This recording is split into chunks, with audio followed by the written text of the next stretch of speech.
and down, to the left and down, and we start a fire, and we shut it down, to the left and down, to the left and down. There's a maniac out in front of me, got an angel on my shoulder and my Mephistopheles. But mama raised me good, mama raised me right. Mama said, do what you want, say prayers at night, and don't say none, 'cause I'm so devout, till the love runs out, till the love runs out. I got my mind made up, and I can't let go.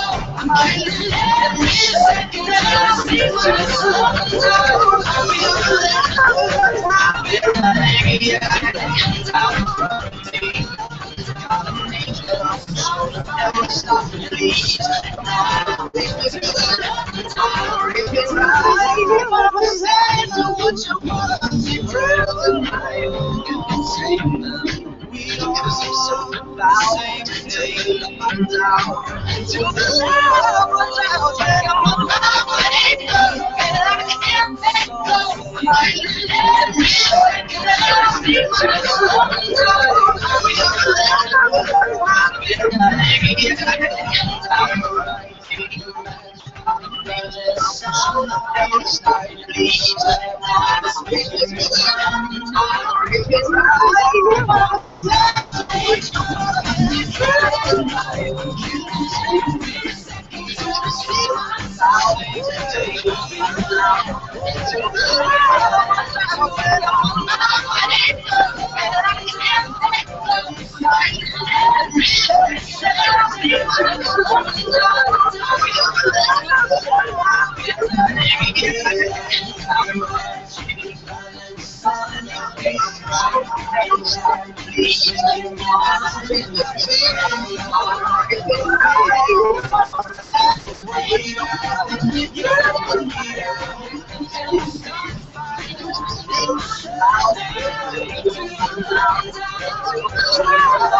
All right. Say we do it. Yep, do it. So then just look to me for a no-go. It's just not going to go.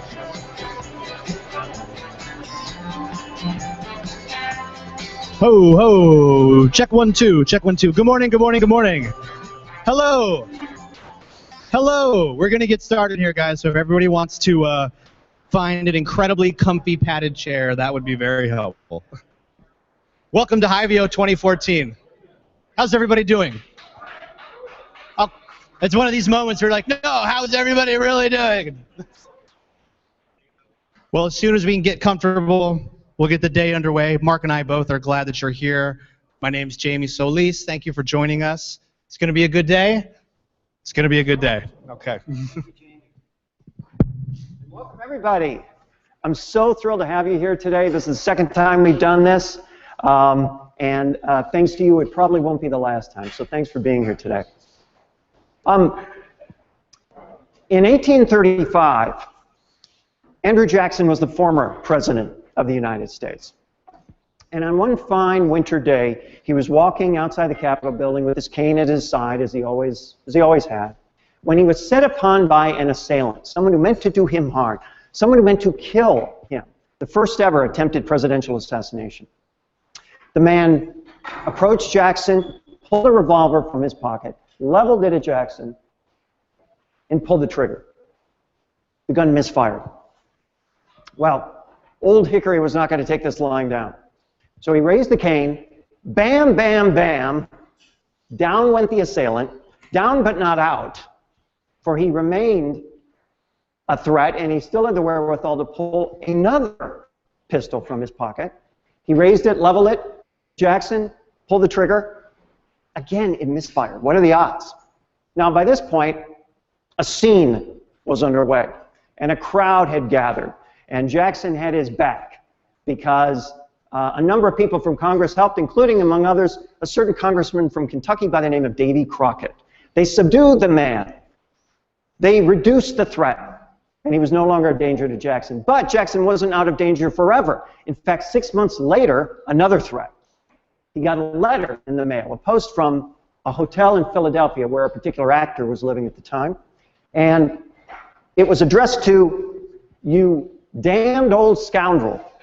And in it, the man threatened to slit Jackson's throat from ear to ear if he didn't release some pirates in a celebrated case at the time. Well, nothing ever became of that letter or that particular threat, or even that man. That man was no threat to any president, past, present, or future, as it turned out. Although the same could not be said for the man's son, whose name was John Wilkes Booth. Sometimes when you are too close to a situation, you don't see the connections between things. You need to pull back. You need to see the whole tapestry of the story and to understand how things are connected. That's very common in media spaces where we see silos. All we see are silos. We're in a silo. We're in this comfy four corners called radio or online radio or podcasting, whatever it happens to be. I was at a conference in New York a few months ago, an online radio conference, and there was somebody who ran one of the podcasting platforms, not PodcastOne, was on stage, and he went on about how we want to keep our podcasts special. We don't want them to become like radio, because that would be so bad to be that popular like radio. That would be so bad. He didn't understand that it's different facets of the same thing. This morning I read in the news again some analysts making a distinction between a radio station and Pandora, calling Pandora a music service. This is a distinction without a difference. What is the point of this distinction? If you're a music station, ask your listeners, what is the primary service they come to your station for? And I think we know what they'll say.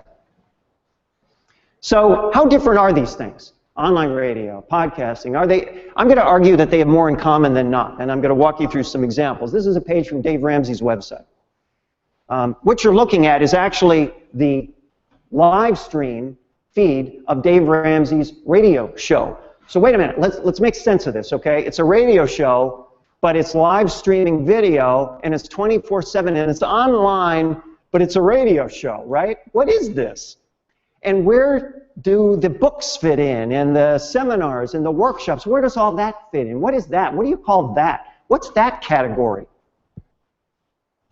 You recognize Kevin Smith and his friend, director Kevin Smith? He has a podcast called Smodcast you may be familiar with. He had a story on there he told at one point about some topic that became the germ of a screenplay that he wrote that in turn became a movie called Tusk, which comes out later this year. So what is that? Is that a podcast? Is that a movie? What is that? What about iTunes Radio? Let's talk about music service. Music service. It's not like radio, it's a music service, except for those ESPN and 42 local NPR stations, except for that. And oh, by the way, let's not forget locally targeted ads. Let me think for a second. Let me just reason this through. What is the industry called that has a mix of audio music and audio spoken word along with local targeted ads? Is there a name for that? It'll come to me yet, I swear. Comedy Central, cable channel, right? Except when it's on the radio. In this case, satellite radio. What is that? Is it radio? Is it satellite radio? Is it cable TV? What is it? Welcome to Night Vale, one of the most popular podcasts on iTunes right now. You can download it, listen to it on the gadget of your choice, wherever you want. Or you can go to a live performance of Welcome to Night Vale, touring the US and Canada this year. Or even, you can go to the online store, buy some merch. I'm partial to this particular piece of merch. So what is that? Is that podcast? Is that live theater? Is that live event? Is that online retail? What is it? And easily the most characteristic offender of all in this area is the great Ira Glass, host of This American Life. Let's go through that story. Okay, this is the history of This American Life in a nutshell. Radio show since 1995. First look deal with Warner Brothers in 2002 because many of the stories on that show have been made into movies. Podcast since 2005. Showtime cable show in 2007. Live tours, digital cinema events. And this picture where the actress Kristen Bell has the nerve to photobomb Ira because he is part of a segment in the Veronica Mars movie about This American Life. So what is that? Is that podcast? Is that radio show? Is that, what is that? Well, here's what they all have in common. They're all audio, and yet they're also all more than audio. Because they can be. Because you want them to be more than audio. You see, and this is the bottom line, you don't fall in love with the distribution channel.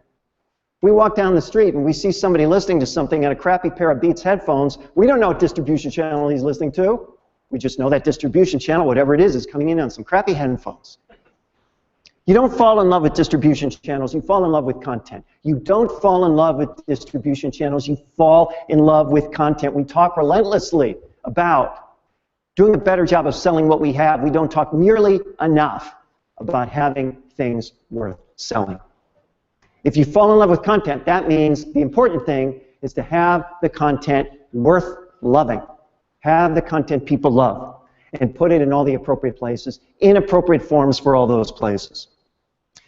This is Gordon Pattison, someone I've worked with in the past. He's head of a company called Stradella Road. Stradella Road is a social media firm that works with Hollywood studios. He is the go-to guy for social media for Peter Jackson, who made Lord of the Rings, Hobbit, etc.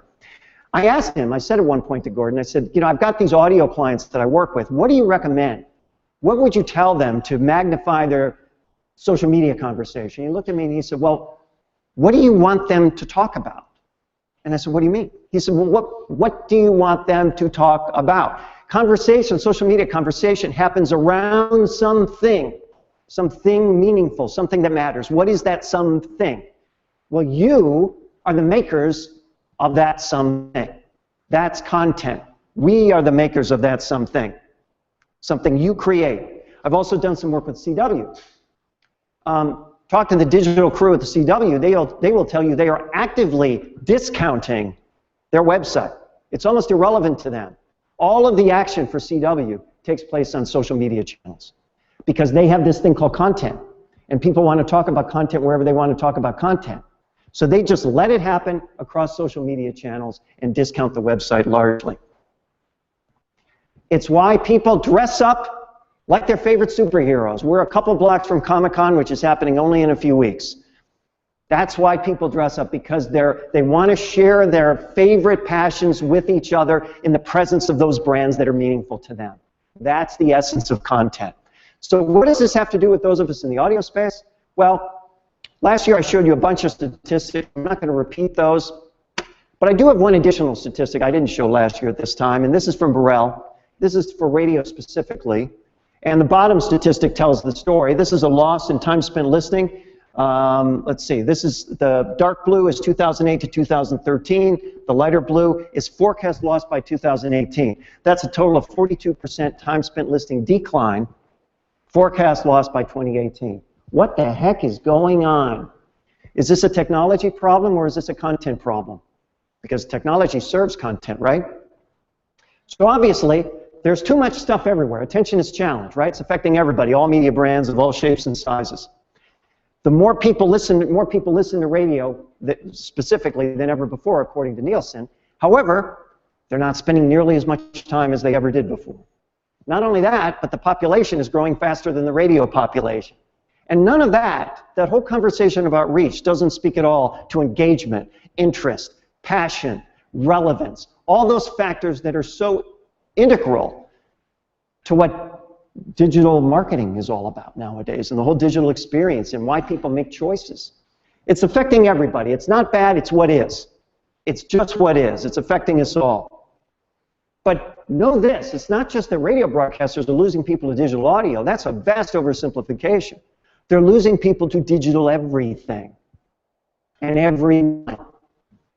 Because now, for the first time ever, your fans and your clients can be media like you. They have access to the same tools that you have access to. And in some cases, they can be even bigger media than you. This is Andrea Russett. She's going to be in the room later today. What does Andrea Russett have that your brand doesn't have? How about 50 million YouTube views? Now, what's the difference between a media brand and an individual with 50 million YouTube views? Nothing. Nothing. Ask her clients, they will tell you. That's on the fan side. On the client side, I don't need to tell you. Companies like Red Bull, which is the archetypical example. Red Bull Content Pool, Red Bull Mobile, Red Bulletin, Red Bull TV, RedBull.com, Red Bull Records, for God's sake. I mean, is this a company that sells, you know, flavored drinks, or is this a media brand apart from all that? Now, as brands become media, media have to become brands. That means the notion that we're the place to go to get connected with a lot of people is going to pass, because ultimately there are lots of ways to get connected to a lot of people. It's going to be about being something that matters to people. That's what a brand is. A brand isn't a logo, call letters. A brand is something that matters to people. So what's the recipe? How do you compete with your own clients, your own fans, in this much more complicated than ever space? Well, here's my shorthand solution for you. Big, unique, meaningful, star-filled things everywhere. I tried to put that into an acronym. It comes out BUMSE, which kind of bums, but not really. And it doesn't look good on a slide. So big, unique, meaningful, star-filled things everywhere. Like, for example, these guys do. Disney. All the things you're looking at on that screen were either grown or bought by Disney, because they want big, unique, meaningful, star-filled things everywhere and spread them everywhere they possibly can. People forget that Marvel was almost out of business until they started licensing their content to the movies. And then all of a sudden, boom, Disney buys them for $4 billion in 2009. $4 billion. What about ESPN? Also a part of Disney. ESPN delivering a huge proportion of Disney's overall profits. The valuation of ESPN is something like $40 billion. The entire valuation of all of Disney is only a little more than double that. ESPN is half the value of Disney. Just ESPN. Big, unique, meaningful, star-filled things everywhere. Comcast, remember when that was a company? Now, not only Time Warner Cable, Comcast Cable, NBC Universal, the entire distribution channel, content to consumers, they've got it all. Big, unique, meaningful, star-filled things everywhere. And indeed, that's why Netflix and Hulu and Amazon are creating all this original content, because they recognize the need to have, because they're unique in big, unique, meaningful, star-filled things everywhere, means it's theirs, not everybody else's. This, of course, is why HBO spends $11 million on every episode of Game of Thrones. All 10 episodes, that's a total of $110 million, which itself may seem like a lot of money, but it's less than the budget of this blockbuster, which was a blockbuster. In fact, all the things I've shown you in their own way are blockbusters. They are all big, unique, meaningful, star-filled things everywhere. Now, I know what you're thinking. You're thinking, yeah, but we're in an era of choice. We're in an era where I can get anything I want and exactly what I want. Doesn't that supersede all this blockbuster stuff? Isn't that really where the action is, to get exactly what I want? If it's not customized to me, I don't want it, right or wrong? Well, that may be true on the demand side, on the supply side, but is it true on the demand side? This brings us to the familiar picture you've seen many times before, the famous Chris Anderson long tail diagram. The theory there is that the stuff at the short head, the popular stuff, the hits, that's the stuff that appeals to everybody, and the stuff down the long tail is the stuff that's personalized, specialized. Each and every person is something different. The theory that he proposed was that as more and more people are able to get whatever the heck they want, the revenue will grow. The revenue will overwhelm the revenue from the short head, and eventually it's all going to be about long tail. That's great, except that it turns out that's not true. That if you look at the data, you guys have me up on audio for the presentation? If you look at the data, as Anita Albers did, she's a Harvard professor who wrote a book called Blockbusters, she has a different perspective. There is some demand for these long tail offerings, that without a doubt. But actually, if we look at how demand is developing, we see more and more consumers actually focus on the hits, on the head of the distribution, and not so much the tail. So there's a really, really long tail, but the most of those products in the tail tend to not move at all, or move maybe 1 or 2 copies in a given year, and the statistics really are staggering. And the large focus still is on the big products in the head. So this increased access that we all have to entertainment products is particularly benefiting the hits.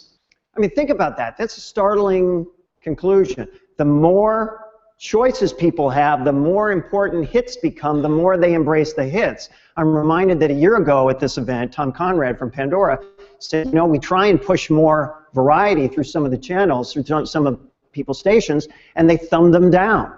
There's a number that makes sense. Anyone who programs a radio station knows this for a fact. Well, let's look at some of her data, because it's going to surprise you, I think. She looked at the music industry, and the data she had, the latest data she had, was for 2011. There were, in 2011, 8 million different digital tracks sold in that year. Different digital tracks, 8 million, across all sources. 94% of those titles sold fewer than 100 copies. These dots represent 8 million titles, 8 million different titles. See this little red in the upper corner there? Those are the ones that sold more than 100 copies. That little tiny red in the upper corner. Oh, but that's not all. 74% sold fewer than 10 copies. 74% of all unique titles sold fewer than 10 copies. 1 out of every 3 sold only 1 copy. That means even the artist's mother didn't buy a copy. 1 out of every 3. We have Spotify here today. Spotify will tell you they have 20 million tracks. 20% or 4 million tracks have never been played at all. 20% never played at all. The long tail is really long, but the action's in the short head. Let's look at the short head. Let's look at the economics of the short head. Here's some of sales come from the top 10,000 albums. 50% of sales come from the top 1,000 albums. Only 102 tracks sold more than 1 million units each, accounting for 15% of all sales. These dots you're looking at, those are not 8 million tracks anymore. Those are 102 dots. You're looking at the total number of titles that sold 1 million or more copies in 2011. That is it. That is it. 15% of all sales. So, 0.001% of all tracks generated 1/6 of all sales. If you don't believe me, don't take it from me. Take it from Google. Eric Schmidt, while the tail is very interesting, the truth is the vast majority of revenue remains in the head. While you can have a long tail strategy, you better have a head, because that's where all the revenue is. That is why these guys have big, unique, meaningful, star-filled things everywhere. That is why this movie is coming to a theater near you in 2015, as well as a toy store, as well as a video game, as well as a theme park, no doubt. That's why these guys leverage big, unique, meaningful, star-filled things everywhere, called sports, sports personality, sports talent. That's why rights fees are going through the roof. That's why the sports teams themselves are hiring videographers and hiring editors and taking control of their own streams, because they recognize that the larger their own scale, it's their big, unique, meaningful thing, not yours. So they want to leverage it themselves because they can. That's why these guys have big, unique, meaningful, star-filled things across platforms. That's why these guys spend $100 million on House of Cards. That's why almost 50% of the cash flow for Sports Illustrated in any given year is derived from this one issue. This one issue, 50% of their cash flow. And this doesn't even have to do with sports, I'm told. That's why blockbusters of all kinds matter. That's why it's in fact called the blockbuster strategy. And again, Albert's talking specifically about movies here. Over 60% of the year's total surplus came from the studio's top 3 investments and 70% from the top 4 movies. The way to get there is by making sizable investments, not spreading the available budget across a larger number of smaller films. Sizable investments across a smaller number of assets. Big, unique, meaningful, star-filled things everywhere. That's how winner takes all. Now, in the audio space and the radio space especially, it's translated as, well, shut up and play the hits. There's a problem. And the problem is that music hits are not unique to you. That's somebody else's big, unique, meaningful, star-filled thing. The distribution channel, if that's all you are. Where hits are commodities, you need hits that are all your own. What do I mean? I mean this list and so much more. Exclusive this, exclusive that, exclusive you name it. Exclusive things that aren't music, exclusive things that aren't around music, exclusive functionality. You know, the fact that I can vote songs up and down in Pandora is an exclusive functionality of Pandora compared to broadcast. Things that fit in the category of big, unique, meaningful, star-filled things. So the thumbnail from all this, the way I like to boil this down is with this pithy phrase, and that's go big or go home. Go big or go home. We don't think merely enough about big in this space. So here's a model. You know, if you pretend you're a brand, answer all these questions. How is it big? How is it meaningful? How is it unique? How is it everywhere? Who are the stars? Fill in the blanks if you can. And if you do, you have a blockbuster, and if you can't, you do not. So again, the lesson is, go big. Audio? Robert County Jr., Whoopi Goldberg, Dave Grohl, John Bon Jovi, Louis C.K., Johnny Knoxville, John Stamos, David Letterman, Adam Levine, Rosie O'Donnell, Brian Cranston, John Mayer, Katie Couric, Mr. John Fogerty, Dan Patrick, Jimmy Fallon! Hear the entire show all day Monday on Howard 100. Go big. Go big. Go big, go big, go big, go big, go big, go big, or simply go home. And that's as true here now today as it was a long time ago in a galaxy far, far away.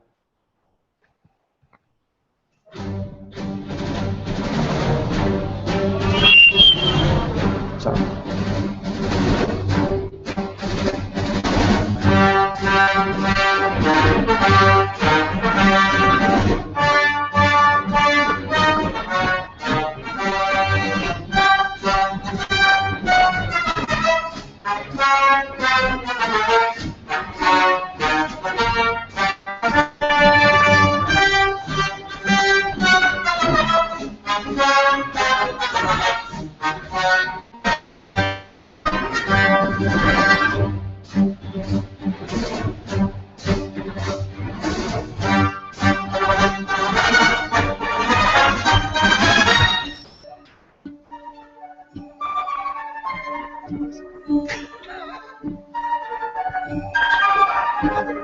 I don't know.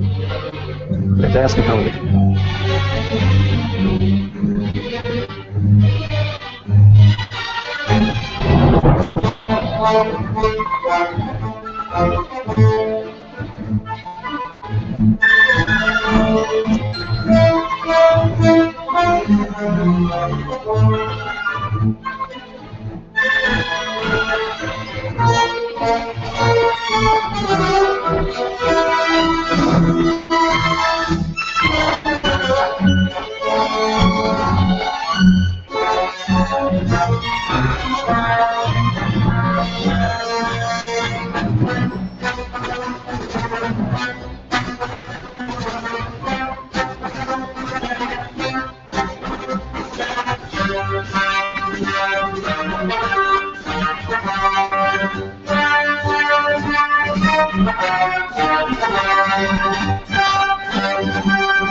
Big hand to the San Diego Star Wars Society.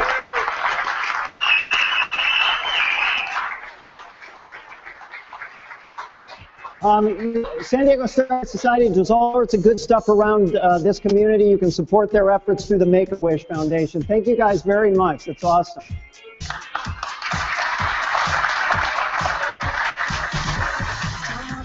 Don't go away. We're just going to segue to the next segment.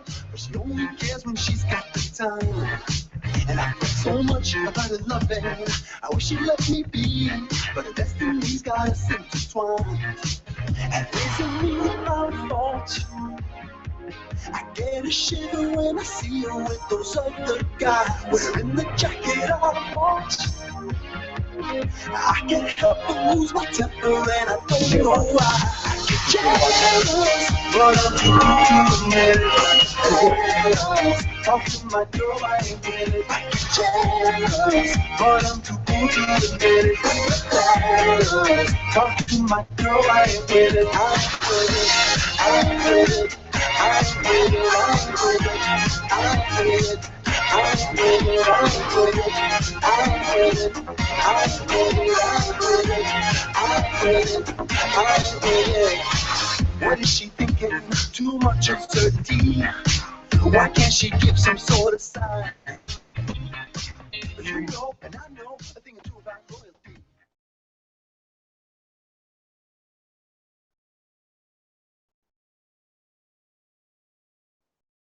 Pioneering multifaceted approach to personal branding and business. After primarily utilizing traditional ad techniques to build his family's local wine business into a national industry leader, Gary rapidly leveraged social media tools such as Twitter and Facebook, etc., to promote Wine Library TV, his video blog about wine, as his viewership swelled over 80,000 a day. Doors open to a book deal, national TV appearances, and a flurry of speaking arrangements around the world. After years of investing in companies like Twitter, Tumblr, and others, he recently launched Vayner, a $25 million seed fund that will help invest and launch the next generation of world-changing technology companies, all with a dash of humility. His latest book is another bestseller, and many of you have it, Jab, Jab, Jab, Right. Here's Gary's opening comments for you. It's Gary Vaynerchuk. Super excited to be in your presence. You know, it's funny, I consider myself a storyteller, and that storytelling is the best way in the world to sell stuff and really get any messages across. I mean, every idea has needed a vehicle, a storytelling vehicle to the masses and make an impact on the world. When I think about storytelling, I'm asked a lot, I talk a lot about storytelling. I guess sorry, I'm getting a little rogue here. I mean, even the book was about storytelling, like jab, jab, jab, right hook, give, and then ask. All about storytelling within social networks, through visuals, through audio, through video. When I talk about storytelling, I always tell people, and companies, organizations especially, you need to figure out which medium you're best at storytelling. For me, that was video and audio. You know, my audio books, for example, this book, every other book, the audio always oversells the print, not more copies, but by percentage than any other author. And my publisher's always like, why is that? And I always say, because I'm comfortable in that medium. I actually suck at the written word. That's all ghostwriting. I need a lot of that help. But in videos like this and in audio, I crush. And so I think the big thing for everybody in the audience to understand is that when you have clients or you're working with organizations, for a lot of them, audio or video or print or cartoons, drawings, art are the best way to communicate their story, to get the world to know about their product. I mean, I buy electronics from PC Richards because of it's a jingle, it's a whistle, it's audio, and it works. And so when I think about communication and the disruption that the internet and technology are creating, when you look at things like SoundCloud and all these other variables that are going on in the audio world, I'm really excited. I'm excited because for the first time, especially when I think, you know, clap it up for yourselves. I'm gonna wait. I mean it. Take a pause. Go. Okay. Like, the fact that you're at this conference means that you're taking your craft seriously, that you're understanding where innovation is going, that you understand the opportunity. Start storytelling yourselves as human beings to other human beings that are decision makers of the power of sound, the power of audio, the power of the infrastructure we have in place now to tell a story through those audio means. I mean, I'm going all in on video and audio, and I think you should as well. So it's up to you to really make people understand, because I think pictures and written word are much more consumable to decision makers than maybe an audio clip, DJing audio sounds, delivering them. But as we go more tech driven, you know, there's a hell of a lot more, you know, here's a good example. There's a hell of a lot more people walking around the world like this than there used to be. Paint those pictures to your clients. Make sure that you can get across your message in these platforms. It's not just music. Audio matters. Period.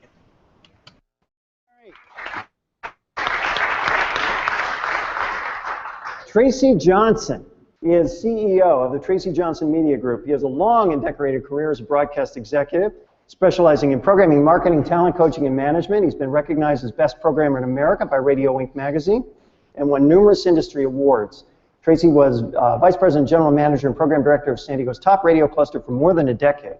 Moreover, Tracy has written 3 books about developing on-air superstars that have been described as the Bible of personality radio. Since 2007, Tracy has helped over 700 brands increase their influence through engaging audiences and building direct one-to-one relationships with exciting and new listeners, with existing, although it is exciting, and new listeners, viewers, readers, visitors, and customers. Please welcome Tracy Johnson. Thank you. Thank you. And also my good friend, I should say. Tracy, I really want to talk to you about talent. So much of this day is about content. Where do you see, what's the state of talent in the audio space from your perspective, and especially in the most profitable part of the audio space, the radio space? Well, speaking specifically about radio, I think there is a lot of talent that's in radio, and I think that that talent is increasingly restricted, it's frustrated, and it's searching for answers. I think that in a lot of cases, especially in the United States compared to some other countries that I'm doing work in, we've beaten talent down.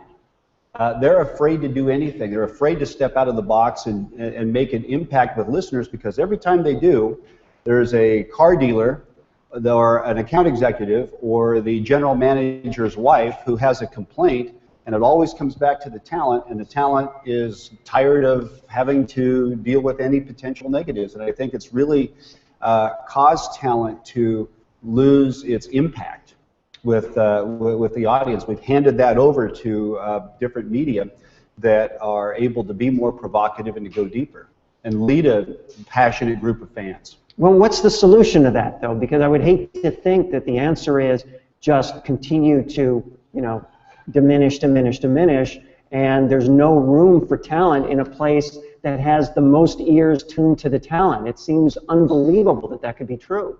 But it's cyclical. I mean, those of us who are old enough to have been in this business back in the 70s with gigantic air talent that were really larger than life, you get into the 80s and suddenly it became liner card radio. And it was very tightly formatted, and it was only talk over the intros. And then it snapped back again. So it kind of goes in cycles. And I think that what we're about to see in radio here is we've got to get to a point where we don't allow Nielsen to have a stranglehold on how we operate our radio stations anymore.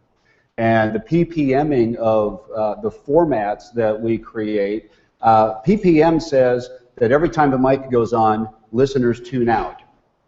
We do research projects with companies like Mark's, and we ask people if they want more talk or less talk on the radio. Well, what do you think they're going to say? Wait, I didn't write that question. I didn't write that question. And so we interpret that as broadcasters and programmers is let's tell the DJs to shut up because every time they talk, we're inflicting damage upon ourselves. We don't ask the question, do you want more entertainment or less entertainment?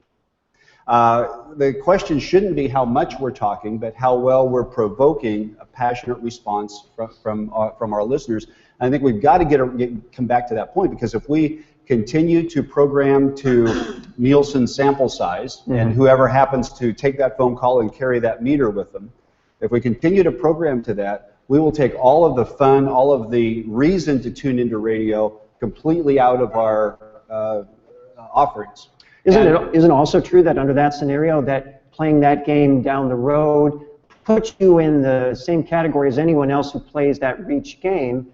Thus, if you have something big, unique, memorable, compelling along the lines of what I just presented, it can't surface to the same degree because we're playing a different game. Absolutely. And I was listening to a station yesterday online that had a great break at 7:05, and they went for about 3 minutes and 20 seconds, and then all of a sudden there's this timer that either the program director, the VP of programming, or someone who's watching what Nielsen does, this timer goes off in their head, and they stop talking before they ever got to the impact point.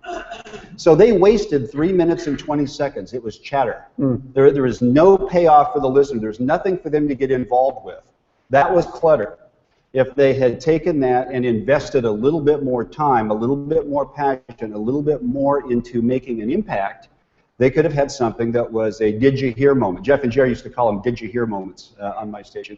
When someone gets to work today, when they're having lunch with their friends, what did you hear on that radio station? How did you become part of that conversation? They were this close to it, and they stopped before they got there. And I hear that at station after station after station, because we're not willing to invest short-term pain, talking too much for those meters, in exchange for long-term attention and that gain, and really making an impact with the audience. When do you think the radio space specifically will awaken to the talent that exists in the world of podcasting? When they have enough pain and there's enough hurt and advertisers start not paying attention to that quarter-hour report that the account executives bring in, and they demand response rather than just buying numbers. And I think that's increasing more and more and more. And I think that's when we're going to see a significant snapback. But there's a tremendous amount of talent there in podcasters. And what's the difference? Well, it's usually focused. It's leading a specific community of targeted listeners who are passionate around the topic that they're talking about, or the personality that's presenting it. And they are willing to invest themselves in making that impact and getting deep with that audience. And but at the same time, when most broadcasters are looking for a new personality, a new morning show, they're looking for people who know how to manipulate PPM. And those are two completely separate things. We want somebody who's willing to tweet. They think broadcasters think podcasting is taking today's show and putting it online. Right. There's this notion, I think, that the thinking of Pandora as music service myth, that's all they and others will ever be. As I showed, iTunes Radio already is not that. Slackers in the Room, Slacker's not that. They're mixing in spoken word and other kinds of premium content that they can own in some cases. When do you see that becoming more common? When do you see, because it seems to me it's only a matter of time, that with talent being scarce, it's going to gravitate to the people who value it most. And that eventually the iTunes radios, the Pandoras of the world are going to embrace that kind of thing. No? Oh, that's happening on iHeart too. iHeart's putting a lot of spoken word on iHeartRadio. And I think it comes down to what you had mentioned in your open, Mark, of this is just different distribution forms for entertainment sources, different ways that personalities can become stars and can connect with people through that common interest. And whether it's Pandora or iTunes or wherever that source is coming from, it's coming, and it's happening in a variety of ways. And I think radio stations in particular have to adapt their model and use the advantages that we have, which is that tremendous reach, with 90% plus of the audience tuning in every single week. That's a tremendous opportunity. And we have the ability in radio to motivate those people that are tuning in if we give them something to respond to. And increasingly, we're giving them nothing to respond to. What advice do you give to the manager who comes to you and says, Tracy, this is all great, but I got to look at my PPM numbers on a daily basis. I can't afford to open up the mic. I can't afford to have people take a risk. I can't afford, literally, to hire a particular. What do you say to those people? Well, that's a very common conversation. It's not hard to find people who agree with the concept and the philosophy, but the reality is that they're dealing with budgets, they're dealing with expectations, they're dealing with the advertising and buying community who is interested, has a 25-year-old media buyer who just wants to see what value-added promotion you're going to put on to this buy to justify the rate. We're locked into an existing model that is not going to last forever. And so how do you evolve and how do you transform and all that? It's not hard to get someone to agree with the concept, but executing that and having the vision to respond to that and into the future is a whole different conversation, and one that's not very successful. I want to find a station somewhere in a large enough market with a signal that is, maybe it doesn't even, that reaches most of the market, not necessarily all of the market, doesn't have much debt, and is willing to try something different. Because imagine if you put a essentially commercial-free station on that played a lot of music and had that very well curated by personalities who can drive digital and social engagement. Think of the demand that you would create if you were to remove most of the reasons that people tune out, which are the interruptions and the disruptions, and be able to drive a database, to drive people to social engagement online, to identify what their preferences are, what their behaviors are, and then connect them with things that they're already interested in, rather than trying to sell them something that they're not. I think there's a tremendous opportunity for that, and if somebody would step out and do that, I think they could be the #1 cuming station in the market very quickly. It would be a highly interactive product. I think it could be profitable very quickly, and it could create a new model that may transform how a lot of broadcasters are approaching things. And again, some may look at that and say, well, that's pie in the sky, but the reality is the competition doesn't wait, right? I mean, the world is changing regardless of whether we like it or not. Someone's got to step out and say we're going to create the following innovations because we have no choice in the long run, right? Well, there will be a disruption at some point where a broadcaster has nothing to lose or not as much investment to be concerned about or to protect, and is able to try something like that. And when that happens, then their radio over-the-air competitors have a real problem on their hands. And the other point is I think that we broadcasters have to stop thinking of just other stations as being our competition. One of the first conversations I have when I go into a station for the first time is they want to know how we're going to beat station X or station Y or station Z. How are we going to take share from them? And my point is we don't need to take share from any other radio station.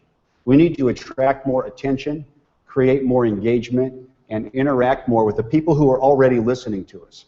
Because there's plenty of cum to go around. If you look at the numbers, everybody's got enough listeners. If we can do more with them and attract, and we're competing with all other technologies. One more question, and then we'll see if there's a question in the audience. But let me flip the previous one around. Instead of, what advice would you give to managers? What advice would you give to the talent, the people that are out there in the trenches, the people that are frustrated, as you indicated, with the circumstances they work in right now? What's your advice to them? Develop your own audiences. Develop your own brand. Develop your own connections with fans who are following you for very specific reasons, and lead them in different ways in different areas. I'm working with a morning show in a medium-sized market right now who's doing just that, with the idea that in 3 years they'll become their own media and may or may not have their show broadcast over the radio, but they would have some options that way if they choose to. A lot of times I'm talking to talent and they say, yeah, but we just don't have enough time in the day. We don't have enough support. We don't have a producer. We don't have an intern. Look, it's your career. Invest in your career. Invest in your own brand. Become your own media, and be willing to make the commitment to take your future into your own hands. Because we don't know what the future is going to hold for our traditional radio jobs 5 years, 10 years from now. Yeah, even 5 years. Are there any questions from the audience? Hold on. Hold on. Thank you, sir. I don't think I need the mic, but oh no, you only need the mic.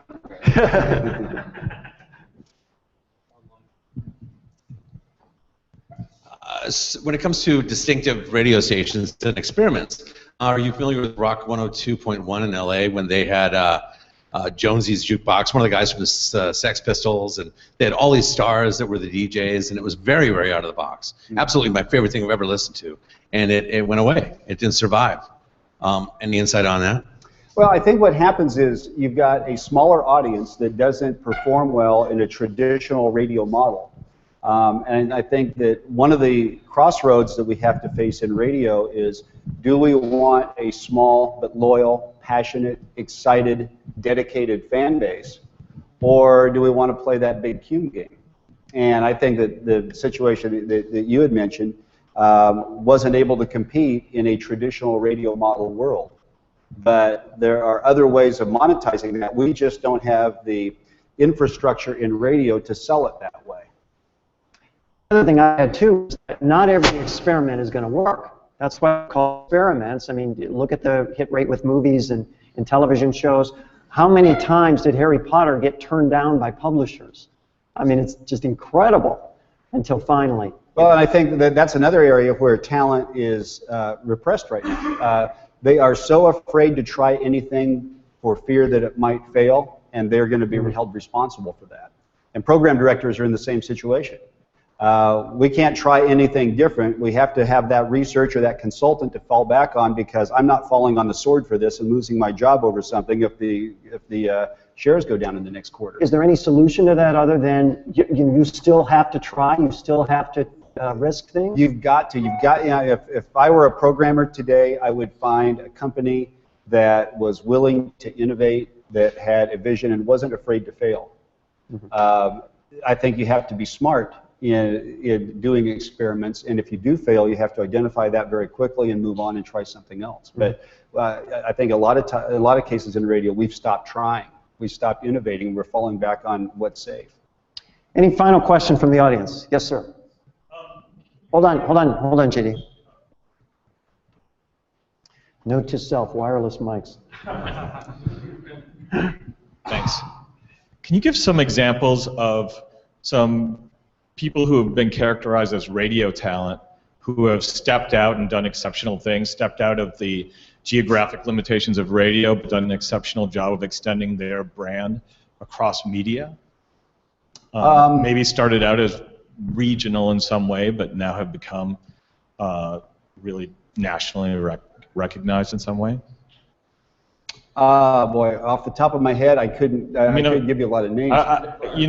I'm wondering outside of the Ryan Seacrest or Elvis Duran or... Adam Carolla, Kid Craddock. There's actually Dick Clark, Rex mentioned, Casey Kasem. But it is uncomfortable to answer, isn't it? We're always looking for them. Those gems that start locally in some way, but have appeal much broader. Thank you for that question. One last question. Can you come to the mic, actually? That might be a better plan.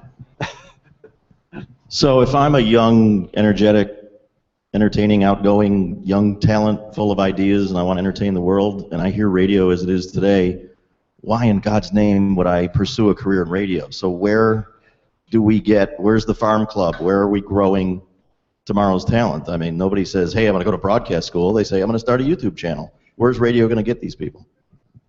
That's a great point, because if you talk to kids in college, you go to even the broadcasting classes, and you ask them what they want to do, very few of them say, I want to be on the air. They want to be in a creative outlet, and I think that the best thing that radio stations can do is find creative people and put them on the air and let them fail. Let them fail overnights. Let them develop their skills and try something completely different. What's it going to hurt you between 1 and 5 o'clock in the morning on Saturday night, Sunday morning, or Sunday night, Monday morning?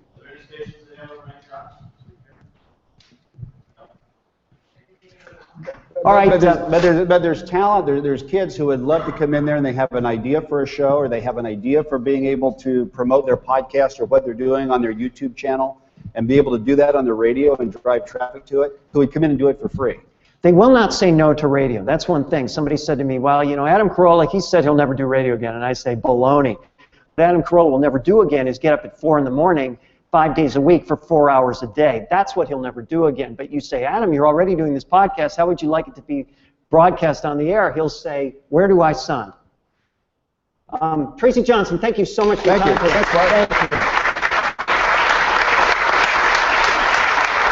Thank you. Don't go away. We'll be right back.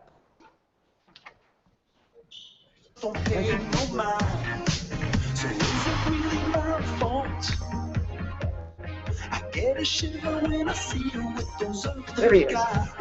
Just want to make sure. Can't help but lose my temper and I don't know why. I get jealous, but I'm too cool to admit it. Talk to my girl, I ain't get it. I get jealous, but I'm too cool to admit it. Talk to my girl, I ain't get it. I ain't with it.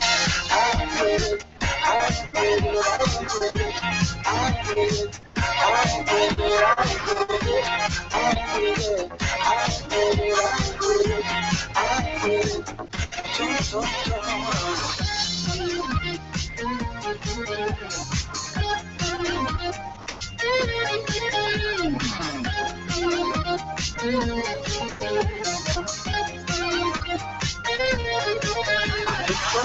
From loving, I wish she could see, but she only cares when she's so inclined. And I fret so much about her loving. I wish she'd let me be, but her destiny's got us so intertwined. Back in 2011, I decided to not let this play with my mind. But when the boys from out of town, they come back around, I feel like I'm meeting around. Yeah, I get jealous, but I'm too cool to admit it. Talk to my girl, I ain't with it. I get jealous, but I'm too cool to admit it. Talk to my girl, I ain't with it. I get jealous, but I'm too cool to admit it. Talk to my girl, I ain't with it. I get jealous, but I'm too cool to admit it. Talk to my girl, I ain't with it.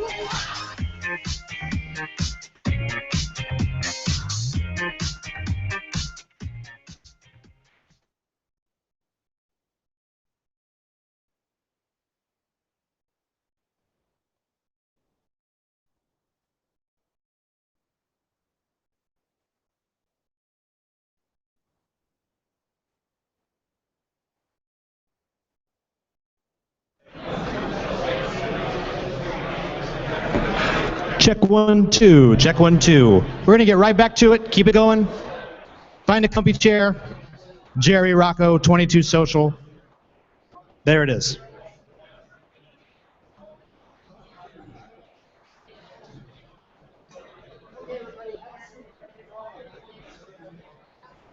Please have a seat, guys. We're gonna keep this going so we can stay on time.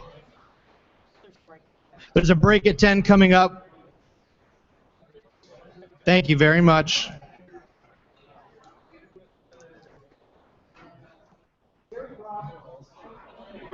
Jerry Rocco is a founding partner of 22 Social, a thriving tech startup company located right here in the heart of San Diego. I think you're actually, what, 1 or 2 blocks away from here, Jerry? I could probably throw 2 rocks. And hit throw the 2 rocks. Yeah. Okay, great.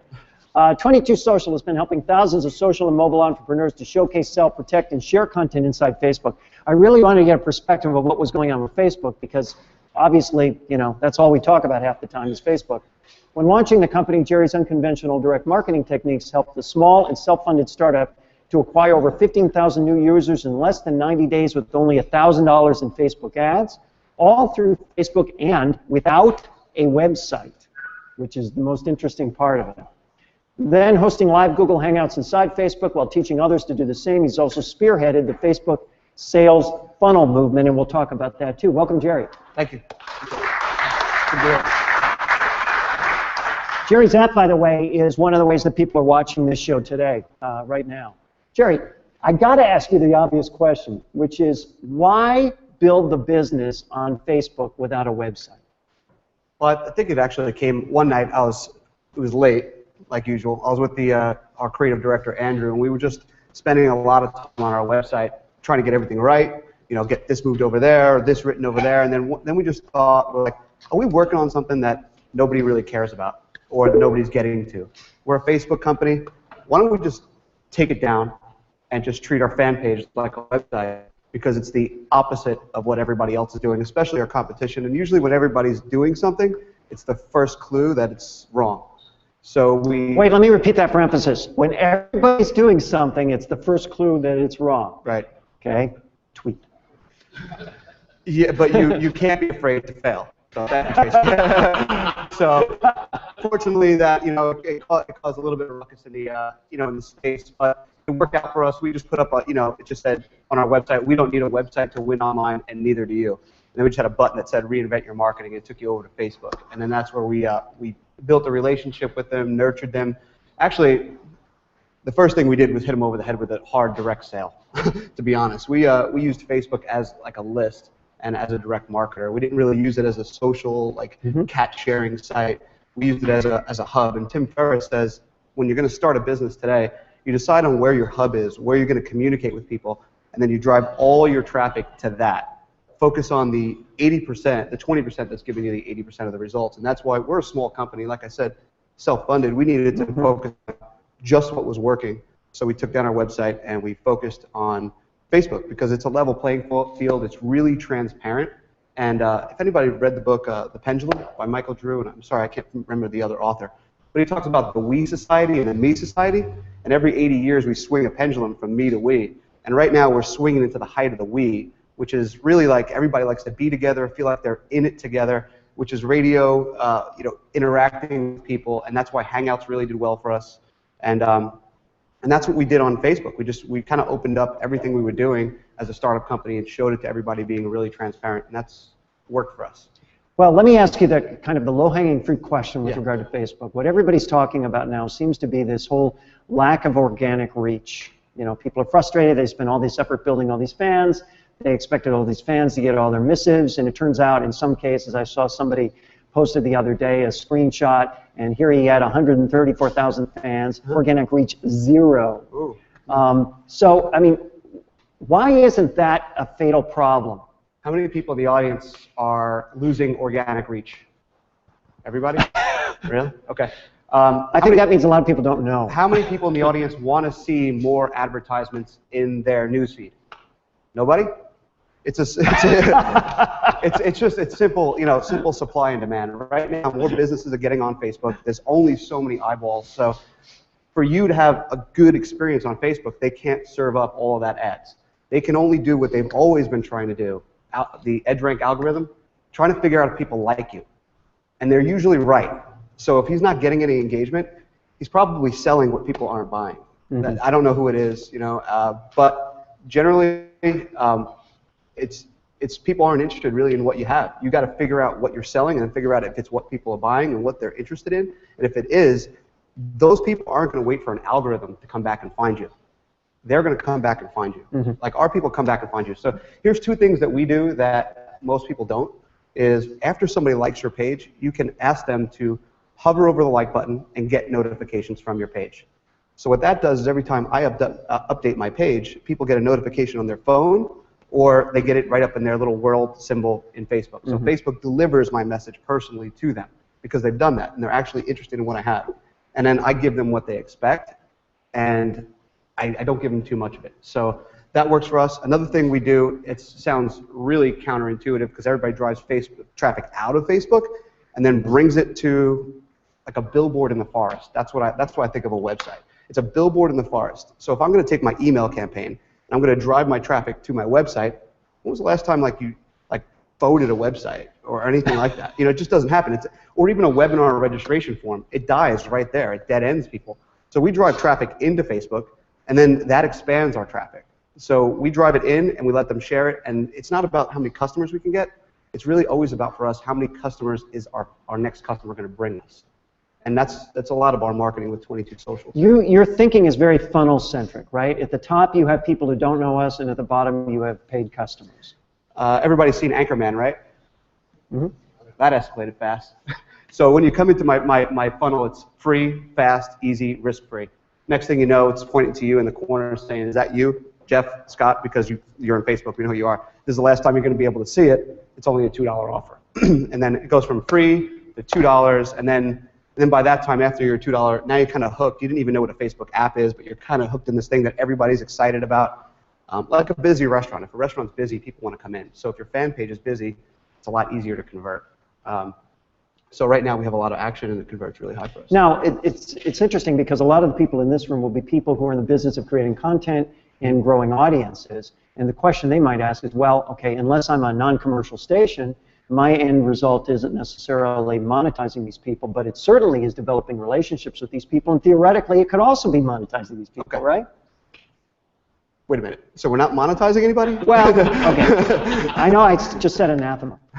No, my point is that the conventional thinking in media companies is let's grow the audience because we'll monetize it through ads.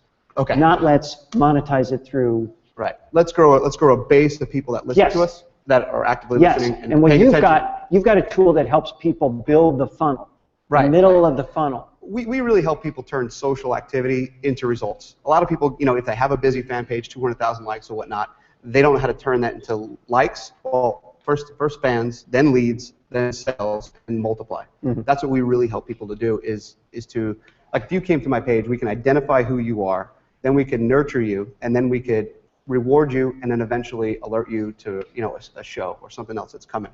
And during that show, we're going to monetize you.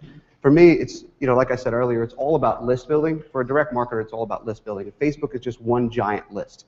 Google's got a list of searchers, TV's got a list of watchers, radio's got a list of listeners. And in marketing, you have two lists, your list and other people's list.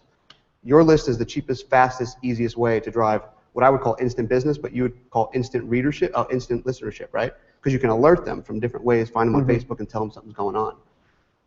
And then your list is the cheapest, fastest way. Other people's list is more expensive. For marketing, for me, boil down, like you said earlier, is make other people's list your list. So if you're a radio show and you have people listening, you can give them a Facebook deal, an offer, take them from a listener to online, and then offer them a deal. And on that deal, it's a value exchange. So I don't know what I can think of at this time, but I mean, it could be, receive a coupon or speak, or maybe ask questions of our last guest on a Hangout. That might be something too. We did a show yesterday with Jay Abraham, and he did a radio show for Business Rockstar. And then right after, he did a live Hangout on our stuff. And he was able to ask, the audience was able to come on and do a Q&A with the $4 billion man via Hangout after. So that was like a connection. Now, the key thing, what you said, in the middle of what you said, is about lists. And because, in fact, most people in the audio space do not have a list. If they're non-commercial, they have a list of donors. If they're commercial, they may have a list of contest players. But in general, that list is relatively small as a fraction of their total audience. Your list is much larger as a fraction of your total audience, right? So and specifically with your application, it's designed to scrape information from Facebook so that you, without people having to do any heavy lifting, they're providing contact information to you by engaging with you. Right. Right. The word scrape is kind of... Sorry. Yeah, I wouldn't use the word scrape. It's all permission-based marketing. So it's actually one of the only legitimate ways to collect people's IDs now. Mm-hmm. There's a lot of, I know probably people who have been on Facebook doing ads know about the group scrapers, the page scrapers, and everything like that. Don't do it. Facebook's putting fake IDs in there, and when you scrape them and you use them, you're busted. And that's coming. They let everybody do it for a while, but now they're not. With 22 Social, what the fan page funnel really is, hey, do you like this? Yes, I do. Now we know who you are. And that way I can reach you either through organic or paid reach as a fan when I post. Then the next thing I do is present you with an offer. If you like that information, press this button, and I'll give you XYZ information. I'll deliver that to you. And at that point, there's a little Facebook allow that you click, and that basically, for lack of a better term, sucks your entire information out. Name, birth date, where you live, what you did, when you did it, Facebook profile, and your ID right into a contact manager.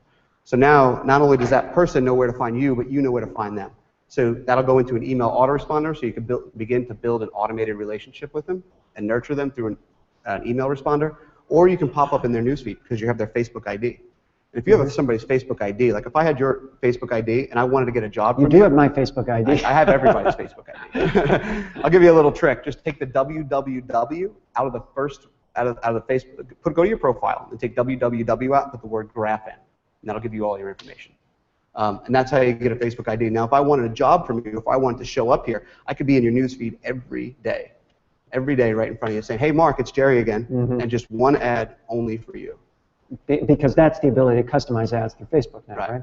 Does anybody need some tips on ads? I want to give you a chance to talk about what 22 Social is exactly, and then, yes, let's get tips on ads. So give me the thumbnail, the elevator pitch on 22 Social. Okay, we're basically the fastest, easiest way to get your offer where everybody is. We build mobile apps that also double as mobile sites. So they're Facebook apps that double as mobile sites. You go to a short link, your information is showcased in a beautiful way. You know, in a competition, it's really easy to find. It's really hard to find a good-looking site with our competition. With us, it's really hard to find a bad-looking site. We make it really hard to make an ugly site. And they're really simple. You can get a video. You can do Google presentations on them. And they'll all embed inside Facebook. And the action button on them is what collects the information. So that's basically what we do. On those apps, you can protect content. You can host live Google Hangouts. And we talked about fear of failing and the feedback loop. Nothing is as short as a feedback loop as a Google Hangout. People tell you exactly what they want, and there's so much you can do on them. And we do those inside Facebook because it's really the world's most viral stage right now. It's riding on top of the world's largest social graph. So it just makes a lot of sense. It's the world's biggest address book, and this awesome viral technology. And also the idea that your focus is so much on list building, on building, because you can't nurture relationships unless you have a path to nurture those relationships, right? Right. Yeah, it's all about building a targeted, specific, and accurate list. Facebook, I mean, the thing about Facebook is they know who we are. Google messed up. They went out and let me go and create 30 email addresses. They have no idea who I am, and they're really trying to figure it out with Google+.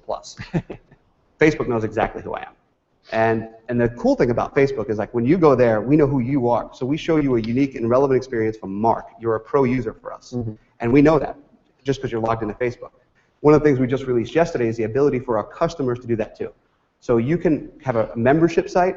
You can protect content based on people's Facebook profile. What does that mean for a content creator? Well, if I bought a $300 course, I usually split it between 2 other friends. It's $100 each, and we split the member. We just share the login, and that content creator loses out.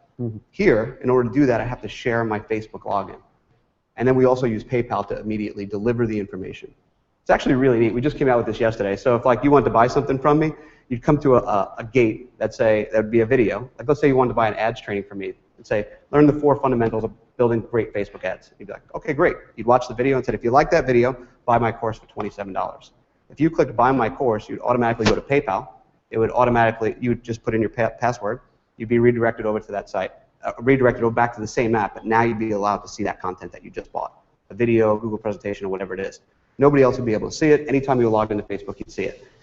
Isn't this theoretically a useful way for, especially a non-commercial station, if they wanted to offer more ways for more of their fans to give directly via technology? I mean, do you have any, I don't know if you have any clients in that space, but can you envision what the application would look like in that kind of a space, that kind of application, a non-commercial station? With the pay gate, like I just mentioned, with the protected content. Well, as I mentioned, we did a show yesterday. You could do a live broadcast radio show, and then say if you want to be part of a closed Q&A with a radio guest, you can be a part of this hangout. To be a part of this hangout, you got to pay us $5, and then they would just pay $5. The radio station would get an immediate hit from PayPal. The radio station, with what we have right now, could even offer a commission on that $5. Could even offer 100% commission. So I could share that. I can share this with everybody I have on Facebook, and I could be receiving $5 commissions for just sharing it right to my PayPal instantly, as just somebody sharing content for the radio. A lot of radio stations opening up PayPal accounts after this. PayPal just opened something called Adaptive Pay, so it's really new. You're going to see a lot more of it. Yeah, it's the ability to take a payment and then divvy that payment between a bunch of different PayPal accounts. I think the reason why this is so important is because, you know, we're always talking about other ways to monetize what we have, and we need to recognize that, first of all, using our technology is one legitimate way to do it. It's not necessarily just using the sales force and over the air, but also monetizing even our own fans because they want to be part of our experience, right? That's why people do Kickstarter. That's why people donate to things, because they want to be part of the larger experience. Yeah, people want to be part of things. So yeah, and that's why I really recommend Hangouts. A year ago, we were completely broke, had nothing. You know, like we're a self-funded startup, and we were completely out of money. And then we started doing Hangouts about 1 year ago. And in that time, I mean, if you could look at Alexa.com, it rates websites. You can see 22 Social just shot up out of nowhere. All of our competitors have multi-million-dollar budgets. And the ability to do Hangouts and connect with our audience has really, I think, lifted us up. And the big companies, I don't want to mention them by names, they can't backpedal and now come down from their ivory tower and do that. So we started that way. You asked about some Facebook advertising tips. So what, you know, when you're putting all your eggs in Facebook's basket, you have to be intimately familiar with best practices. So lend us some of your expertise. Yeah, and you know what? A lot of people say, what if Facebook does close you down? What do you do then? I own the list. I own the list. You know, that's really it. Whether it's a website, you don't own the website. You know, the hosting owns it, or GoDaddy might own your domain, even though you bought it. You know, you don't necessarily own all that. But sorry, the question: Facebook ads. How to do good best Facebook practices, ads. Best practices. Okay, so you got 5 things when you're looking at Facebook ads. You want to first establish your objective, and if you don't have that, stop. Just find out what you want them to do, because you need a call to action. What's your call to action? Are you going to collect information? Are you going to sell something?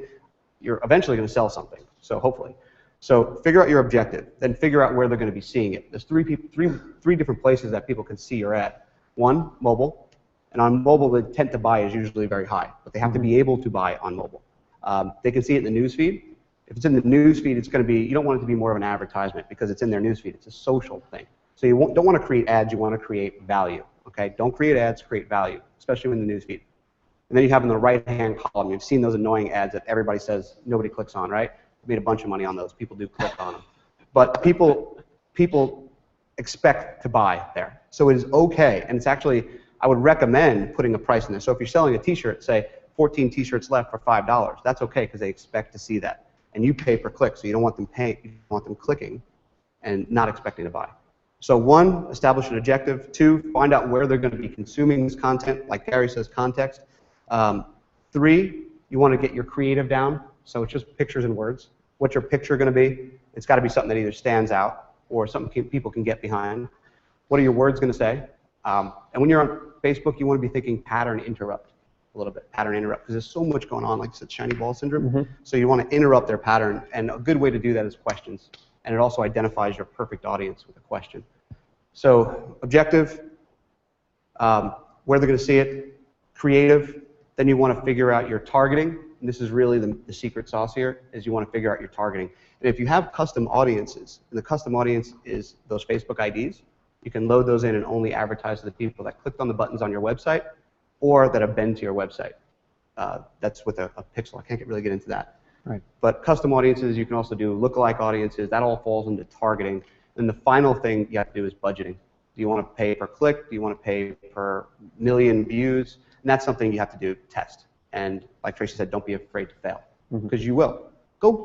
You know, Facebook should pay me. I always tell people, go out and spend $100. It'll be amazing what you learn for $100. You know, just doing that. And then you can take it out scale on your real business. Okay. Any questions from the audience for Jerry Rocco? Social media? Robert, can we get a mic back to, Robert, can you come up for the mic?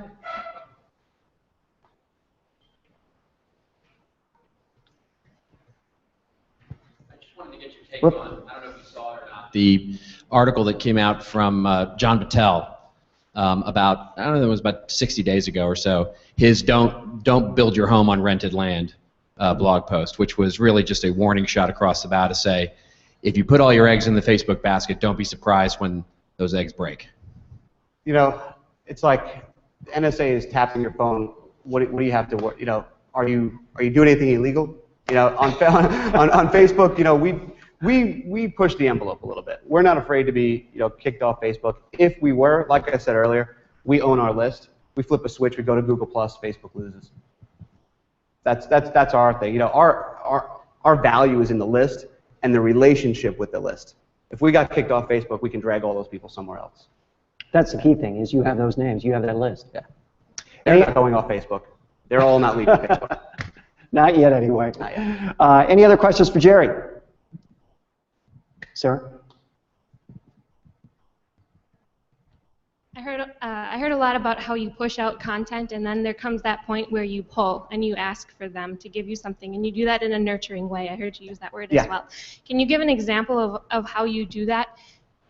Yeah, sure. Sure. Every week we do a live Google Hangout. It's open to the public. Anybody can come and watch it, but in 24 hours we lock it, shut down, and nobody else can see it.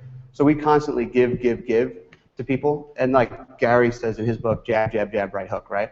And that's what we're constantly doing. We're constantly giving above and beyond value every single week in trainings, videos, things like that. So we have a very loyal tribe. If you go to our fan page, go to our competitions fan page with 400,000 fans, and it's crickets and, you know, tumbleweeds rolling through. You go to our fan pages, just likes and people commenting and going nuts. It's really I think it's really about just the engagement, you know, connecting with them. And give them what they want. How do you determine that? How do you determine when it's time to ask for the money? No. How do you determine what you ask them? Yeah, you ask them. That's it. On Facebook, you can. The question is, how do you determine what they want? Or you create something that they do want. You know that they do want, and then tell them that they can get it, but ask them questions on the way over. And we've done that plenty of times. I mean, we had some. What do you mean by that? Give an example. I'll give you actually an example of what happened. Last year, we had a bunch of people, and this is a story from a startup. We had a bunch of people asking how they can get more than 10 pages, because that's all we allowed. They didn't know that we didn't lock it at 10 pages. They actually weren't locked. They can create as many pages as they want. We just didn't have a way to lock it, and we didn't have a way to charge for it because we were just too busy. So creative minds were like, all right, let's tell them that they can get it free, up to 100 pages, and we'll create a group for power users. You know, we'll corral them all there, our list, right? We'll tell them that they can get 100 pages, even though they got it. We're going to tell them that they can get it, and we're going to bring them to a group, and that way, when we do have it, we have somebody to sell it to. But on the way there, we're going to do a jot form. A jot form is a really easy way to do like a survey. Jot form, even Google Docs does it. And we said, if you want to get on this group and you want to be part of this, click this button. And on our app, they clicked the button on the app, we got all their info, and then they landed on a jot form, and then they poured out their hearts. They might not tell you, people don't tell you what they want, but they sure will type it into Google or type it into a doc. And it was overwhelming. We had more answers and more data. We took a survey yesterday. We had 150 people fill it out for the new feature. It's ridiculous. If I could pull it up, it's like ridiculous. If you just find out what they want and then put a survey in between that, and they'll tell you exactly what they want. Hangouts, they'll tell you live. One last question.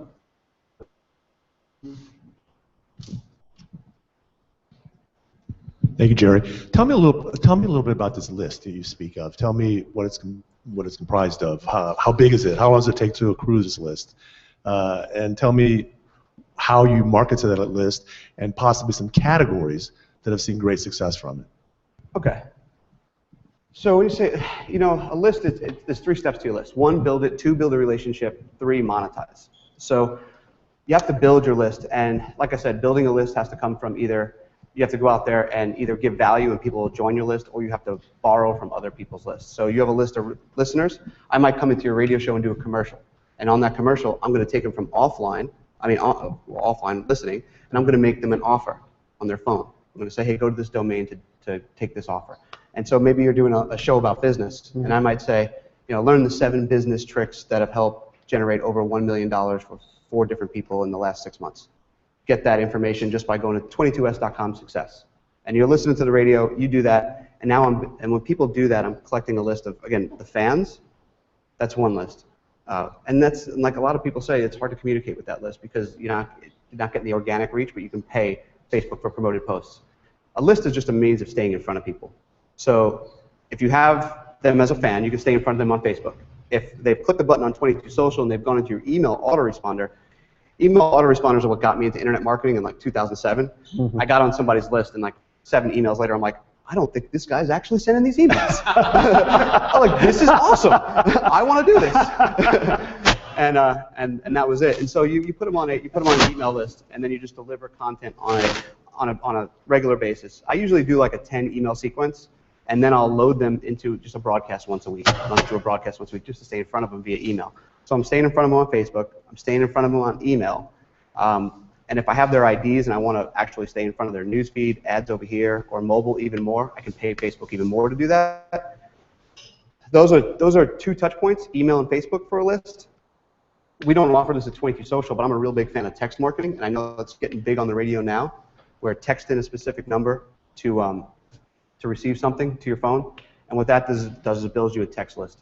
And a text list is really powerful because, if you send out 100 texts, 95 people in 4 minutes did this. But it's you can't use it like email. It's very personal to people, so it has to be, like if you have a very important show that you've been promoting all week and every other means, like you've hit them on Facebook, you've hit them with emails, and the show is going live in 10 minutes, that's when the text message goes out.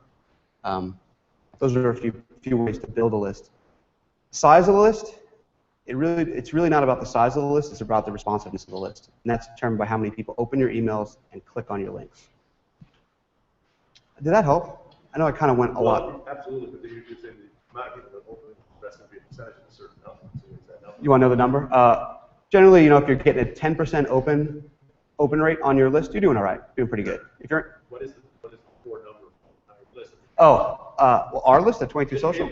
Oh, I mean, a list could be 2 people. I understand. I understand that when you're building, how big can you expect to get, and in what period of time, and how qualified is that? It depends on where you're building it from, how much you're paying for it. You can build a list really quick. At 22 Social, organically, we built a list of 35,000 people with very little advertising budget, and they all listen very, very hard. I mean, we get about 25% open rate on that. That's us. The fastest, easiest way to build a list is to JV with other people. So if you have a list, joint venture. Yeah, joint venture. And now I have a product that your list might be interested in.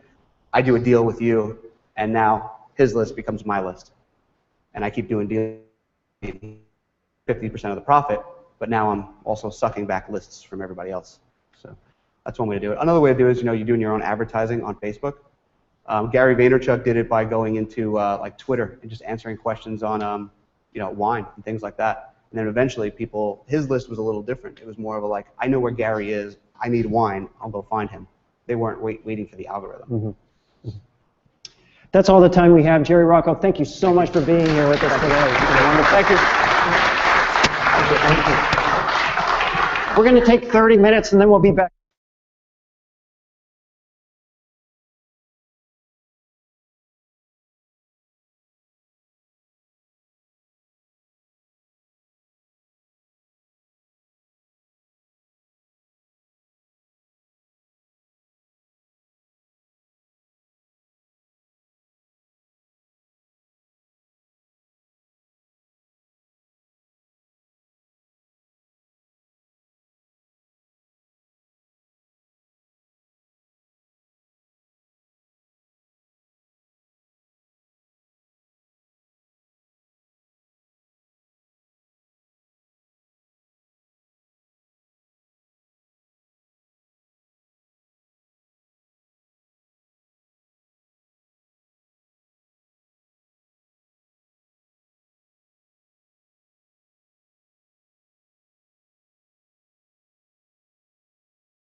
is, what makes it different, just to set the stage before we get into the deep questions. Let me start by saying that absolutely nothing against the agencies. Many great agencies. I think one we came up with when we opened it, when we're only 2 years and 3 months old, we were discussing this yesterday. We got a lot of input from former clients of mine that had existing agencies who were very frustrated with their agencies and what the work their agencies were doing. And I heard a lot of negativity about agencies. Yet I was being encouraged by former clients to open another agency. So, jokingly, I said, well, why would I want to open it? It seems that that's the way it goes. Am I using this stuff? Yes. Okay. That's the way it goes. Why would I do that? And jokingly, we said, well, let's open the anti-agency and stop. And what we meant by that was, let's figure out what agencies might be doing that's not working for their clients, it's not being effective, it's not really addressing what their clients want, and let's do the opposite. Let's do that. Let's do the opposite of what people don't like. And we built a culture around that. And you know, I don't really like to talk about myself, so I'm going to talk about my team. We created what we call a Navy SEAL culture, and we literally, when we interview people, we literally try to scare them out of the office, telling them how difficult it is to do what we do, and the kind of passion we have to have what we do, and the kind of concern to really be, you know, on standby at all times for clients. Because no matter what company you're dealing with or who you're dealing with an entrepreneur of sorts. Whether it's the president of a company, the vice president of marketing, the owner, these are people whose lives are depending on what we're doing. And so we treat everything very differently, and we treat almost everything we do as if it's ours, as if we're doing it for ourselves. We don't take anything personal. You know, everyone has a great idea, everyone has something to say, so we listen to our clients, because who knows their product better than them? No. We can't walk into a company and pretend like we know that company better than the person who built it, or better than the person operating that brand. We would be foolish to think that, yet many people do. We go in and we engage, and we act as a partner, and we address what they want to do, and we work collectively with them to help them solve problems by bringing them ideas, which is something we can talk about when we come to find media. Okay, and that's my next question, which is, when it comes to media, especially audio media, tell me take me into the decision-making process. What do you buy, and why do you buy it? Well, we get together, and you know, we were small, but we have media teams now. But we discuss, first of all, our objectives, as I mentioned, which is obviously logical, and obviously very bright. But what we really look to, and I think you're all going to understand this very, very simply, is we look for content, and it's something that I've been doing since the mid-90s when working with Clear Channel, when they took a risk and decided to try something called NTR, non-traditional radio, which of course now has become a major revenue stream for all radio stations. And we did that by taking a risk with our client at the time was the Rio. And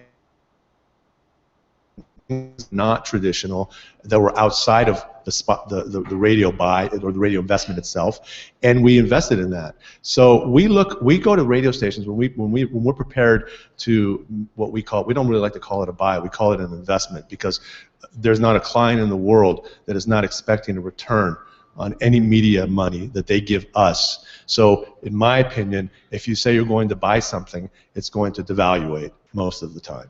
We take the money that is given to us and we think of ourselves almost as investment bankers, and we're going to take that money and we're going to invest it in media, and our clients and us are going to expect a return from where we're spending the money. So with that in mind, when we go out to look to what we find, we absolutely consider ratings, reach and frequency, gross rating points.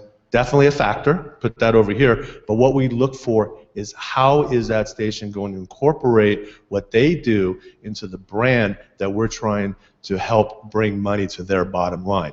And so having said that, how do they bring us unique, and you use the word proprietary or exclusive ideas that don't work for anyone other than the brand that we're representing. So if you bring me an idea that I could sell to 5 or 6 or 8 of my clients, it's completely dead in our mind, because that idea is generic. And that means that when you're out there broadcasting it and the listeners are listening to it, that means it's something that to them becomes a commodity. I need to know an idea that would be exclusive and proprietary to the brand we're representing, then that can only be applicable to them. Yeah, it just seems to me like traditionally, there was this kind of distance between the people who sell the spots or the ideas and the people who create the content. But increasingly with digital platforms, the opportunity is to say, well, a digital platform that doesn't have an audience can't be sold, and a digital platform that can't be sold, doesn't matter if they have an audience or not. So now suddenly you've got people on the sales side, people on the product side, kind of collaborating in a way that wasn't historically true. There aren't as many folded arms across the table anymore, or at least there shouldn't be. Is that your experience? Yeah, absolutely. I'm not sure that, I think in many companies, struggle with creative and sales coming together. I think that there is a rift, and it continues to be that way. Very few companies have been able to successfully creative people together to work in combination. One of the things we do at InnoVision is we actually ask, and there's several people in the audience here who know this, we specifically ask to work with the creative people and the sales people at the same time. So we want the ideas that are generated for our clients. And I'm not talking about just the schedules. I'm talking about the you want things that work for the station's Correct. brand too, in Correct. the case of radio. Absolutely, absolutely. It has to line up with their brand. But we specifically, and we demand that meetings consist of creative and sales input. So we're working with maybe the program director, and we usually like to get management involved, or even ownership at that level, because they get excited about it. When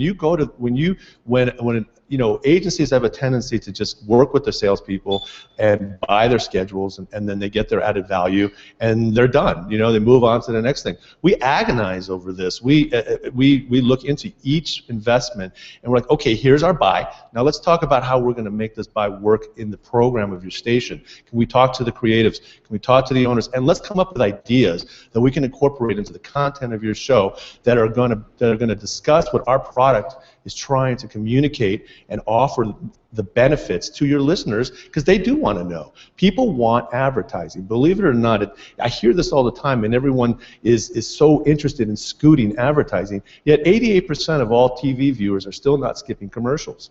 And people do listen. But the fact is that they do want the content. It's exactly what everyone here has been saying all day. They want to listen to things that are interesting to them and that mean something to them. And that's what we must incorporate our products, our brands into that somehow. And if you look online, I was doing this in 1994. You couldn't see it. In Business Week in 1994, I bought the rights to Melrose Place for Kahlua and brought Kahlua into that space. It's critical to be able to integrate the product and what the product benefits and what the product brand alignment is to the content, and be able to incorporate that and put that together so that it melds, so that the brand of your content becomes the brand of the product, and therefore the end user, the consumer who's going to spend the money, that's going to continue to support what you're broadcasting, wants to buy. Bottom line is we have to sell product. Here's what's interesting from what you said. You've skirted the whole issue of commercials, of spots, because you're talking about stuff that's ideas that are integrated into the content of the brand, is specifically what you said. I think Robert this afternoon would use the term native advertising to describe that. That is what you're talking about. Can you give some illustrations of that? Absolutely. I mean, we'll create events for clients that are specific to that particular client. Do you want exact brand? Sure. I mean, the best one, I love the Kahlua one, because you can go online and read about it, and it's really easy to understand, and it's a great story. In the 90s, everyone remembers Melrose Place was a huge ratings on Monday night. Well, that came on always after Monday Night Football. So the bars were packed with guys, right? Now, what happens usually after Monday Night Football, game's over, beers, drink, or whatever, stop, and everyone goes and does something else. The concept here was to get the women into the bars. Now, we knew there were Melrose Place parties going on throughout the country. So we approached Aaron Spelling himself, and we asked to buy the rights for Melrose Place, meaning we would be able to use the content likeness of all the actors and characters within that show and the name of the show. We then send out letters to all the bars, pretty much all the bars in the United States that meant anything, and we knew we were having these parties. And they were cease and desist letters that said you cannot have a Melrose Place party unless you make Kahlua the title sponsor of it and use Kahlua as the brand presenting this night. Well, what they started doing, the concept was, after Monday Night Football, all the TVs would switch to Melrose Place. The women would come in, and guess what? The guys would buy them drinks. It was a huge success. I mean, bottom line is, you have to take the social aspect into everything you do. Remember, everything still involves people, and connections, and relationship, and trust. Those are the key factors of making any campaign successful, in my mind. Mm-hmm. What is the best thing about the audio space? And I don't care, let's not talk platforms yet. Let's just about audio in general, about communicating via the audio space in terms of messaging, ideas, etc. What's the best thing from the advertiser's perspective? I think the way it speaks to the I think you have the opportunity to speak to people one-to-one. I think you have the opportunity to do so much more than just radio or just broadcast songs or have personalities on. I think there's tremendous opportunities in that space that I've asked several stations to look into, where you can actually start developing databases of your listeners. I mean, if you want to sell more media, what would be the best way? Speak to the brand and tell them why that brand has listeners on your station. Well, how are you going to prove that? It's going to take an investment. You need to be able to go out, farm your listeners, and build a database. And we talked about bases and lists. This goes back to lists again. Absolutely, lists are very important to advertisers, and they want to know not only are there listeners there, but do we have, now that we have all this amazing technology, another way to reach them? Yes, they're listening. Yes, they're responding. Yes, they're buying off of radio. Trust me, we just had a hugely successful campaign with Massage Envy here in the Los Angeles DMA with radio, and Pandora basically were the two primary mediums. And again, I consider Pandora a terrestrial radio station. I do not consider them a digital radio station.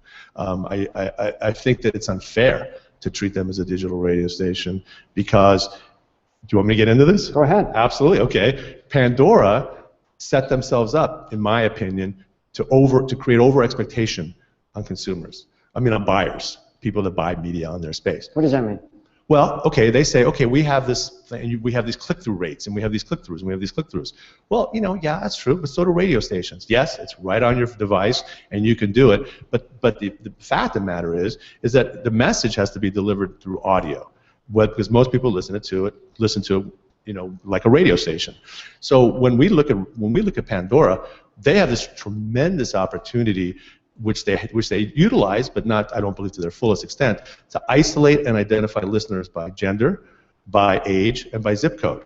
So this gives them a tremendous opportunity. But what they're failing to do is be able to identify by lifestyle likes. So they don't have that information. Yet 97% of all Pandora users refuse to pay the $3 to get commercial-free listening. So that doesn't bother them. Clearly, the commercials are not bothering them. And this is forced audio. You can't, you know, you really have to listen to it if you want to continue listening to the station you've created. So this is tremendous. But if they were able to go out, and this is what I think a radio station has ways to do through database building and through their websites, go out and get more lifestyle listeners. Now when Pandora sells to me, they could say, well, we have this age bracket, we have this zip code, and we have this many users of this product in this zip code that we know indicated to us like this product. Whoa, all of a sudden, now not only am I talking the demographics, I'm talking the psychographics, and it's absolutely a statistical fact that that's what they are. I mean, that's phenomenal. Is that data really not available, though, by integrating a variety of big data sources that can't be overlaid on data that a Pandora, for example, already has? Absolutely, but that's all speculative. You know, because there's overlays and there's general awarenesses of lights and psychographics, but they're not specifically indicated by that single user. Mm-hmm. They have the opportunity to send out to all their listeners, hey, can you give us 1 minute of your time and we'll give you this, whatever the offer is. And even if they only get 10% of their listener base responding, or 5% to this survey, they're going to get a tremendous sample size of what people do who listen to Pandora. And that's what advertisers want to know. What do these people do? What do they buy? What do they wear? What do they like? What do they drink? Where do they go? What are their habits? That's what we need to know so that we could start identifying, because there's just too many choices. There's too many choices. So how do you choose between, I want to spend this money, this dollar on radio, I want to spend it on Pandora? I acknowledge what you're saying, that you're considering them both the equivalent of radio stations, but how do you choose between? We treat it almost exactly the same. We allocate a budget for radio, and then we decide how many radio stations we can afford to hit effectively within that radio budget, in that part of the mix of the entire media, and then we treat Pandora as one of those parts. So if there's a $100,000 budget for radio, and we want to buy 3 radio stations, we'll buy Radio X, Radio B, and Pandora. So it's as if they're on the same ranker from your perspective. Exactly. Okay. What about other types of audio? Do you invest anything in podcasting, for example? We don't, and yet I'm curious as to why. I haven't been approached by anybody. There's not a lot of people approaching on podcasts. I think the interesting thing about podcasts is it can be created. One person can create a podcast, and it's almost like back in the day when everyone could create a radio station, you know, and then the super ones succeeded, and the other ones just kind of went away. It's a very similar model that's occurring. The problem here is that every one of them is individual, and so say, for example, this entire audience, they each had 50 listeners, okay? I don't really want to talk to you to make a deal with you to advertise your 50, and then you to advertise your 50, and then you to advertise your 50. But collectively, if there's 100 people in the room, now you have 5,000 people that I could talk to. Okay, give me one person that I could buy to that reaches all of you in one buy, in one investment. Okay, just like TV or radio, I think it was a concept, right? It works. I mean, I'll make one buy, and I'll be just like kind of Pandora is. I get on all the stations with one buy. Someone needs to figure out a way, and I'm not sure if they have yet. They may have to get great podcast companies to enlist with them and figure out a way to feed the message to all of them. So someone could come to an ad agency and say, "I have 10,000 podcasts. These are the vertical interest of the podcast." Okay. If you're a horizontal product, you buy all of them. Okay, so I pay you X amount of money, and now you make sure my message goes on every podcast of the 10,000 that you have, or maybe I select 50. What does that sound like? Cable? It's exactly what it is. Network radio, too. Exactly, and radio as well. Yeah, well, Rob Greenlee from PodcastOne is ready to spend lunch with you today. Yes, I am aware of you, and you're doing it right. You're the one. You're absolutely the person that I look at your site all the time. I'm like, this guy gets it. Absolutely, you totally get it. Yeah. Let's talk about how. Sorry. Yes, absolutely. Making connections. Yes, it's right, a big making love fest. How is traditional radio missing out, in your view? What are they not doing that they need to do going forward? Oh, okay. That's a really long answer, I think. But I think what they're a great medium, and it works. That's the first thing everyone understands. But we need to figure out. I'll speak as if I'm one of them because I don't like to isolate myself. But we need to figure out a way to make sure we don't become irrelevant, to make sure we don't become something of a dinosaur. And I don't believe that that's even close to happening because people are still going to radio for so many reasons. But I think what they could do is advertise to help support their revenue, which they need to do, is I think they need to engage more with advertisers and be able to figure out a way to do exactly what I was talking about, being able to address each brand, each person, each way, in a way that's going to be very different than every other radio station. And for those of you that are listening, that would be my advice. Figure out a way to make sure that you're just not counting on your spots to sell the products. Because that's a great support mechanism, and the reach and frequency is critical. And I was talking to Bob Hughes today, you have to hear it 3 times, and you start getting the message. That's awesome. But you know what? What if you hear this brand being discussed in your favorite show, or there's somewhere you go that incorporates this brand? What we look to at radio stations now is, if we're going to make an investment in your media, which we're happy to do, what more can you provide us that will help us in the terrestrial world? Give us some exclusive events. Create something for us. Create something in a show, or create something that can help integrate what we're trying to do into part of what you do, but make it interesting. You know, it's funny because what you're describing from the advertiser perspective is exactly what my opening presentation was about from the consumer perspective. Exactly right. And big, unique, meaningful, star-filled things everywhere. Right? I love your opening, and what you were saying was so, it was so engaging and so true that I just, I was completely, it was so compelling. It was awesome. What advice, thank you, what advice would you give to someone who wanted you to spend money on their audio medium? They're pitching you. What's the best way to pitch you? I think definitely know what you're selling. So, for example, know who you're selling to. We have so many salespeople who come in and pitch a client, and they know nothing of that client, and they come in and they know we only buy ideas. So they're kind of prepped on that. They've heard it through the thing. Don't come over to InnoVision unless you have something really interesting to bring. But I'll give you an example. We have a casino client, Valley View Casino and Hotel here in San Diego, and we have people come in still to this day who bring us an idea like, here's what we're going to do with your spa services. And I'll say, did you even look at the internet? Did you do anything? They don't have a spa. And so here, that's very discouraging to me. Understand what it is we need to do. Every brand should know, I don't know that they do know, what their position is, okay, and what they're selling and what their goal is.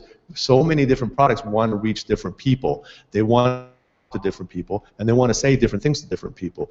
Once you can understand that, then it's your job and your creative department to work together to bring an idea along with a schedule.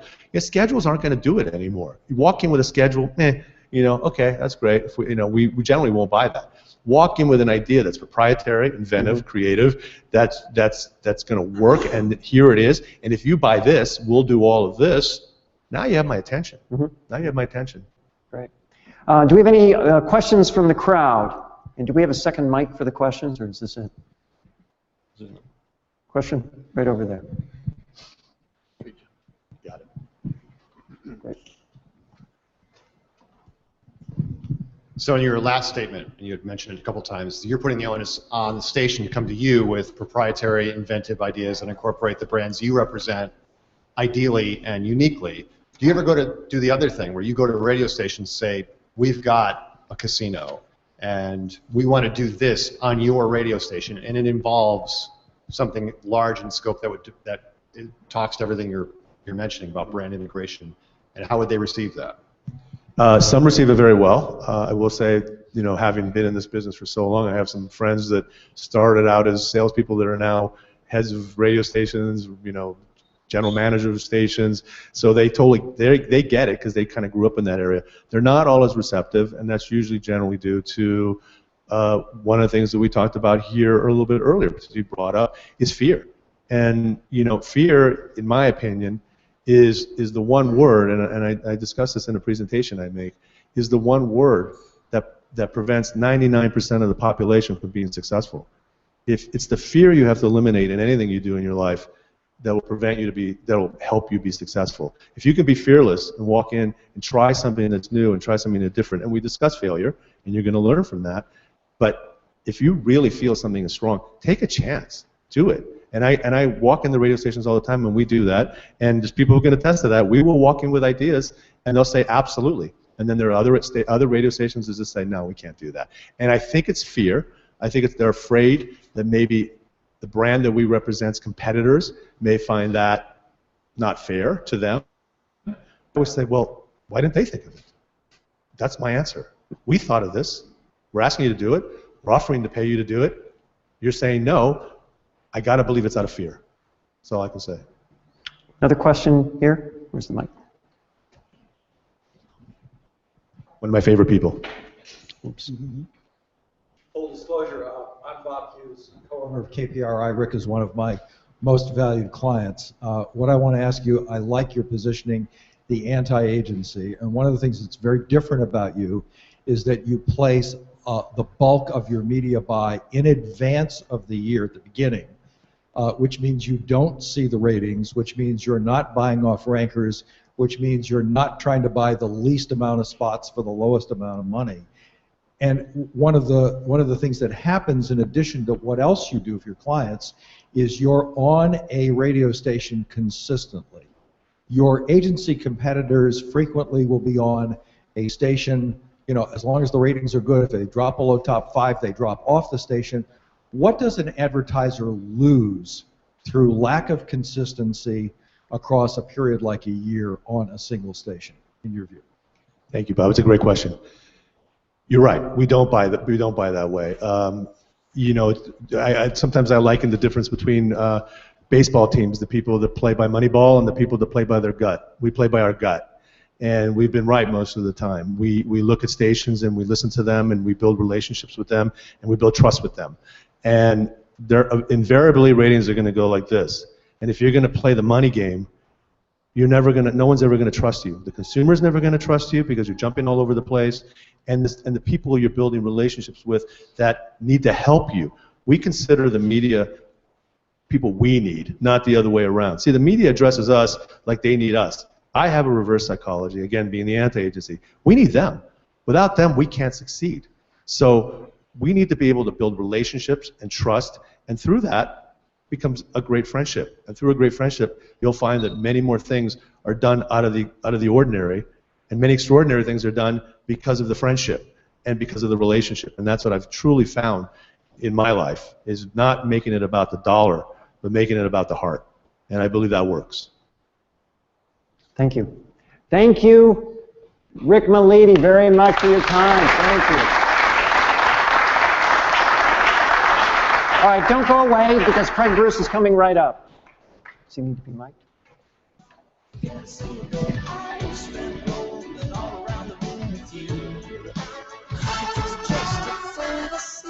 Taking over like a disease. Pull me out of this. I can't breathe. It's burning through my chest.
Cord there? Sorry, good. We are now entering the hour that is all down under all the time. We have two guests from down under, which is amazing. I'm thrilled. By the way, we have one person in the audience. Most people don't know this. We had a little contest through Facebook to see for somebody to win a ticket to this event just by spreading the word about it. And we did get a winner. And the winner is from Moldova, and he is here right now. Please stand up. Woo-hoo. Thank you for being here, Nick, from Moldova. Kind of makes Down Under feel... That sounds like a long way away.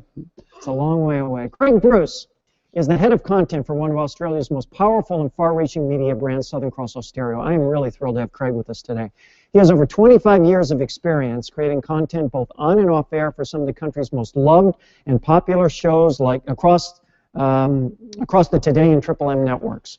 His career as a creator of content has seen him work with more than 30 radio shows, including #1 rating drive hosts Fifi and Jules, Hamish and Andy, and Breakfast with the Stars duo Kyle and Jackie O. Please welcome Craig.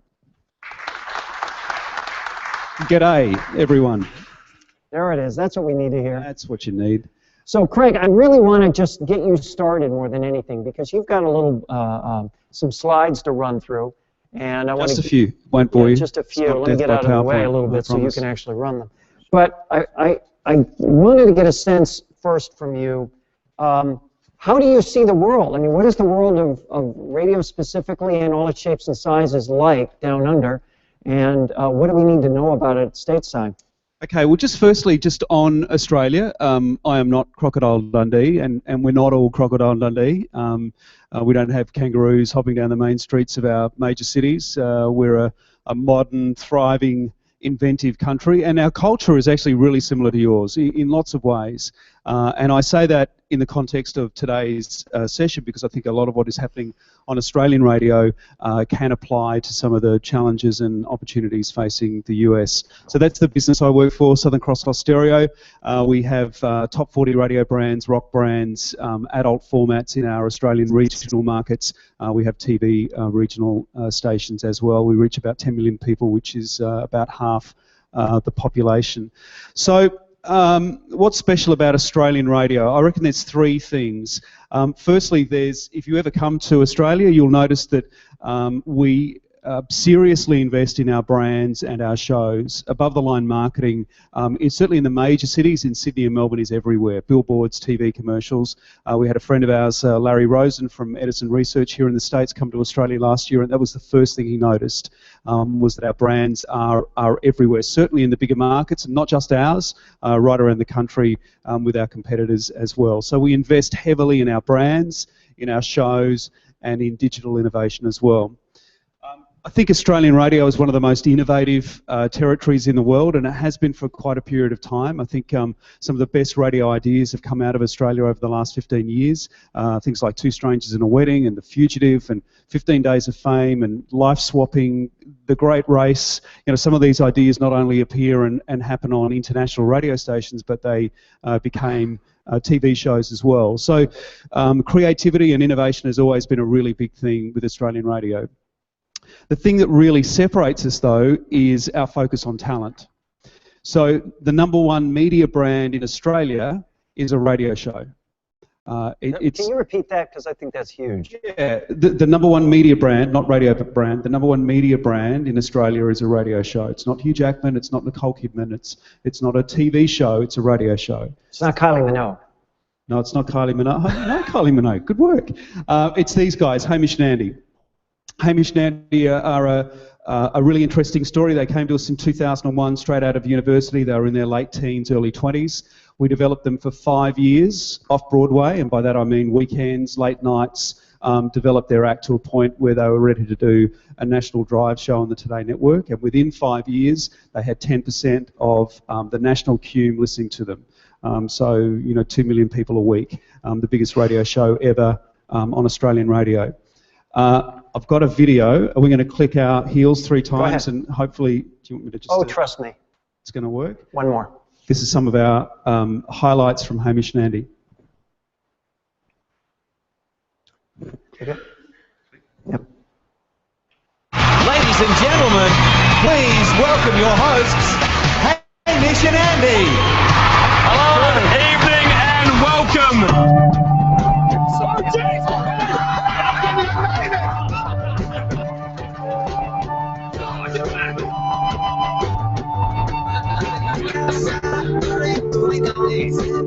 Madam Secretary, thank you so much for joining us. Thank you for having me. It's very exciting, and we start with a gift.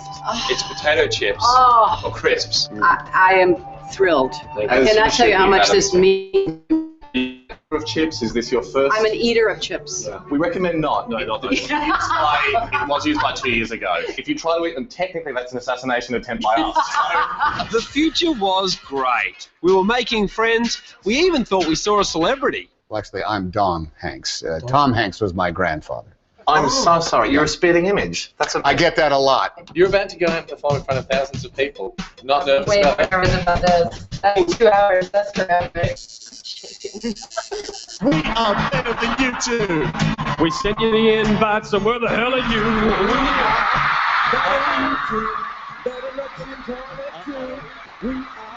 This is big for me, and as I'm not that big, when I say the next thing, I'm not asking you to arise.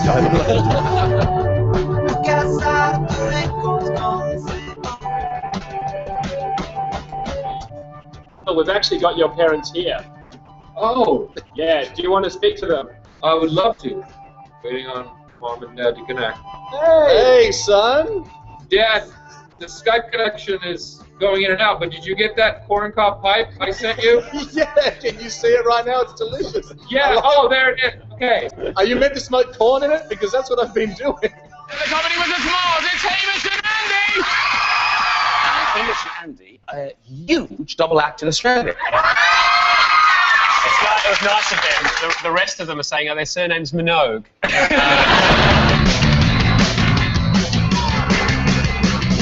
So I'm moving to New York 'cause I've got problems with my sleep.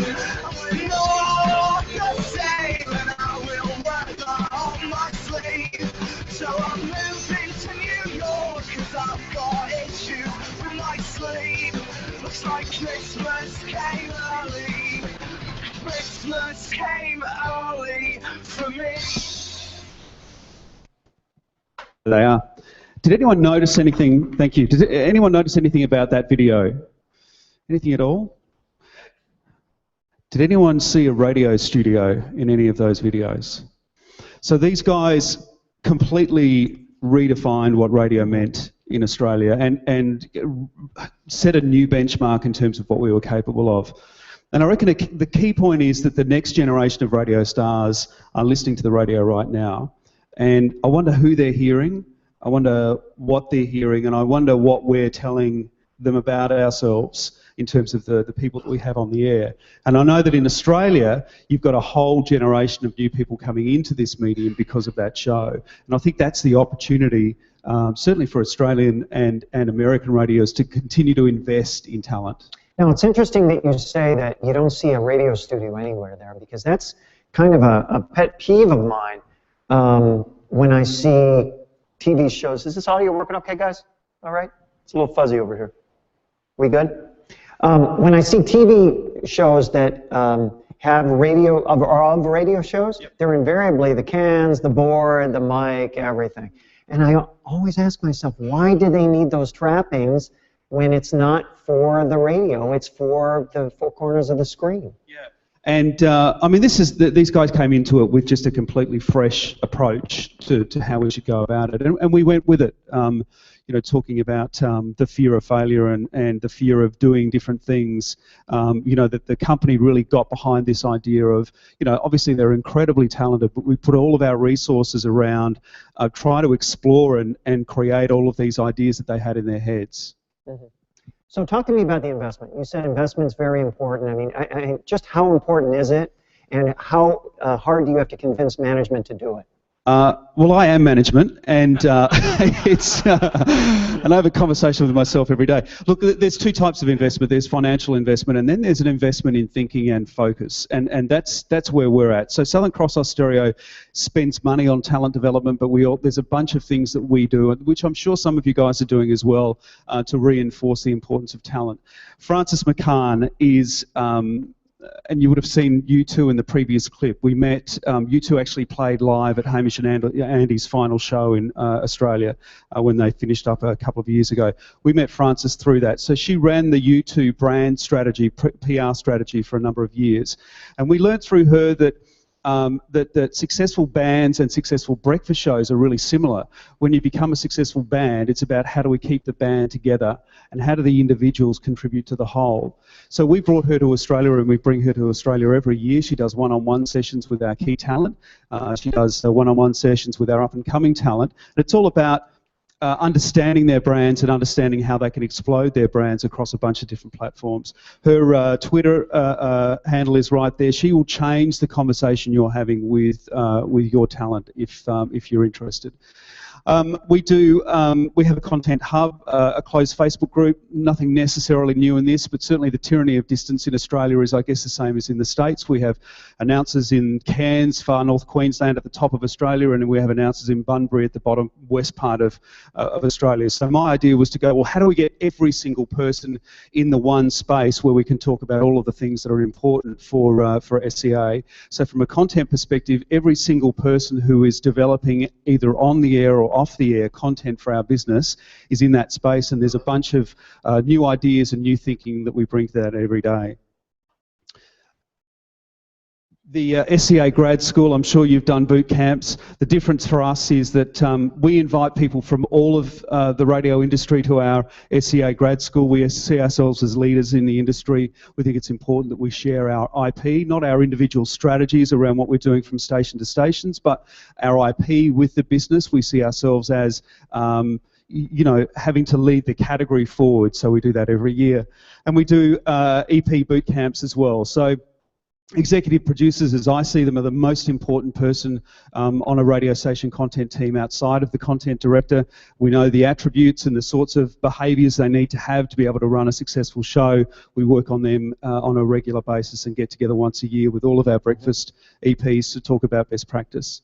So there's 3 or 4 examples of what we do to develop talent and to invest in talent. What about discovering talent? What do you do to discover talent? We look under every rock. We just never, so we're in a race. We're in a race to find the next Hamish and Andy because we know firsthand what a Hamish and Andy can do to your business. It transformed our business. It transformed the category. So for us, we are in a race every day to find the next Hamish and Andy. And we have to get to them first, and we have to be prepared to invest our time and our energy and our focus through mentoring and coaching to give that team, whoever that might be, and you're going to kiss a lot of toads along the way. That's how it should work. Not every new talent that comes into the business is going to get to where we need them to go. But that is absolutely our focus, which is to take every single opportunity, be it a YouTube star or a stand-up comedian or whatever it might be, bring them into the business and see what we can do with them. How patient are you? How patient do you have to be? Well, I think that comes down to instincts to a degree. I mean, there's lots of places you can put a young and emerging team or talent on the air. I mean, you can do, there's weekends, late nights. We talked about mid-dawns before. There is no excuse not to develop talent on FM, and money shouldn't be a barrier.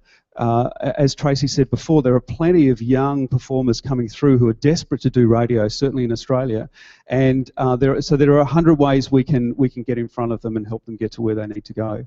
Do you think that because of Hamish and Andy's success, that it's kind of like the popular block becomes more popular and the unpopular block becomes less popular? Do you think the popularity of Hamish and Andy make the whole idea of being an entertainer in part on the radio more attractive? Absolutely. And I mean, I have 4 daughters in various stages of teen life, and they have never woken up with the radio next to their bedside tables. And when they get home from school doing their homework, the radio's not playing in the background like it used to for us. But when Hamish and Andy came to my town, they were banging on my door wanting a meet and greet. And they would come home from school to listen to the radio, to listen to these guys. Now, Hamish and Andy and these sorts of shows, they don't grow on trees, but it's absolutely critical, I think, for this category to go looking for these sorts of people. So are you saying that because, to take your daughters as an example, because their music habits, I assume are what you're talking about, are more scattered, more diverse, more everything other than radio, they're finding songs faster than I do. On YouTube, that it's things other than music that are really the secret to Austereo going forward? Well, I mean, music has to be a part of it, no question, and that's absolutely critical. But radio has always been at its best when the music stops, in my opinion, and American radio certainly over the journey has led the way in that respect, that has to be the point of difference for our industry, I think. Let's talk about American radio. You come here as someone with abundant experience. Come here in peace. He comes here in peace, yet you come here with ears. What do you hear? What's your reaction to what you hear? What's your assessment? I heard the birthday game on Seacrest at 8 o'clock yesterday morning. I know you'll do pay your bills at some point across the course of the year. We used to come here in the mid-90s. Tracy would know. Tracy's done a lot of work with Austereo over the years, and we would come here every year, and we would go home with files this thick of ideas that we would bring back to our radio stations. And unfortunately, we don't come anymore. We'll come for a holiday, but we don't come here for ideas, and that's sad. And that's because. Well, because I don't think there's anything new happening in between the records. As an example, and I know this is going to be reasonably provocative, but let's talk about the New York market for a second. And I'm an outsider, and please, this is done with respect. But Top 40 radio has always been about relevance. It's at its best when it talks to and on behalf of a generation of listeners. one of the reasons why Madonna's not on the radio anymore, top 40 anyway, is because she's been replaced by the next generation's new heroine or hero, whatever that might be. And then I look at Z100 and I see a guy who's brilliant and really talented, but he's in his 50s talking to a target audience in their 20s. And I just wonder whether that's a good thing moving forward. And I wonder. Do you wonder whether that's a good thing, or do you have an opinion on that? I clearly, I know one wants to give up on a successful breakfast show, and Elvis has been successful for a long period of time. I'm not suggesting that there's a cut that needs to be made today or tomorrow, but I wonder what the Plan B strategy looks like for that show. And I wonder whether AMP had an opportunity to come in and, instead of playing 10,000 songs in a row, come into that market with a new, fresh show of young people talking to and on behalf of 25-year-olds. I wonder if that may have been a different result, because I hear AMP versus KISS in LA and I hear AMP versus Z100 in New York, and it feels like a zero-sum game. It's more music in a row. You asked me, what do I think of American radio? I don't hear any of your breakfast shows or drive shows promoted. I don't hear a single promo for, here's this amazing star we have in the morning who you're going to love, you need to listen to him again tomorrow. I just don't hear it. And I don't know whether that's right or wrong, but in Australia we invest all of our airtime into our talent. So, I've heard before from... Stop there. We invest all of our airtime into our talent. Versus what? Investing it in a music position or investing it in... Well, it's a combination of both, but 80-20... talent drive your brand perceptions, and that's where we see the opportunity. We think that's where the passion and the love for your radio station comes from. So that's also the difference between your station and somebody else's station. Exactly, and our category and another category that has music in a row, which I think is an issue. I've heard before from American radio execs that, yeah, it's difficult to find talent, but God, I'd love to have your talent pool. I wish your house was as deep as yours. I mean, you have a country filled with loudmouths looking for something to say. No, I mean that in the nicest possible way, but you've got this incredible pool of... Yeah, loudmouth is usually taken in the nicest way. Well, but I mean that with love. I know you do. It's, you've got witty, brave, smart people who need a megaphone, and I think the opportunity is right there staring at the business. And talking to a lot of people before this presentation, it feels like everyone is sort of in the same headspace about what needs to be done. I'm just not sure of the response and where that needs to come from. In other words, does that need to come from someone over your head? Is that it? Well, I guess for our category and for Australian radio, thankfully all of the key players think the same, which is we need a great breakfast show, we need a great drive show, and we will invest in developing those shows. And our view is, as soon as we've got our new breakfast show on the air, we start planning for its replacement. Wow. So a breakfast show is like a business plan. You have 2 years to develop it, you have 5 years of success, and then you sort of start to move towards an end. And for us, as soon as we have that new show on the air, we go, okay, well, what does the replacement look like? And I wonder whether that is happening. Maybe it is at Z100 in New York. Maybe they've been thinking about that for a long period of time. And if they haven't, then I think they've missed an opportunity. I know there are questions for Craig Bruce. Let's throw it open. Anybody have a question? Be nice to me. I've come a long way, and I'm jet lagged. Here comes a microphone.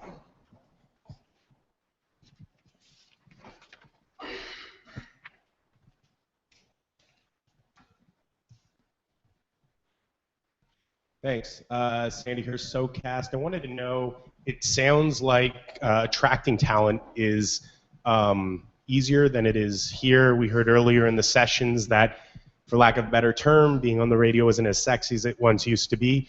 Do you find that it's different in Australia? And if so, why, and how can we work towards that? Well, I mean, I think it's as sexy as you want to make it. And attracting talent is not difficult if you've got a product to sell. And I read an article, a Howard Stern article a couple of weeks ago, and he was talking about listening to the radio growing up. And I would think you could talk to any superstar radio performer, and they had their heroes. They had those people that inspired them to go on the radio. And in Australia, we've had some shows over the last 10 to 15 years where this younger generation coming through, they've got so many different choices.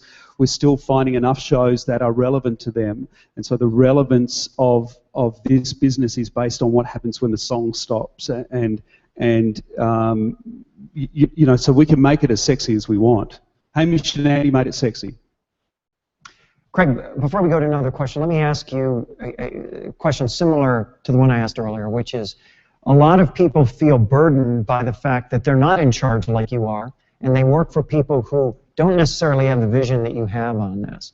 What advice do you give to someone who would love to create what you're creating every day, but doesn't have the permission to do so by management? I think that, you know, as Tracy said, everyone has their own media platform and media channel. I went to a concert with my daughter, 13-year-old daughter, the other day, and we had some photos with Jason Derulo. And I said to her, name dropper. Sorry? Name dropper. Name dropper. And I said to her at the end of the night, I said, have you put your photos up on Instagram? She said, no, I'm going to do it at 7 o'clock tomorrow night, Sunday night. That's when I'll get the traffic. You know, oh, man. No, your audience has an audience. No one is going to care as much about your brand as you do. And so I guess you can either go, well, nothing's going to change here, so I'm just going to give up, or you can. There's a bunch of ways you can express yourself. And if part of it is through FM, through a 3-minute talk break with a guy winding you up at 3 minutes 20, then that's okay. But there's just no excuse not to be able to build a brand given the amount of platforms that are available to people today. Mm-hmm. Young people, you talked about your daughters getting their music from YouTube.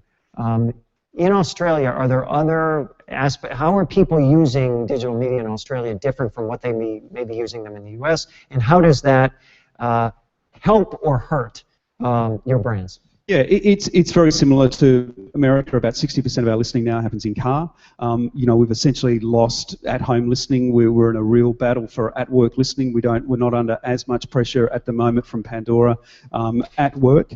But you know, I get research every night from my kids, and radio's just not on their radar. If we're in the car, it's a commodity. They go to where the hits are. And I don't know what that's going to look like in 5 to 10 years from now.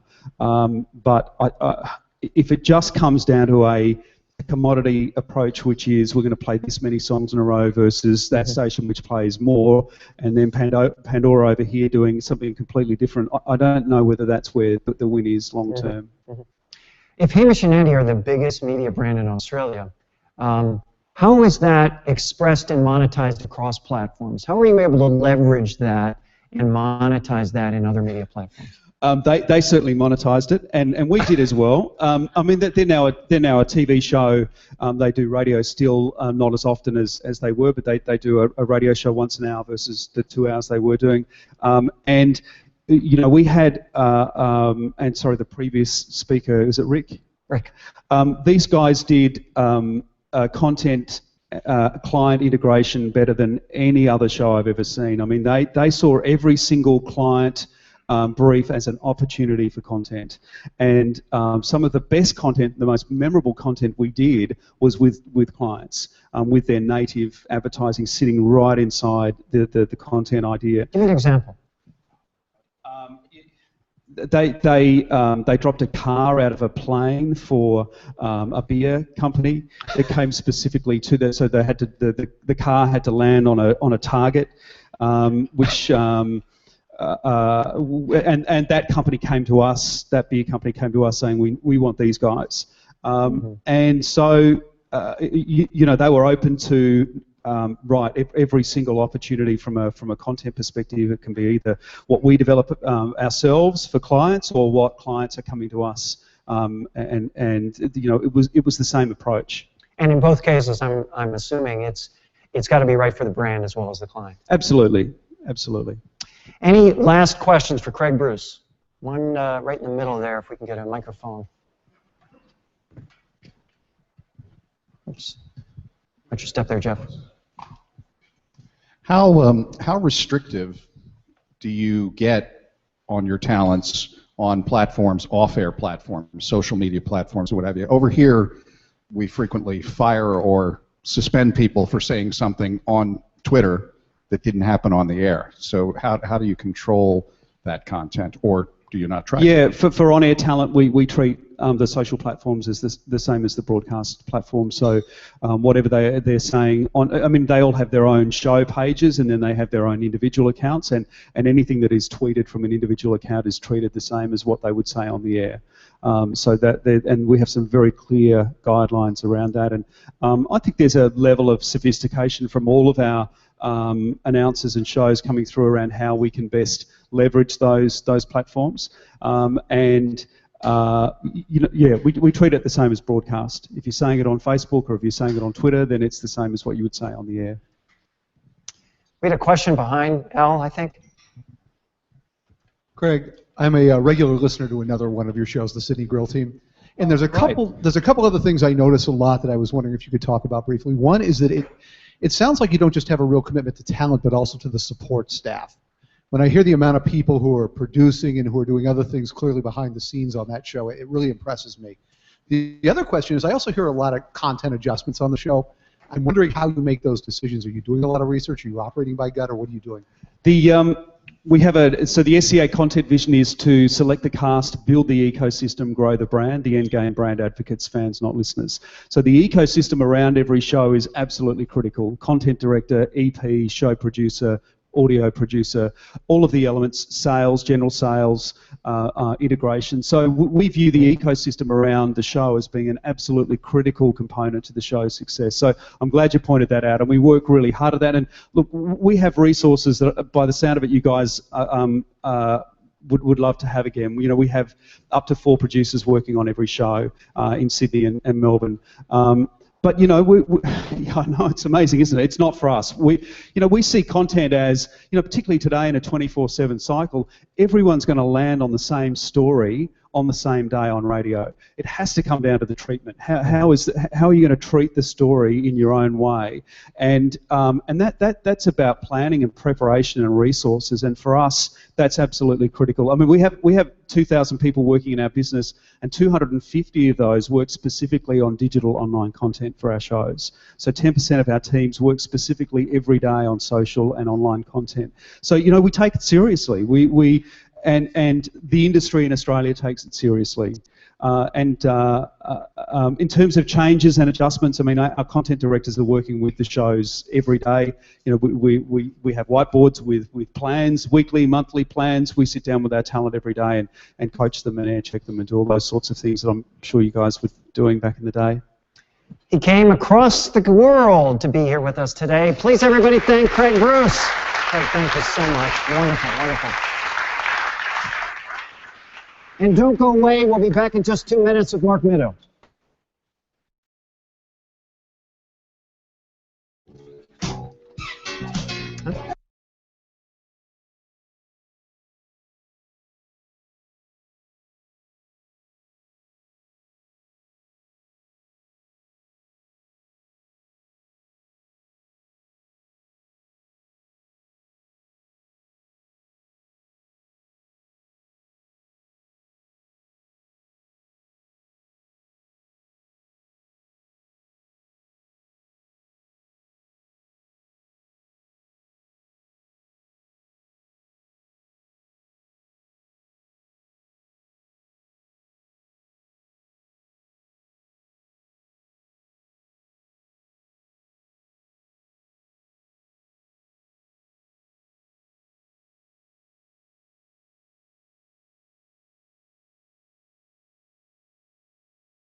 We know the Wi-Fi stinks. I'm really sorry. We're working on it. Calls have been made. The internet gods have been tapped. We'll keep it going. All right, everybody. I am thrilled to have our second of two Australians here today. Mark Middo is a growth hacker. And we're going to talk about what that is in a bit, because it's a new phrase to this space. And author of the book 5 Minute Business. Really terrific book, by the way. As the founder of Social Empire and Reminisce Entertainment, Mark specializes in finding the angle no one's thought of before and leveraging it to create remarkable revenue growth. Growth hacking is about building growth into the product. Over the last decade, Mark has used his growth hacking system to fuel the success of several unique online businesses. Mark has been featured in such publications as Bloomberg Business Week, Australian Annual Magazine, and the Sydney Morning Herald. Please welcome Mark Middo. Thank you, Mark. This is a fabulous book, Mark. Explain to me, let's go back to the beginning. Define for the audience, what is growth hacking? Growth hacking. Well, it's a massive buzz term at the moment. Yes, it is. It's been around for about 4 years now. A guy called Sean Ellis from the Silicon Valley, he coined it in 2010. And basically, he found that there was certain types of marketers out there. There was marketers who were great at managing things, but then there was other marketers who specialized in startups, and they helped get a lot of growth in those early stage startups. And some of the examples are companies like Airbnb, Facebook, Twitter. They all grew really fast with not much money behind them. So what they did is basically built growth into their product, viral growth. And an example of a good company that's done it really, really well was Dropbox. So everyone's heard of Dropbox, obviously, so I won't explain them. But basically what Dropbox did is that they gave away a gig of free space if you signed up and you got it for free. And then what happened, once you'd signed up for that free gig, you could get another free gig if you actually shared Dropbox with your Gmail contacts. So they could have easily just given away 2 gig for free straight off the bat, but they didn't. They kept 1 gig away and said, hey, you need to share that to get that gig. And then they grew exponentially from that. So that built viral growth into their product. And that's still a feature of Dropbox today. It is. It very much is, and a lot of people copy it as well. So it's perfect. You can do that with anything as well. Doesn't just apply to tech. And I guess my angle with growth hacking as well, Mark, is that I was never a gun developer or anything like that. I started off in online business about 10 years ago, and I was a complete failure. I had all these crazy ideas of wanting to be an internet millionaire when I was about 18. So I'm 28 now, so it was 10 years ago. Information back then wasn't as readily available as it is today. So it was just trial and error for me, and I was just trying things, and they just weren't working. I was spending a lot of money on developers, and I nearly gave up. Stupid ideas I was having, thinking I was going to make a lot of money, and nothing ever happened. But then I just slowly learned more and more, and I found you could use tools that helped you leverage growth hacking techniques without needing to be a developer. And I think that's key, and that's my angle with growth hacking, because I think a lot of people get scared away by the idea of growth hacking, that you need to be some sort of tech head, like a Mark Zuckerberg who can build things off the bat, and or you have to spend $100,000 getting someone to develop something for you into your product. But there are so many tools out there these days where you can actually apply growth hacking techniques for as little as a couple $100. So talk about that. What are some of those ideas? What are those easy tools that that either entrepreneurs or even people in the media space can use and apply to build growth in? Well, talking in the audio space, I guess everyone who's listening to audio are in a passive mode. So they're sitting there listening to audio, and they might be in the car, they might be running, they might be jogging, and these types of things, and they're listening. So they're in a very passive mode. So what you need to do is get them into an active mode, and some tools that you can do that is by obviously telling them to go to things like a landing page. And a landing page is just telling them to go to a certain website where there's a call to action where you give away something free, and then you join an email list. But what you use there is a tool called Lead Pages, which is it's a $30 a month tool, and you get yourself some sort of growth there by pointing people to a landing page rather than just losing these people that you're speaking to. And some other examples of some tools that you can use are sites like Code Canyon. Code Canyon, you can download perfectly good scripts and tools that allow you to sort of build viral growth into your products for very cheap, like $10 and things like that. I'm having some SEO work done on a site of my wife's, and the first thing he started with is the landing page. Yep. That's the first thing he started with, is optimizing the landing page. Exactly, that's the first place you have to start. You have to start with a landing page because that's where you can start to build data. And that's where I see where a lot of audio brands sort of fall back, is that they don't build that data. That they're sort of, like I say, they're passive, they're just pushing out stuff. You need to get people onto a landing page where you're giving something away for free, and then you can start to build rapport through a different channel, which is email marketing, because email marketing is still the highest converting form of online marketing. If you speak to any online marketer, that's the first thing they'll say: build your email list. And you are probably the third or fourth person today to use the term list. Why is that so fundamental? The list is just so important because with a list, that's where you can actually build a story with your customers, and that's exactly what I do. If someone joins my list, they get my story throughout a series of emails, which then they fall in love with me, basically. That's what I try and do. I try and seduce them to a certain degree, and that's what people should be doing. You should be trying to build that rapport through an email list. But not just that as well, but you can also push them to different channels as well. You know, it's your way to actually pull people in rather than just pushing out information to them. And, you know, I still see so many audio brands sort of do SMS, and, you know, when they're broadcasting to their people, SMS in or call in, but, you know, you really should be using social media and then pushing them to an email list, and then, you know, you can get them on the email list and then start pushing out content that way. And that way you can do anything you want with them. Building rapport is the big thing with having an email list. And initiating a relationship, which pays off you over time. The thing that a lot of media brands don't quite grasp very often is we have this big thing, let's say at the radio station. We can communicate with anybody anytime. We can drive them to our website through our radio station. But once they get there, you know, we don't know who they are, we don't know where they go, and we have no way to get them back again except through a radio station all over again. Exactly. And it seems to me that what you're describing is, again, particularly important for people in the non-commercial space. Yeah. People who are listener-supported, station brands that are listener-supported, because if you don't have a list, you don't have anything. And what I find for non-coms typically is that they've got a lot of people who listen over the air. They don't know who they are. They can only count their ears. And then they've got the list of people who are donors down here at the bottom. Yeah. And they have no list in the middle. There's nothing in the middle. Yeah. What's the solution to that problem? I think it's giving stuff that value away. So you've got to give some value away, some sort of thing that you give away for free. I'm thinking exclusive content that you give away to people, and then they jump on board and they can obviously join the list that way, and it's targeted to those specific people. You've got to give something of value to get those people to give their data away. That's what I've always found. I give away certain types of content to different target markets, and then I get them on my list and have different segmented lists. That's some of the best way that you can do it, is really targeting content and give it away as exclusive content.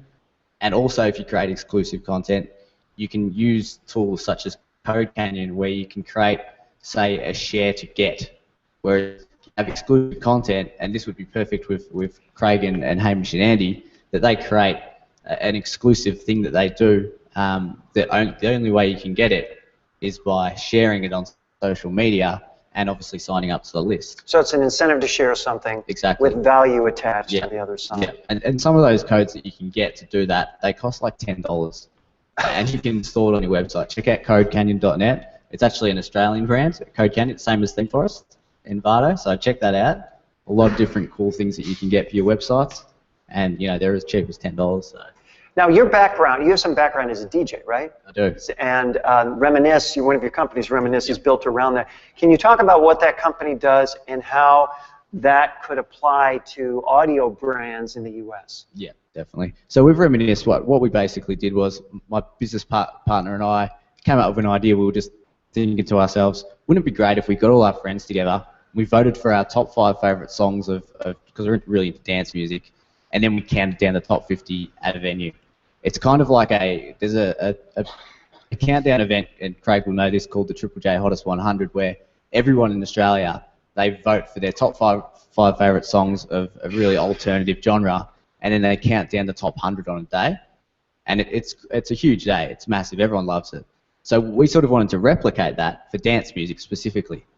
So we had that idea and we ran the party, and it was great. We just thought everyone had a great time. So we thought, look, we've got to turn this into a business. It's too good of an opportunity.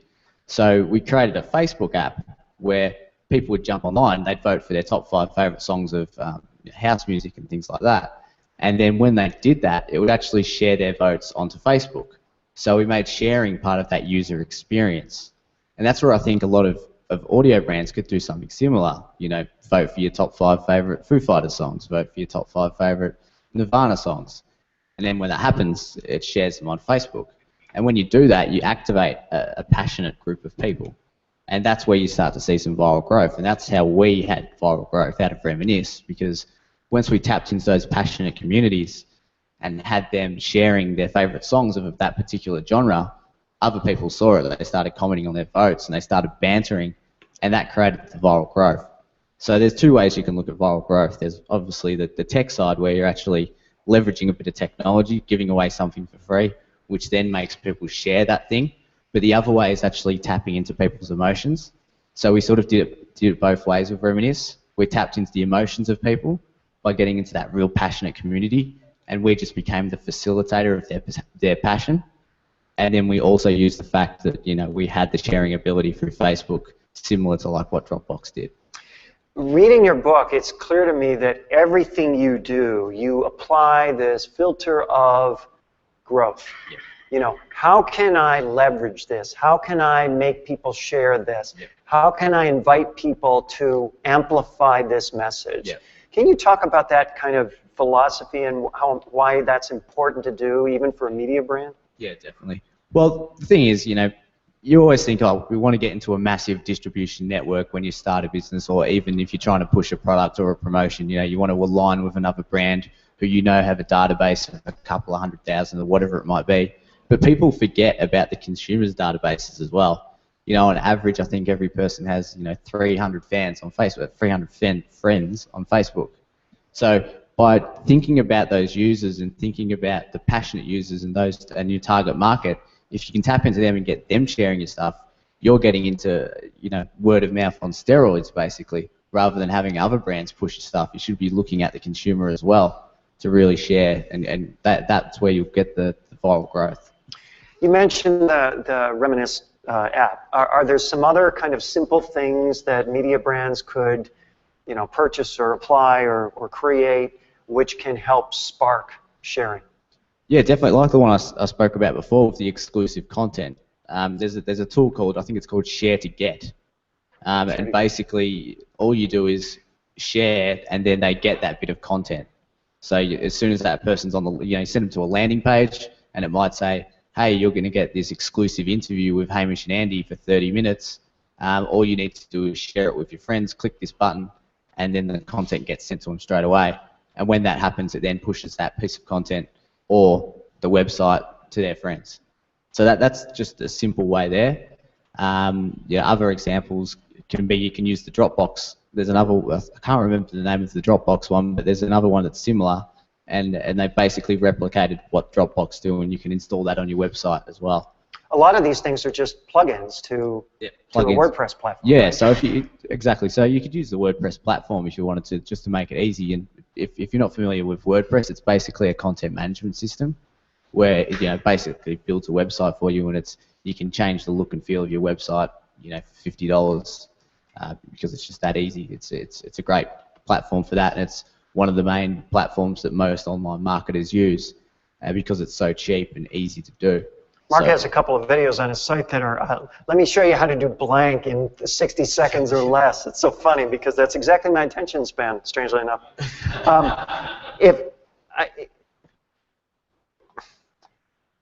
One of the challenges that people in the audio space have is this, and that is that audio, forget some of the other ways to share messaging, but audio itself is hard to share. Yeah, definitely. Most MP3 platforms do not have sharing functionality built in. You can share the page, not the MP3, with exceptions like SoundCloud and others.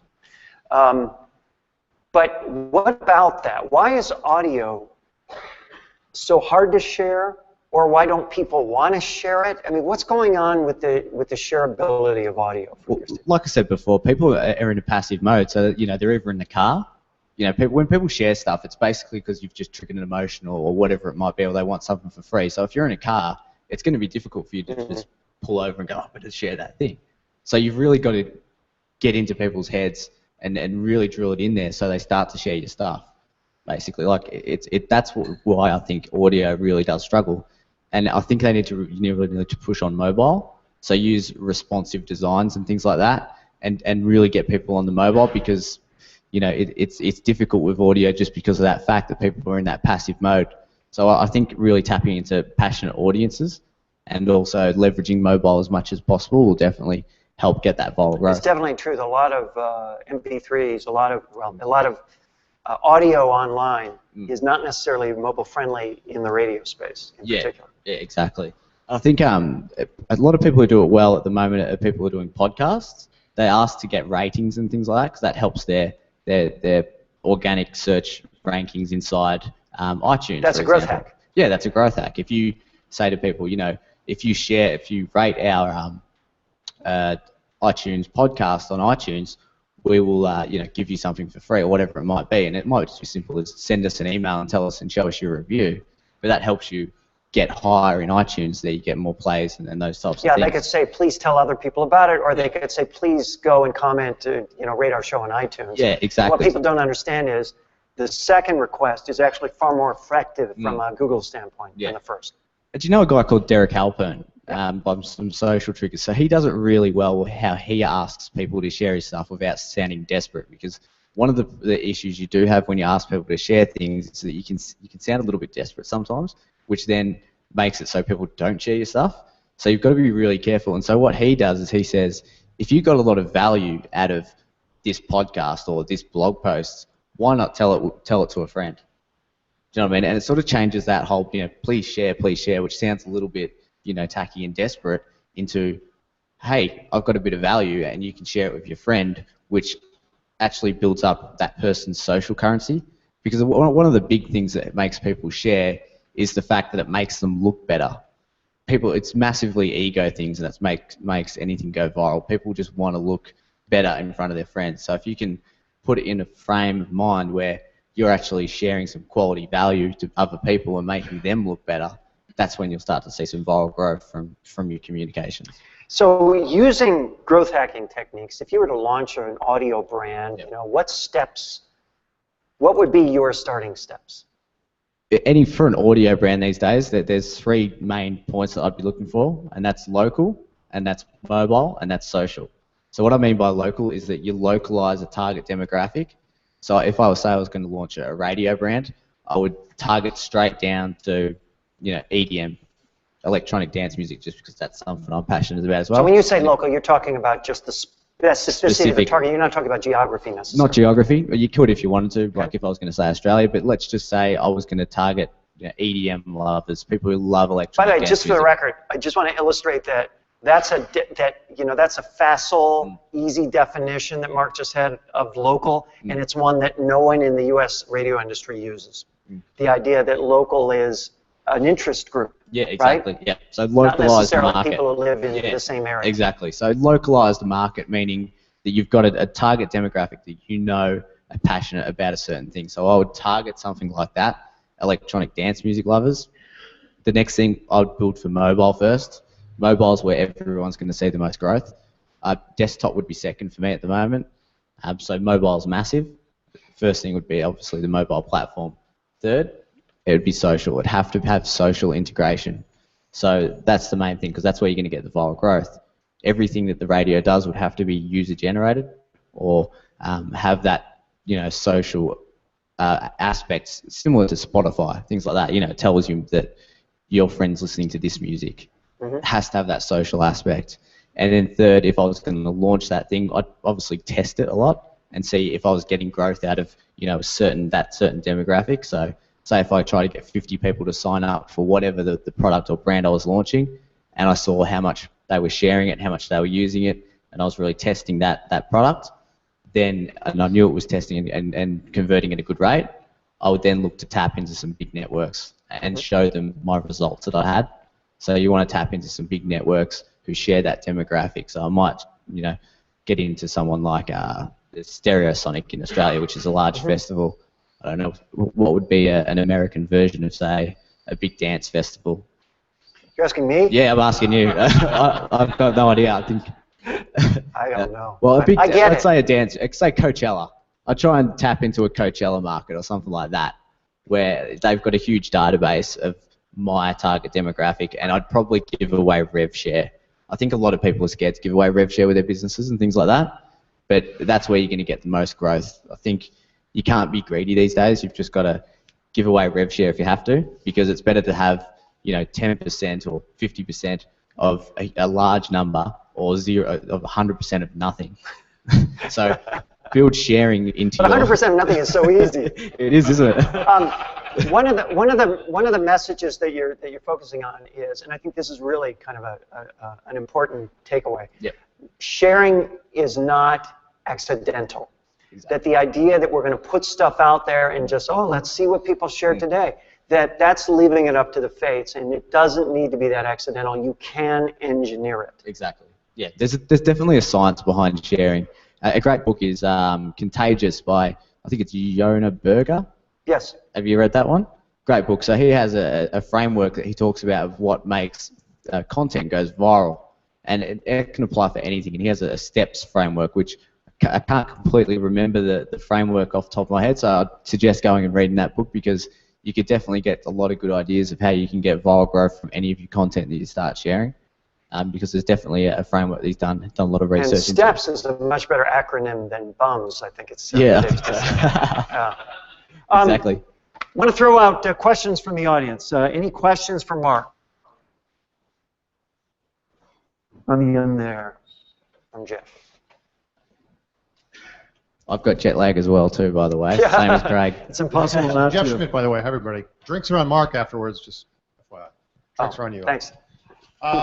List. Everybody's talking about the list, build a list, build a list. A lot of us have been working in radio long enough where we've had build lists, we've motivated people, and they were built on a lot of kind of old school contesting techniques. Yeah.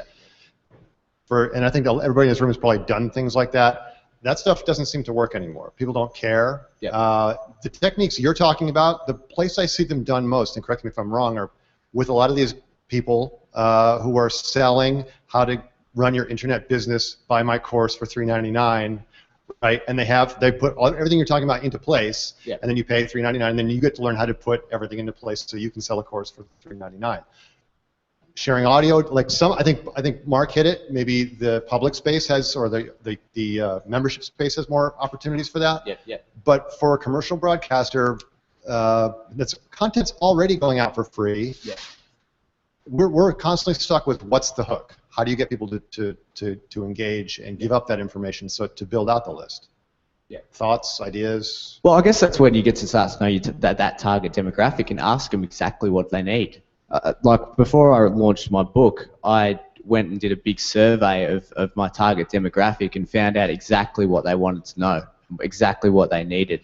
And that could be something as simple as doing the same thing. Find out exactly what they want, and then give that to them in some sort of, it doesn't have to be an ebook or whatever it might be. You just give them something so you can get their details. I wouldn't worry, because you don't want to alienate that thinking, okay, it's not going to work, because everyone loves stuff for free, especially to help them. So it might be videos, it might be that you go and catch up with people, 45-minute free sessions, whatever it might be. You just got to give something for value, and then you can build that relationship through the email list. And that transfers across the board on anything. It's really about just giving a lot of value away. And I want to jump in on that too, because your point, Jeff, about contests being the primary driver, that's part of the old school metaphor. I mean, Mark didn't say anything about contests. And that's the way people are thinking about it. That's not the right way to think about it. For example, and your second point about, as people are trying to sell, courses or whatever, I've got this stuff on the site for this event. If you go to the landing page, and it is a landing page, it's only one page, for this event, what you'll find at the very top is opt-in. And I've got 900 people on that list now, which is more than a lot of radio stations have, who aren't brought in by a contest. So I think it's as broad as it can be based on how ambitious you are in using it and how broadly you think of it. But if you think of it purely as, if you want to win 1 in a million chance, enter here, that's the lowest rung on the ladder. Yeah. Well, and I think, Mark, you would probably say that's value and 1 in a million chance to win a contest are not the same thing. Yeah, definitely not. Definitely, you got to give them value. You got to give them what they want, not just a chance to win, $100 or whatever it might be. That doesn't work. No one really wants to do that. But if it's something that they're going to actually get a lot of value out of, that's going to help them do whatever they need to do. It points out a pain. It really something that they're struggling with. That's when you're going to get that cut through, and you're going to get them on the list. You might not get everyone on your list, but that's when you start to sort of look at how you can make it better to get more people on the list and look at your conversions. And this, by the way, is why Pandora and others in the space were able to get that registration information, because the value they get in exchange is worth giving up that list. That's the list. One last question? Okay, we're going to break for lunch. Mark Middo, thank you so much for being with us. We've got 60 minutes. Letting you down easy, but just give it time. If it don't hurt now, just wait a while. Another big fish in the pond, no more. You were worth the feeding on. So what are you gonna do when the world don't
definitely want to take a minute to thank Ron and Maria from Alchemy Catering.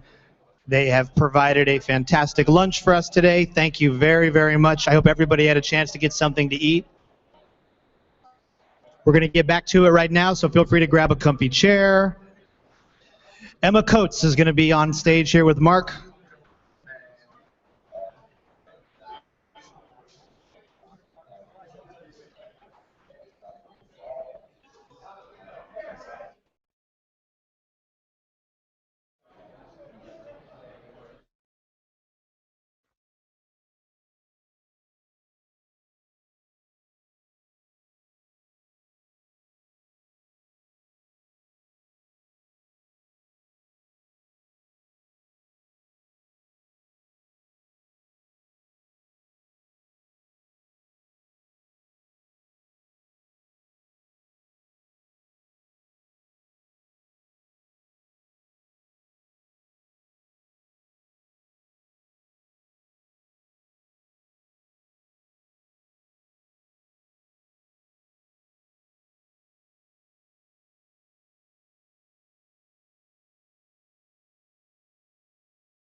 Talk a lot about what happens between their walls, at least until the recent book.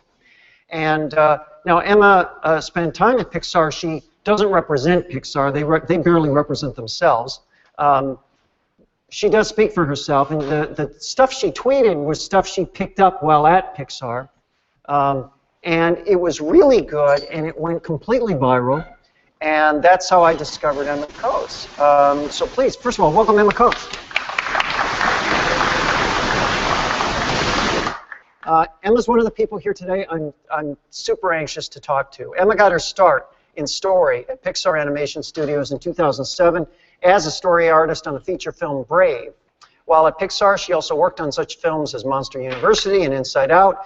Since leaving Pixar in 2012, Emma has worked on numerous projects for DreamWorks TV, Scott Free, and Paramount. Scott Free is Ridley Scott's company, right? Mm-hmm. And Paramount Animation. She teaches story structure at Otis College of Art and Design while continuing to develop her own films as a director. That's Emma Coates. Welcome. Thank you. Emma, the reason why I wanted to talk to you in the presence of this crowd was that at the very earliest stage, spoken word, a term we use in the radio space, the audio space, those were stories. And that's your specialty. I want to ask you how you would define a story and why we should care about that. And I want to do it by warming you up with a quote that I found from a book called Difference. The author's Bernadette Jiwa. Here's the quote. Before paper, ink, and white space, we had only words. The words and stories we paid attention to had to have meaning for us or they didn't get passed on. We gathered around campfires to listen and sat around tables talking and drinking tea or got comfortable with a book on our mother's lap. The medium didn't matter. What mattered was the connection, the animal warmth and trust. Is that what a story is? Yeah, is this on? Yeah. Okay.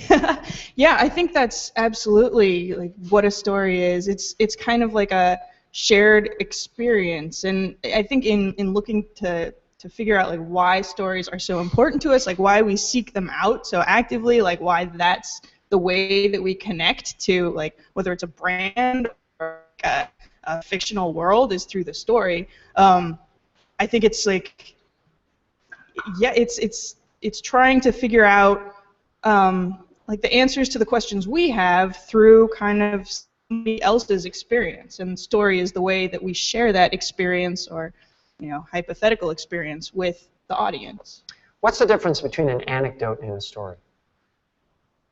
Is there one? Well, if you have a 5-year-old, you probably know like the anecdotes that a 5-year-old comes up with. You're like, but what's the point? Like, so you dreamt about a toaster. That was cool, I guess. But yeah, I think a story has something to take away. It has a purpose. It has a kind of a, an object that you're leaving the audience with. So you're saying payoff. A payoff, yeah, or a moral, or whatever it is. I read the book that your former boss, Ed Catmull from Pixar, wrote called Creativity Inc. He had a sentence in there that really struck me that I've discussed with you already, but I want to bring up with you now. And I think it's a sentence that will surprise the people in this audience. Here's what he said. Early on, this is Ed Catmull, the founder of Pixar. Early on, all of our movies suck. Yeah, it's kind of actually, like, from working there, we would get alarmed when it didn't suck early. We'd be like, oh no, what's wrong? Like, we need to, like, we know it's just down the line. It's going to suck. So get it out of the way fast. I think, like, is it Steve Jobs who was saying, like, fail fast? Mm-hmm. Or is that an Ed Catmull? It's one of them, yeah. But definitely that's the attitude that I picked up, learned from Pixar. Get it up as soon as possible. Start fixing it as soon as possible. Like, you can't fix anything if it's just in your head or like as a hypothetical. Of course, it's perfect. Yeah, it'll work. But once you get it down and solid, you see all the problems and you see kind of the things that surprise you that does work. That path from conception to finished product in the Pixar world is what, 3 years? Anywhere from 3 to many more. Like, I don't know if he says any definites, but like once the director's working on it, like the inception of their idea, like I think they came up with WALL-E when they came up with Bug's Life. So it was kind of gestating for that long. So that's a long time to suck, is my point. And I guess what I'm trying to get my head around for the purpose of the people in this room, all of whom are storytellers and people who work with storytellers and people who hire talent and train talent, coach talent and fire talent, is, it's supposed to suck at first? I mean, I can't believe that wouldn't be the reaction. It's really not supposed, there's a ramp. It's not going to be great at first. I mean, I think that's hard for people to conceive. Yeah, well, and I think a lot of that, too, is the process at Pixar allows for that. It's built in. Talk about that. Yeah, so like something that I've learned in, venturing outside of the world of Pixar, like I started there, and so I kind of grew up in it, and realizing that outside, you don't have 3 years to work on a project. Mm-hmm. So if you have a shorter timeline, necessarily you need to figure out what works and just kind of like, all right, it's good enough. It's good enough. Let's go. What Pixar, the luxury of working in story at Pixar, is that your deadline is so far away that you can really find things that work and then make them better. So in looking back at what you originally had, you would say, like, yeah, that was interesting, but it sucked compared to what we have now. Which, yeah, on a short timeline, you don't always have that. That leads to my next question, which is, normally we deal in the presence of audiences, so we have feedback instantaneously. At Pixar, you did not. Outside audiences, anyway. How do you know when something sucks, and how do you know when something is great? Oh, wow. Well, I know that Ed probably talks about the internal screenings where we would show the movies to internal audiences. So programmers or animators or like just a broad swath of the company, we would show the movie as it was, like in its current state. And you could tell from the laughs, you could tell if somebody's sniffling in the audience, you're like, yes, we made them cry. But you can take the temperature of the audience just through that test. And then it's also measuring what people get excited about, right? Like kind of the difference between story and anecdote, where if somebody leans in, it's like, yeah, and then what happens next? Like, you've got something that's a grain of something good, even if it's not quite there yet, to keep working on it. But if you're like, yeah, and then, okay, so wait, what I forgot to explain was that he grew up over here, and people just tune out, and you look to kind of see in the eyes which it's not pleasant to do. Like, oh, they're tuning out. At Pixar, from what I understand, early in the stage of development, they would bring together a group that includes all the directors, people that are working on different movies other than this one, who are able to provide their feedback. And the deal is that the feedback's not binding, but the feedback is invited and the feedback is safe. Yeah, absolutely. And that's the field, like at the very beginning, in the early stages, that's the field for like, should we even be making this movie? Or like big issues like, why does it have to be about a robot?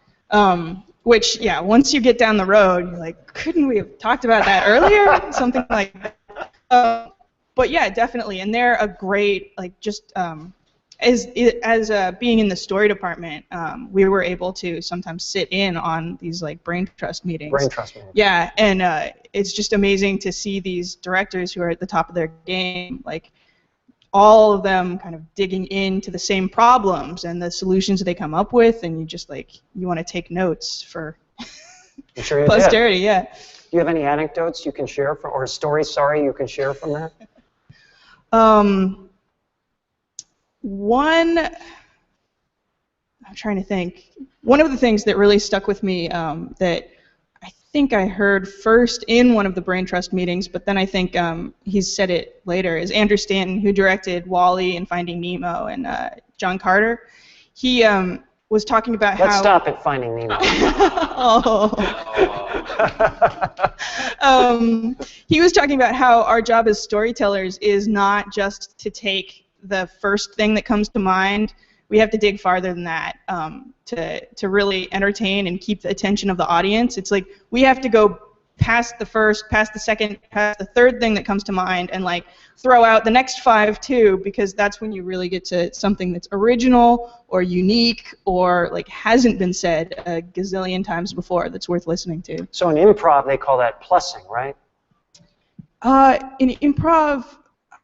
We had improv classes too. Yeah, we had improv classes. I think that one would be like, there's this game where you play with a bell. Somebody has a bell and say something, ring it, and then you have to say something else. Like it's rejected, or you like. They want a better answer. Yeah, exactly. So you just keep answer. going until you say something entertaining, and then they let you keep going.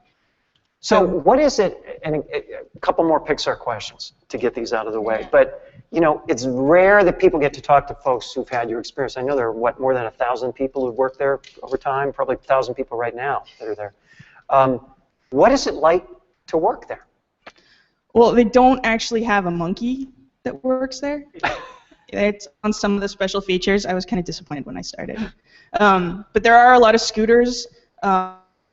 I think in terms of the culture there, what really shocked me when I started and was like delightful was that there's this sense of the best idea wins out, and that kind of like goes across all the different like departments, the different levels. So in working as a story artist, if one other story artist figured out like some way to handle the character in either an acting sense or like in a way of like, oh, here's a shorthand to draw it, that wasn't a carefully guarded secret like it is in some other places, like where that's what makes you worth anything, so you'd better keep it. It was worth sharing because that was the platform that then, like, who's going to come up with the next thing that makes it easier, makes our job easier. So the idea was more important than the giver of the idea. Yeah, absolutely. It's all in service of this story. The project that you're on, and so we all were trying to make it as good as we possibly could, and that meant a lot of times like setting the ego aside. I know that I'm going to go through some of the rules of storytelling that you shared, but before I get to those specific things, are there any other bigger lessons that you learned from working at Pixar? Not story related, just bigger things that you learned. Yeah, I think just not to take any rejection of ideas personally, and to one of the really important things I learned at Pixar was to fully commit to an idea and also at the same time be ready to drop it completely when it doesn't work anymore. which is really difficult to train yourself into, to kind of like spill your guts out on the table and then scoop them back in and run off, and it's like, okay. That sounds like an animated sequence. Maybe not in a Pixar movie. I want to go through some of these story points. What led you to create and publish in the form of 22 tweets these story points? Yeah, so it was really, it was something where I was, I would take to Twitter and talk about like the kind of story problems or like story principles, like how would you solve this problem, like what movies solve this problem, and a lot of times it felt like the things that I was asking like wouldn't really generate a discussion because they were too like complex, or like you had to have like too much of a foundation in order to kind of like wrap your head around what I was trying to talk about with the Twitter followers. And so I started basically writing like what I wish I had known when I started at Pixar. So it was like, hey, stupid, to myself. And it really, like, so that it was really basic, but it was all things that I felt like were a light bulb moment when it finally clicked, and I was like, oh, well, yeah, of course, but I didn't know that before. Well, let's go through some of them. Number one, and if you could just color some of these for me. Animate some, sorry. You admire a character for trying more than for their successes. Yeah, so that one seems kind of counterintuitive, right? Where you want to like characters who are good at things. The winners, right? Yeah, the winners, yeah. But I think a lot of what we like about stories, a lot of what draws us to them, is seeing characters try and fail and pick themselves back up and keep going. Mm-hmm. My favorite for this is Raiders of the Lost Ark, like Indiana Jones. If you look at that movie, every single goal that Indy sets out to do, he like gets kind of far in succeeding, but ultimately fails. But in failing, he moves the story forward, right? Like that opening sequence, he's sneaking into this temple to get this idol that he's going to take back and sell to a museum, maybe give. And he gets through the entire temple only to have the golden idol taken away by some other guy. Like, and it's great to watch that movie with this in mind, because you'll be like, Indiana Jones is just completely incompetent. But he's so good-natured about his failures and so just like determined that he like barrels through, and you want to see what he does to fix his problem that he kind of created for himself. Number 6, what is your character good at, comfortable with? Throw the polar opposite at them. Challenge them. How do they deal? Yeah, so I think that one is also related to what we were talking about just now, is that, again, you don't want to see somebody in their element, or if you want to see someone in their element, you want to see it maybe later in the story when you've got a better sense of who they are. Like, I don't know if any of you have ever been on like a road trip or a vacation with, like, there's that first vacation with somebody you're going out with, and you really find out who they are, right? Because like the minute something goes wrong, when they're like, oh, the itinerary, it's wrong, like you're like, are they gonna roll with it or are they gonna freak out? And that reveals character. So I think that's where that comes from. Number 12, discounting the first thing that comes to mind. And the second, third, fourth, fifth, get the obvious out of the way, surprise yourself. This relates to what you were saying before. Yeah. So in order to not just like completely repeat myself from what I said earlier, there's this BAFTA talk that Charlie Kaufman did, which if you guys haven't heard it, you should look it up. It's on SoundCloud. But Charlie Kaufman, the writer of... Yeah, the writer of John Malkovich, right? And John Malkovich, Synecdoche, Adaptation. Adaptation. Yeah. So really inventive, imaginative writer. But he has this whole talk on storytelling and why it matters to him. And one of the things that he says is that to him, like what matters about storytelling is reaching down inside of yourself and finding the one thing that makes you unlovable and putting that into your story. Because if you do that, somebody else will see it and they'll recognize it and they won't feel so alone.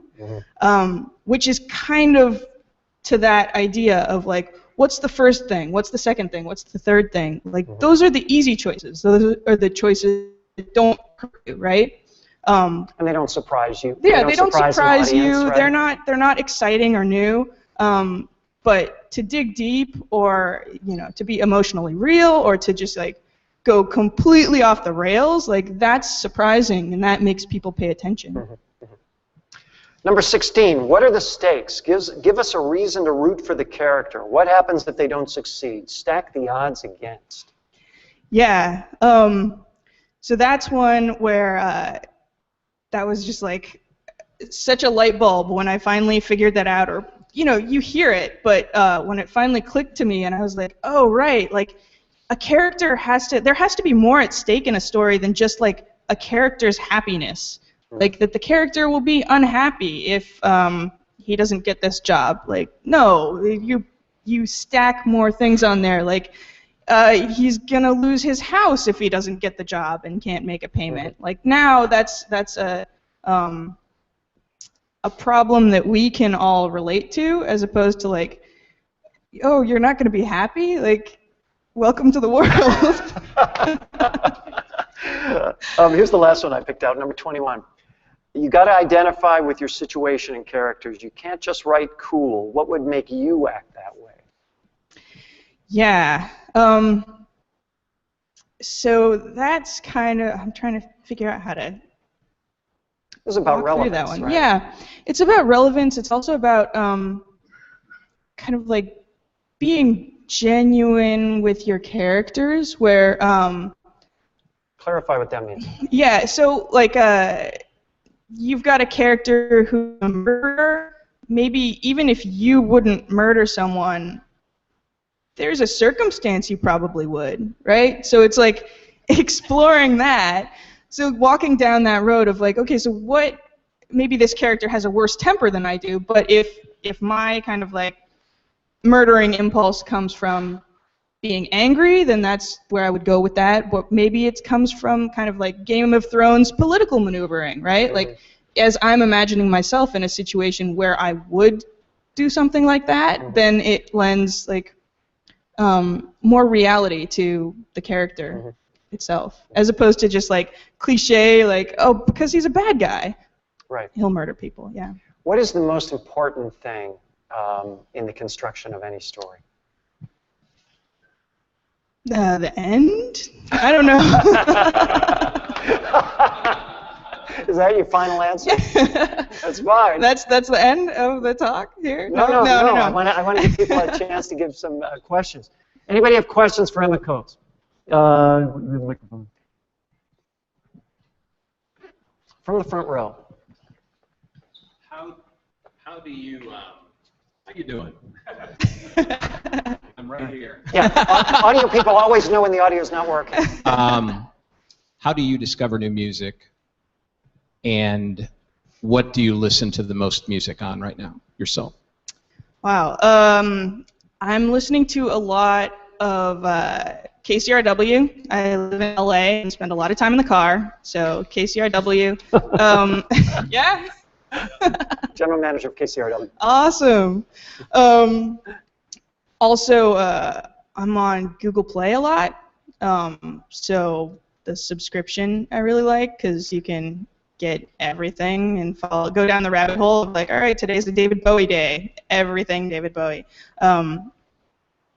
There's also a couple Tumblrs that I find stuff on, so I'm forgetting the names right now, but they'll post either daily or like a couple times a week, and just like new finds.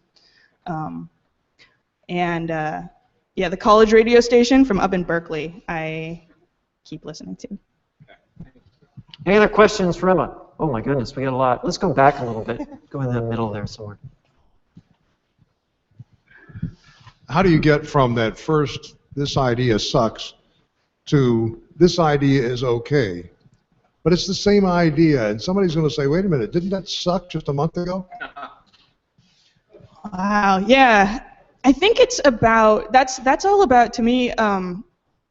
Like figuring out what is that thing that's interesting to me or to you about the idea, and stripping away everything that doesn't contribute to that. And then you've got this one kind of clean idea that you can circle around and find different approaches to, where if it's like, all right, so this story about brothers in the mafia nobody's responding to, but if what's really exciting to me is a story about brothers, then I can take that piece and see if brothers who are dogs works better for people. John Grisham once said that he writes his books, he writes the end first, so he doesn't have to worry about it. Have you ever tried that, or do you recommend anybody trying that? Yeah, definitely. It's a great exercise to do if you haven't tried it before, to come up with an ending that really excites you and then work backwards.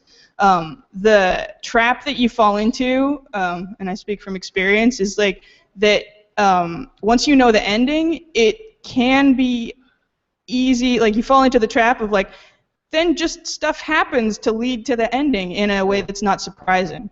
And so in that case, like it's important to remember to kind of mislead or surprise or yeah, like throw in the entertainment, because like you've got this ending, and that's great because you know what pieces you need to lay earlier on in the story to make it pay off. Like the ending of E.T. always devastates me, and I love looking at that and going like, oh, there's like 3 things working here, and I see where they laid that earlier. But yeah, it comes with the danger of like, oh, but it can't just go straight from the beginning to the end, yeah. Yeah, you don't want it to be predictable. I think we have time for one last question. Right up front here. Hold on. Going back to the first part of the talk about that period of time where things are going to suck. And the word deadline was also used a few times. So, and thinking of developing talent, in the case of most people in the room, or building morning shows, you know, if Project A has a far out deadline, but Project B has a much shorter deadline, how is the creation process different? Maybe the creative, you know, story creation process different to meet that early deadline without compromising quality? I think, well, I think it just like you have to kind of speed up the brainstorming process and the weeding out what doesn't work. Having a lot of time to work on something allows you to go down roads where you have the luxury of saying like, well, I don't know if this is going to lead to anything good, but let's see, and maybe you find like a gem in there that you can bring back and put into the project, the longer project. But I think with a short deadline, you don't have the luxury of going down and exploring and finding that, so you kind of have to focus your search in a closer proximity. Yeah, you just making decisions earlier, and then you have to stick with them, which with the longer project you can try out a lot more different things. Would you say more people or fewer people are better in the process when it's a shorter timeline? With a shorter timeline, I would say fewer people at the start, and then you have to crew up to get it done, right? That's exactly right. Yeah. That's all the time we have. Emma Coates, thank you so much for being here. Thank you. Emma Coates. Thank you so much. I am loving you. I am loving you more. I am loving you more.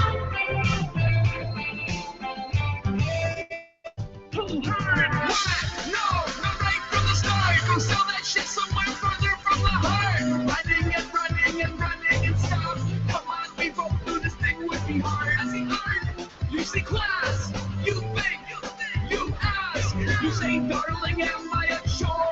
I said, I know you love me and I'm loving you more. I am loving you.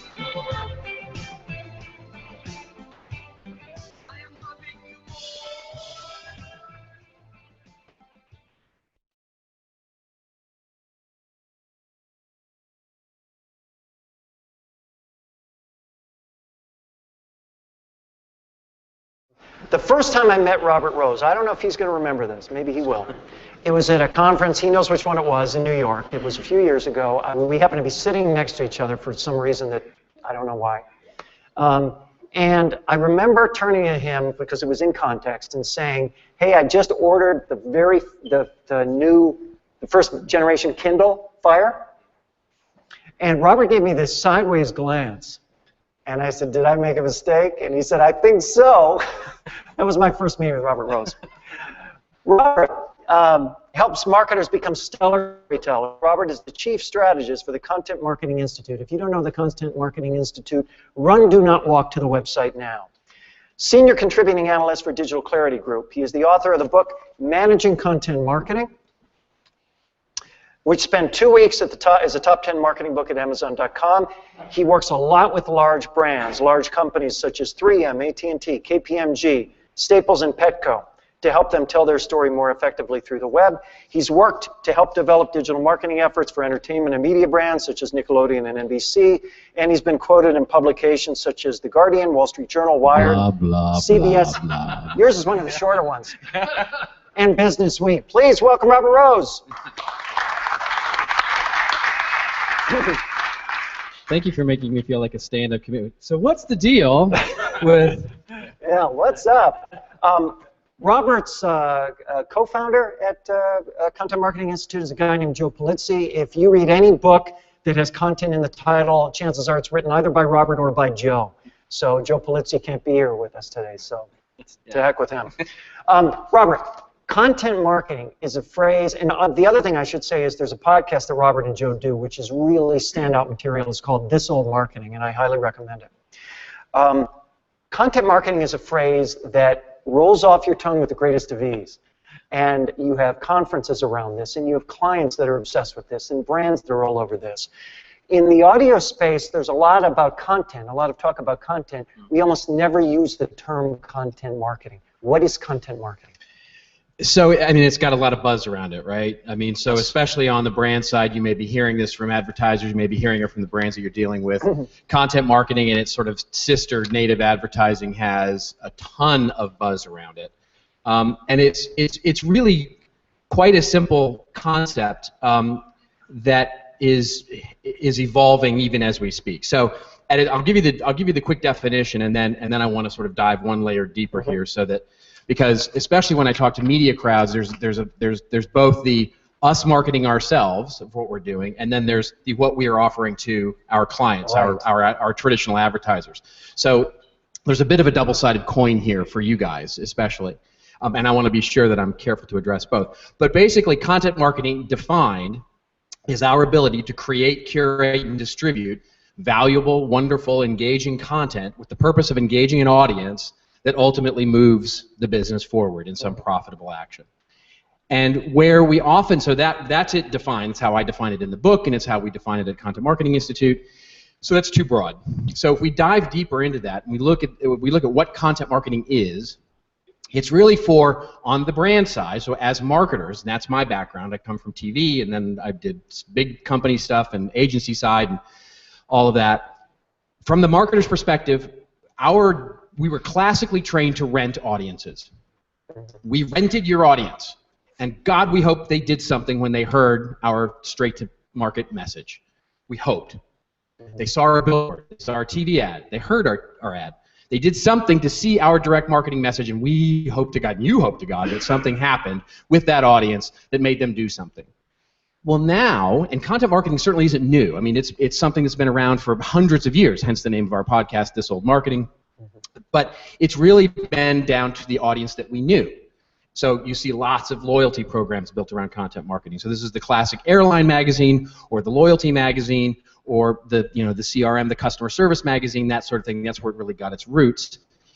But now the ability for us to publish as brands, as marketers, as our own channels, our ability to publish has become so much more powerful. It is so easy for us now, just as it's easy enough to create content with consumerized technology, it is now easy for us as brands to publish and aggregate our own audience for our own nefarious purposes. And so as marketers on the brand side, we have the ability now to aggregate our own audiences. And let me just put that into an example. And just to be clear, when you say brands, for this audience, you maybe talk about this is their clients and themselves, really, as marketers themselves, which I'll talk about in just a second. But just to give you an example, because we often think of content marketing as what's going to put butts in the seat, what's going to put people to walk through the store, what's going to get our SEO going, going to get people to our website. But in many cases, it is much deeper in the funnel than that. It is much more about how do we actually leverage an audience for deeper insight into that customer. And the example I want to give you is Kraft. So Kraft right now has an opt-in email subscriber database of 3.5 million people who basically subscribe to both the print and online version of Food and Family magazine, which they produce and they publish and they create. So there's an online version of it and there's a print version of it. People pay for the print version of it. They have a marketing program that people pay for. Wrap your heads around that for a second.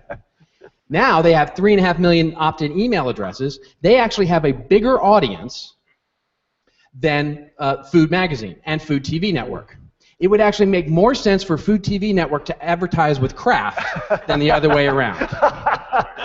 That's the power of aggregate, and they don't use that they don't look at it as a sales technique. They look at it as, we now have 3.5 million people who will tell us everything we ever wanted to know about what foods are resonating, what product development should look like, what geographic areas are looking at what kinds of food. They have insight into their customers for product development, for marketing, for advertising.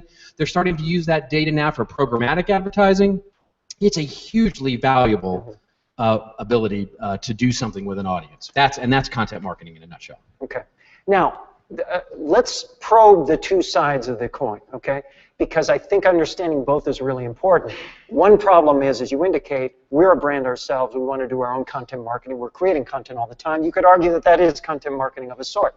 Every time we put something out over the air, online, or wherever. Indeed. We have clients. We heard earlier, where's Rick? We heard earlier that agencies increasingly want the content, not the ad, or at least the content in addition to the ad. How do we more effectively do that kind of content marketing? In other words, our client's going to go do it themselves, or we can do it in concert with them or for them, right? Or in competition with them, quite frankly. It's because, I mean, so for example, one of the biggest exhibitors at Content Marketing World this year will be... That's your conference, That's right? our big conference. 3,000 people show up and blah, blah, blah, and booths and stuff. And Wall Street Journal will be one of the biggest exhibitors because they have just launched their own studio, their own content studio, where they are actually going to create content for their advertisers that is customized. Not an agency, but in many ways you could look at it as in competition to an agency, because they understand their audience extremely well. So when they want to do a piece of native content on the Wall Street Journal or in the section of the online version of the Wall Street Journal, they can actually work with the journalist directly and work with the brand directly, execute that creatively, execute all of the media that's going to go around that in their studio, and they feel good about it because they control it. They're not abdicating control to an external agency or not. Now, that's the Wall Street Journal. In addition to that, I think one of the keys, and it's been fascinating to be here today to listen to everybody. One of the keys that I hope you guys walk away with is you are already in the catbird seat. Marketers suck at creating audiences and communicating. You guys don't. You guys know how to build audiences. You know how to create content. I hope you know how to create content. You know how to create content. You're not in the radio business. You're in the content creation and curation business. What you don't know, maybe not as well yet, is how to market, and that's easy. You can be taught how to do marketing and email lists and advertising and all that stuff in 10 minutes. But you can't be great unless you have the talent and basically assimilate the talent to create content in great ways. That's the challenge today for both brands, and is to build an audience. And that's, so it's not about building an email list that you can spam. It's about building an audience that you can engage. So one of the questions that came up earlier was about contests. I love contests are great, but understand why you're doing them. So if you tier your funnel and you say, this audience came from contests, they're not that engaged. But we still can pull them into a more engaged level, and we can pull this medium level into a really passionate and engaged level. And if we start segmenting and thinking about our audiences in terms of where they're engaged, contests can make perfect sense. And so can anything else that's promotional in nature. Okay. What are some examples of brands, and here I guess I'm talking more about the kind of the big brands you work with. using audio in their content marketing? Well, I don't want to pimp the Pandora guy who's coming next, but they're doing some really interesting things with Toyota, Skechers, and Kleenex. Let's talk about it. They are so all three of those brands are actually curating radio stations on Pandora now. I don't have up to the minute information. I hope they're still doing it, but as far as I know, they're still doing it. And they're actually curating where they get a channel on Pandora where they get to curate all the content. They get control of the ad flow, so they can put their own ads in, or they can put in where they can say whatever they want. They pay for that privilege, of course, but that's them using an audio station or an audio channel to actually build their own audience in a branded way. It's very native advertising. BASF, just to talk about something that's not exciting and wonderful and business to consumer, which we often talk about. BASF, you know them, they're the ones who don't make the stuff, they make the stuff that goes inside the stuff. Yeah. So they actually have I don't know what they make to this day. Exactly. Well, if you go listen to their podcast, you might. So they have a podcast, and it's doing very well for their audience. And GoToMeeting, if you've ever used GoToMeeting, the Citrix product, they have their own podcast. It's doing really well for them. Those are three examples. You know, I think the key there is that what they've recognized is that it is about not the size of the audience. It is about that's how brands differ from the media brands that they are trying to emulate. Point, right? Is that they don't have to be big. They just have to be remarkable within the audience that they're trying to do something with. Right. But what happens when they are big and remarkable? Then they do things like Red Bull are doing, right? So Red Bull is sort of the poster child right now for content marketing and what they're doing. I mean, it wasn't me that said this, but it has been said of them before that they're basically a media brand that also happens to make a soft drink. I didn't make that up either. Yeah. How important is it for audio brands, radio, online radio, et cetera, to create content across channels? You know, we tend to think of the kind of the one-trick pony thing. Or we're radio, or we're going to create audio, we're going to put out podcasts, whatever. And then there's less emphasis on social, there's less emphasis on other aspects of digital, to say nothing of anything else, any other category. But how important is that kind of transmedia thinking when it comes to content? Well, it's critical. I mean, today it's absolutely, I mean, you know, I love the Clayton Christensen quote. He's the Innovator's Dilemma author, who said, you know, you may hate gravity, but gravity doesn't care. And that's so true of where we are now. You're not in the radio business anymore, right? You're in the content you can call yourselves in the audio business. You're a media company. And so take advantage of everything else that everybody else is taking advantage of in terms of cross-media.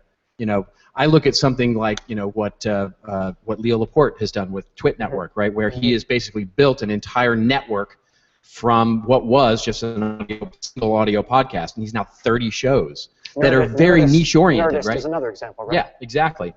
And so it is so important. And basically, by the way, all he did originally with these shows was turn the camera around and film at the inside of his studio, him doing the show with Kevin Rose and so and so. And so it is absolutely important that everybody be transmedia. I mean, that's the opportunity and the risk, I guess. What about the idea of creating audio content for brands? I've often wondered, and again, the Pandora example is one, I think. But are there other examples or ideas where brands in the audio media space can create audio content for their own clients rather than create a place for those clients to advertise? To me, that's the opportunity for this audience, is to start to look at how you creatively, because that's the talent that the unique talent that this audience has. That's the competitive advantage. That's the competitive advantage. Brands suck at this, right? And so, listen, we've got the talent that can create a podcast for you or can create a radio show for you. By the way, radio is still pretty sexy with the people who don't know what's what. You know what I mean? So to a guy like me, if you go, hey, I'm going to put you on the radio, that's kind of cool, I got to be honest. I'm pretty impressed with that. You know, I got invited to go speak on this AM radio, and I don't know and wouldn't say if I did. But, you know, I was really excited, told my mom, told my wife, I was like, I'm going to be on the radio. And then when I got down there, they're like, yeah, the audience is like 5 people maybe. Because it's like 5:30 in the morning or something. It's like, oh, great, thanks for busting my, hopes. So many brands, as you say, are transforming into, brands are becoming media. Why is this happening now? And well, first of all, is that your assessment, and why is this happening now? It is happening. It's happening probably slower than you would be led to believe, but certainly if you go read the Content Marketing Institute blog, or if you go read any, you go read Ad Age, or you go read any of the media magazines, I mean, you'd think it's game over, and it's not. Most brands, as I've said, don't have this figured out yet. This is still early innings of this, and the process by which they go. I mean, that's quite frankly how I make a living within Content Marketing Institute, is going into big brands and saying, you're not good at this. Every brand creates content. Not every brand has a content marketing approach. And so content has been around since day one of marketing, but content is a strategic asset as a storytelling function, as a exercises to create a marketing function is well atrophied. And so going in there and figuring out the operational process behind that is what we do. But for this audience, figuring out how they can actually start to execute content programs. That's why you're seeing the Wall Street Journal do this. That's why you're seeing Condé Nast do this. That's why you're seeing every traditional print publisher today is creating an independent studio to go out and compete with agencies. And by the way, the ad agencies don't have this figured out yet either. They're not. They're also in the mode of still, hey, we're content marketing. Yeah, we'll manage your Facebook page for you, or we'll manage your blog for you, or we'll manage this for you. They're not helping the businesses become operationally facile with content. And that's where this audience can really, I think, make a huge impact, because they already are. How do you know what the right content is for a particular brand? Well, that's the real key, is the strategy part. Because what typically happens in most brands is they go, content is important. Let's go. Where are we on a Facebook page? Where are we on a Twitter page? Where are we on a LinkedIn? We need a blog. Okay, blog. Who's blogging? Well, Bob's going to blog. Well, Bob sucks at blogging, and he never turns it in on time. So that's what we. That sounds familiar. That's the modus operandi for most companies, by the way, about how they approach content. It's it's shoot, aim, and then go. Wait a minute, where were we supposed to shoot at? And that's where they are these days. And so, what kind of content is highly dependent. I look at a company like GE, who you'd think of, they sell generators and jet engines and everything. They have one of the smartest, sharpest content strategies out there. I mean, they create TV shows and documentaries and audio content and image content, and they are engaging all of their audiences. Then you've got the stalwart like Coca-Cola and Red Bull and Chipotle with their what they're doing, and there's tons of great examples out there. But it is understanding your audience, what value you're trying to deliver to them ultimately, and how that audience will affect the business over time. You mentioned Coca-Cola, and I know that's a favorite example. I'm a fanboy, yeah. Can you talk about what it is that strategy entails? There's two videos that you should watch as homework to this. It's the Content 2020 project, and that's their initiative at Coca-Cola. Run by a guy by the name of Jonathan Mildenhall, who was their head of worldwide creative and advertising, who was literally a week and a half B&B. Really smart, creative guy. And I got the pleasure of sitting down with him to understand the Content 2020 project. And I won't belabor the video here. It's 24 minutes. You should go watch it. It's fascinating. But they're basically betting the company on content. They've changed their website to the Coca-Cola Journey now. They're telling they have a hugely integrated content program where every single office is not only expected but required to create content that matches what they call their creative excellence mantra, which is about creating, spreading happiness, which is of course their brand promise. So you may have seen some of that. There was a Super Bowl commercial that they did where they did one which was security cameras around the world, and instead of catching people doing nefarious things, it caught people doing like really nice things like stealing a kiss or dancing with somebody. That became it was a YouTube video that that the South American office just put up, and then when it got enough views, they went, let's use that for our Super Bowl commercial this year. And so what they're doing with content is quite fascinating. And when I asked him about it, I said, how did you prove to your CFO that this was a good idea? He said, it's really simple. He said this I'll never say this as elegantly as he did. He said, the more I can spread basically the brand promise of Coca-Cola, which is spreading happiness, he says, the more I can do that through content, the less I have to trade on it. Meaning, of course we're going to still do advertising. Of course we're still going to do POP, point of purchase display. Of course we're going to do newspaper ads and couponing. He said, but the more I can spread that evangelism using content, the less I have to do, the less couponing I have to do, the less, the less discounting I have to do. Wrapped up in that, though, is the premise that content is more favorable. It's better. It's what my customers would prefer over those other things. Is that accurate? I think so, yeah. I mean, because if you think about if you go out and look at their content, many people have said to me, well, their brand is all through their videos. And I'd say, yeah, but because they've earned the right to, because they're so good at content, they've actually earned the right to put product placement into their own content. Mm-hmm. And so, in so many ways, what they do is creating, there's a lot about, especially in B2B, being a thought leader, how-to videos, education, stuff like that. I think there's equal value in entertainment as well. So I think content marketing can be equally valuable as just happiness or making somebody laugh, as it can be if I'm teaching somebody to do something or a how-to video. The key crux of your question is, how are we creating value for that audience member, right? How are we delighting them?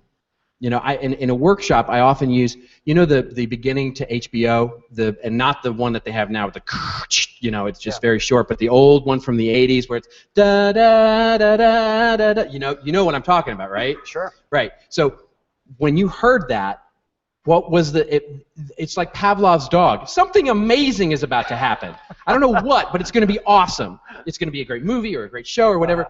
That's the delight that we need to be creating with audiences these days, and brands need to be. And if we can create that value, that feeling, in the spirit of Maya Angelou, who just passed away, if we can create that feeling in an audience, we can move the business forward. We can buy something much more easily. Do you get that create objection? Loyalty. The infamous ROI objection of what's the connection between? I get the connection between coupon and ROI, but content and ROI. How do you deal with that? You look at it from the perspective of, and this is the classic mistake, and it's also, by the way, the classic mistake that happens when there's no strategy involved, right? When strategy is involved, you think through these issues. But the classic mistake is to say, make someone aware, make someone buy. So if I can't draw a straight line from awareness to purchase, it's not worth doing, which is just, of course, insanity when you think about it.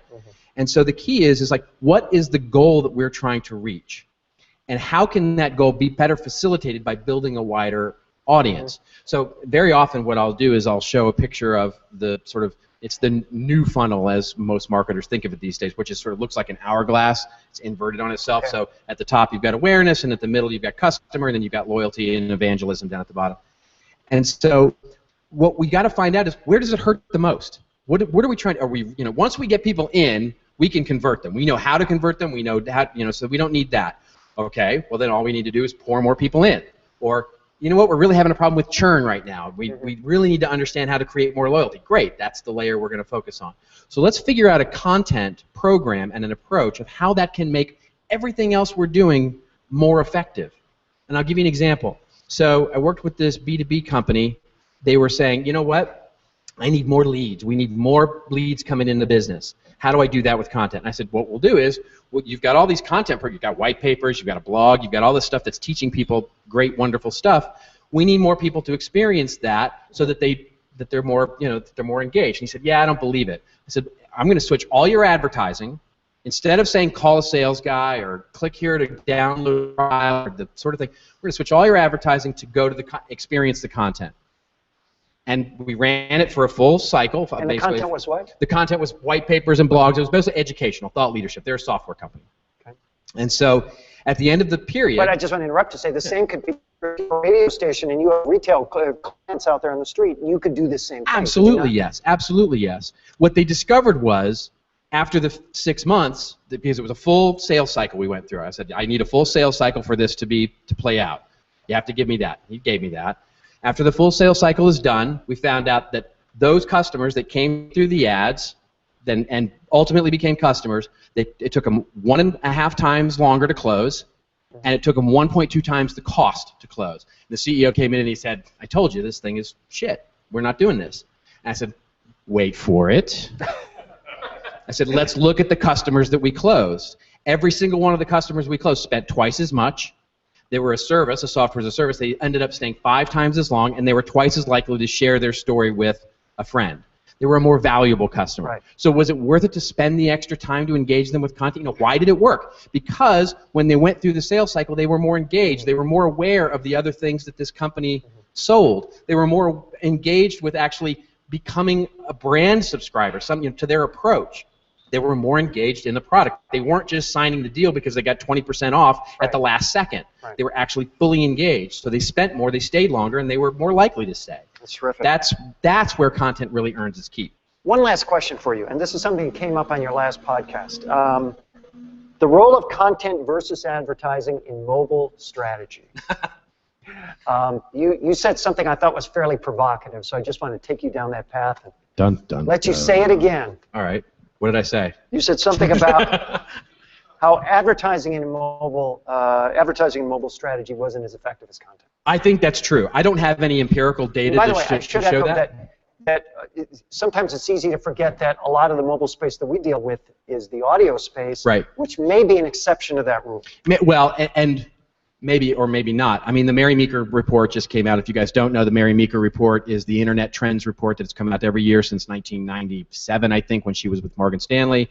Now she's with Kleiner Perkins, Caulfield Byers, the big venture capital firm up in Silicon Valley. She's been producing this thing forever, so it's totally worth a read. If you Google it, you'll find it. In there, it actually speaks to time spent versus budgets and where the gap is, and mobile is huge right now. The gap between the time spent on mobile versus where the money is going in advertising is huge.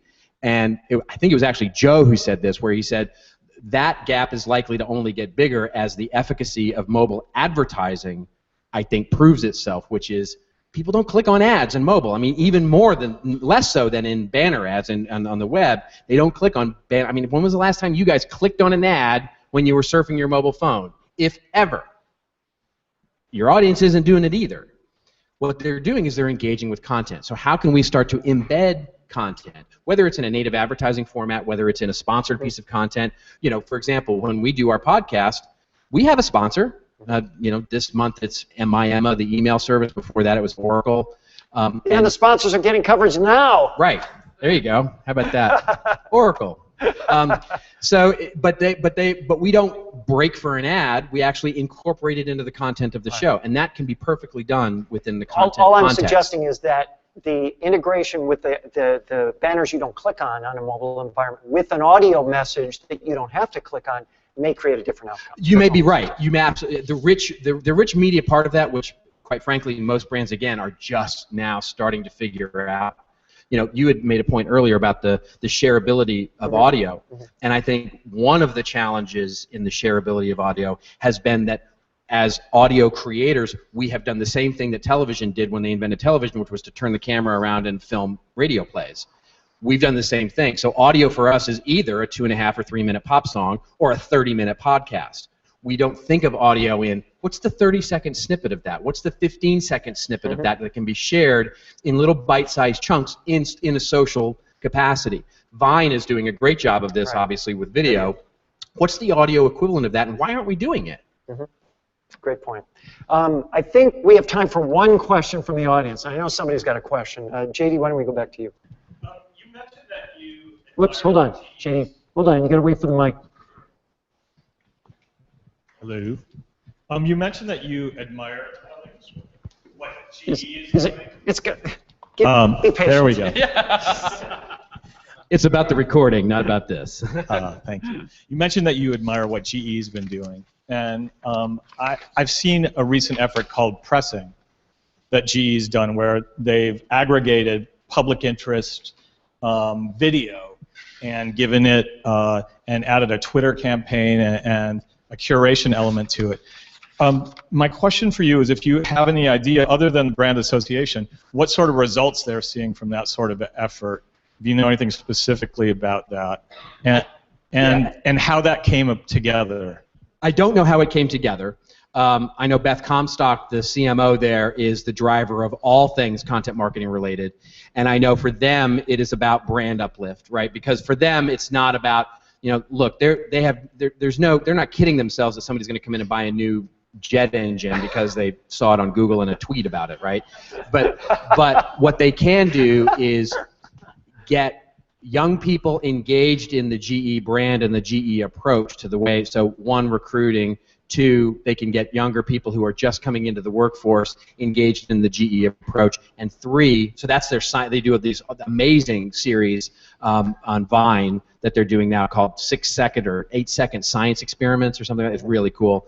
And those things are all about, for them, brand recall. So that's how they measure it, and that's how they look at it, is from, are we creating a better brand recall for GE, and what we do, all the myriad things we do, can we create better brand recall for that? So that's their main measurement capacity. Great. Rick, I want to get your question in. Can we get the... And then we'll close. You mentioned your approach with craft. Found that extremely interesting. Yeah. First, let me say I love your passion, and I love the excitement that you speak with. It's very engaging, and it's very credible, which makes me interested in you. So you talk. Well, thank you for that. You talk. Should we go out? Should we, do you have dinner plans? As long as we bring our wives. Quick question for you. You mentioned your experience with craft. Did you start that process with them, or were they already in the process when they came to you? No, and it's a fascinating one. I did not start it with them. I've been writing a little bit shotgun just to watch them. I didn't consult with them at all. Julie Fletcher there, who is in charge of their, and it's interesting because for them, their content marketing program sits in their CRM division, right? So it's not even in, I mean, they have some other content that they're doing in brand marketing, and you know, with any big brand, of course, it's siloed and matrixed and hard and weird and, you know, just really difficult to get through all the bureaucracy. But she sits in the CRM group and basically inherited the magazine and said, do something with it. And she didn't know what to do with it, and so she basically said, look, we're going to move it online, we're going to keep the print magazine, we'll pay for it. At one point, they had like 9 million pass-along, you know, total circulation with the magazine. That's down now quite a bit now that they make people pay for the magazine, but they have the 3 million, 3.5 million at this point email addresses that they use for the online piece, which is all recipes, by the way. It's all recipes and articles about how to make food. And she didn't find a home for a long time. She was in brand marketing for a while, then she was in working with product marketing, and she was in product marketing for a while, and then they figured out, you know, she basically came up with this strategy to divine all this data out there and sell it back using internal cost structures to the product marketing people. Say, here's insight about your customer that you may want to know. By the way, as you're going out and doing a huge multi-million-dollar TV buy, this is going to help your programmatic buy by leaps and bounds. And that's how she started to prove ROI to the product marketing team, who then have to fund her every year for the budget. Got it. So, huge company, Kraft, gigantic company, global company. Actually not. You wouldn't believe it, but they're not. They're only North America. Really? Yeah. Interesting. You would think they'd be global. How big a company do you have to be to make that the content strategy that you explained during your workshop today? How big does a company have to be to make it work for them? I think it starts with one person.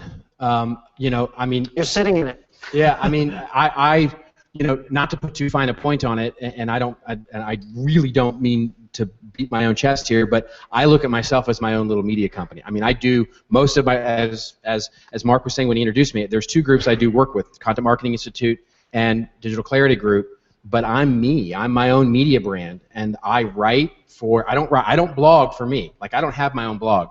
There's no reason for me to have my own blog. I can build my audience on the backs of somebody else. And I can go create my followers on Twitter, and I can create my, you know, I got off of Facebook. But all of that I can create as me, and that's my strategy for my career. That's the way I look at it. And so it's, for me, it starts with one. And then, you know, and it's, I'm starting to even see that now with, there's a guy who works for one of the talent for MSNBC, one of the financial analysts, who's now, he got fired from MSNBC, not because of anything he did, but because he basically just was getting old and they didn't like him anymore. And you know, I'm not an MSNBC, but he's actually going to go work for an accounting firm as their personality, right? Their evangelist, where he's going to create TV shows and blogs, and he's going to act as as a one-man shop. So you can argue that he's bringing his content marketing strategy into the brand's content marketing strategy. So I think small companies, it's actually sometimes easier because you don't have all that legacy crap to deal with. You know, HubSpot, if you guys know HubSpot, the software company, Dharmesh Shah, the CTO there, says basically is as important as code. So they put tons of effort into it. Yeah. That's outstanding information. One final thing for your future viewers. You mentioned there were 2 videos that you recommend. You said 1, so I'm sure everybody wants to know what the other one is. There are 2 videos for Content 2020, part 1 and part 2. I think part 1 is 13 minutes and the other one's like 17 minutes or something. I'll also recommend another one to you based on Emma's talk, which I thought was fantastic. I love storytelling and story structure. If you haven't seen the John Cleese video on creativity, do a little Google foo, because if you Google it, you'll find the 30-second version, and it's on Vimeo. It's 30 minutes. It's a lecture he did on the process of creativity, where his main point is basically creativity is not a talent, it's a way of operating, and it's just a wonderful video. Great advice. Robert Rose, thank you so much, Robert. Thank you. Awesome. Awesome. Thank you. Don't go away. We've got Doug Sterne coming right up.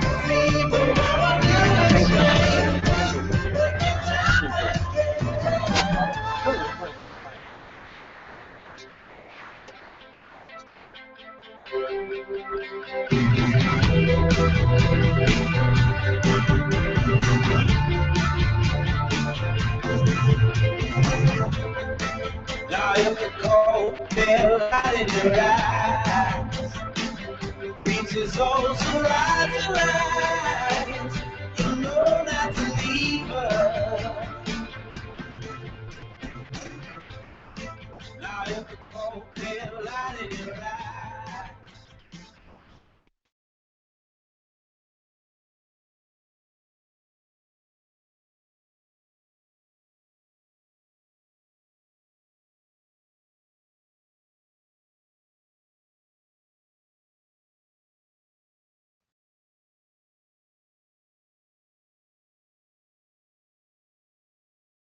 Am I live? Good. Who can tell? If I can't hear myself in the room, I assume nobody else can either. Doug Sterne is an old friend, and I am so happy to have you here today, Doug. Doug is Vice President of Audio Sales for Pandora Media. Doug joined Pandora in 2008 to head up new opportunities in audio sales. He directed the company's efforts to simplify the evaluation and purchase of audio ads, introducing Pandora to the ad industry's most popular media buying software platforms. Prior to Pandora, Doug served in executive management positions for industry-leading media companies like CBS and Clear Channel Radio. Please welcome Doug Sterne. Thank you. I'm petrified. I have to follow 2 storytellers. Well, you know, you better get your stories ready and get your stories straight. Here we go. I want to dovetail the previous conversation because I know you had some comments about the Meeker study, and also Robert hit some points about interaction with mobile ads, and this is an area you know all too well, so go. Well, sure, and thanks for bringing it up. Robert, thank you. That was awesome. Very interesting. What Mark is referring to is I saw the report actually in the last 24 hours, and what's interesting and will be a continued data point that financial analysts point to quite frequently is the share of media usage versus share of media spend. And I would tell you, and I'll actually dovetail this back to audio, but first things first, that's pretty well known that mobile at this stage is really continues to be a nascent industry from an advertising standpoint. There's still so much being learned about how it's being consumed. But just like radio, which, and I've lost track of the number, I want to say it enjoys about 11% of media consumption versus a 9% of an ad pie, revenue pie. I think the numbers that Mary Meeker cites are mobile today enjoys about 10% of all media consumption, but a little under 2% of the media spend, but it's that new. And how I dovetail that back to where I think you were heading, Mark, was that, you know, even though you probably think it was my charm and good looks and art of persuasion that got me my job at Pandora, it was actually the fact that the smartphone app came out summer of 2008. gosh, 6-8 months after I had been pounding on their door, trying to convince them that they ought to look at the website, with a radio lens. And lo and behold, once the user adoption rate accelerated on smartphones, they saw that in fact they were going to have to make audio an important part, and now today really represents our core value proposition in terms of ad products. And everything we know about efficacy on mobile is a multiple when you look at it through the eye of audio. That when audio is served either what we call naked with no visual graphic. That makes it sound a lot better. It definitely sounds more sexy. The brand awareness studies that we've conducted show that the brand awareness lift is significant and substantially more than just a display ad. So I guess that's the only point I want to make is it's still early. We see it. We used to say it's the bottom of the first, maybe it's the top of the second. But we are very aware of the fact that there is a conversation going on about the commoditization of mobile display ads. But in the end, audio is the secret sauce, the killer ad on a mobile device. Well, that's what I was trying to get at, because it seems to me like it has that potential to circumvent all the limitations. I mean, it's the downside of audio is that there are no pictures, and the upside of audio is that there are no pictures. Right. But what I would add to that is, I mean, when you think about a native environment to get served an audio ad, if half of all radio is listened to in the car, for example, and we know, as people have been discussing all morning long, that radio and audio remains a very powerful medium. There's no reason to think, that won't continue. I think the distribution platforms might look different, but to the end user, it's all audio. It's all entertainment, or information, or information about brands. Well, I was going to ask you about that too. Is it frustrating for you to hear people kind of, say, well, that's not a station, that's, a music service? I mean, that's got to be frustrating for you on the inside, as well as a user of content. Yeah, no, frustration, sure. I mean, we all deal with frustration. Well, it's not. I doubt it coheres to your thinking. No, I mean, we launched from strictly in the advertising marketplace. We launched with the belief that Pandora is just like radio, that it provides an entertainment value, and we try to be ubiquitous. We're as many places as we can possibly be, and we try to make the user interface super easy. I mean, I remember Joe Kennedy used to say, the first, or I should say, the previous CEO would oftentimes say that radio's value proposition, its best value proposition, is that it's free and it's easy to operate, and you know what you're going to get, right? And that's essentially the model that we've really pursued in the world and through the eye of a radio ad buyer, okay, or an advertiser through the brand itself. And I guess I don't, words, sticks and stones. You know what I mean? I understand. We do believe that. Because we're engaged in conversations with people about radio advertising quite frequently, though it's not our only revenue stream. If you want to call me a radio station, fantastic. If you want to call me a music service, fantastic.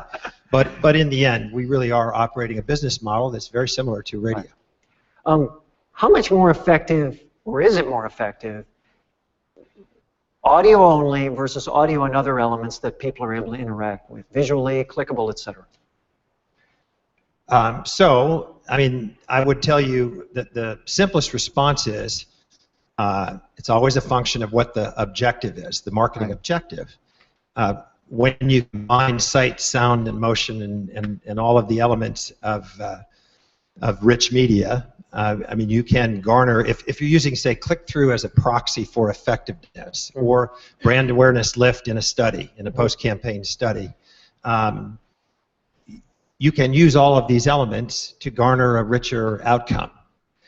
But I will revert back to my original position, which is audio remains, the core value proposition in the advertising world for Pandora. Is that the most powerful of the pieces based on the outcomes that your studies show? It clearly is. And you touched on it. I mean, as we continue to move toward migrating into the dashboards of cars, right? Either through wireless Bluetooth connection or actually natively embedded in the dashboard. It's clear that audio is going to be the medium that upon which Pandora transacts ad revenue. What impact has online radio in general had, and I guess Pandora in particular, on audio as a force among agencies? We had a conversation about that, and I'm interested in how you think audios think different, or how do you think agencies think differently about audio now in the presence of online radio and Pandora? Well, I think one thing that online radio has done is draw attention back to audio as an advertising art form, that it's re-emerging, that it's there is some sex to it again, that in the days of yore, when you would reach out to an ad agency like Rick's to talk about an idea or a concept, most of the time we would be having conversations with media people.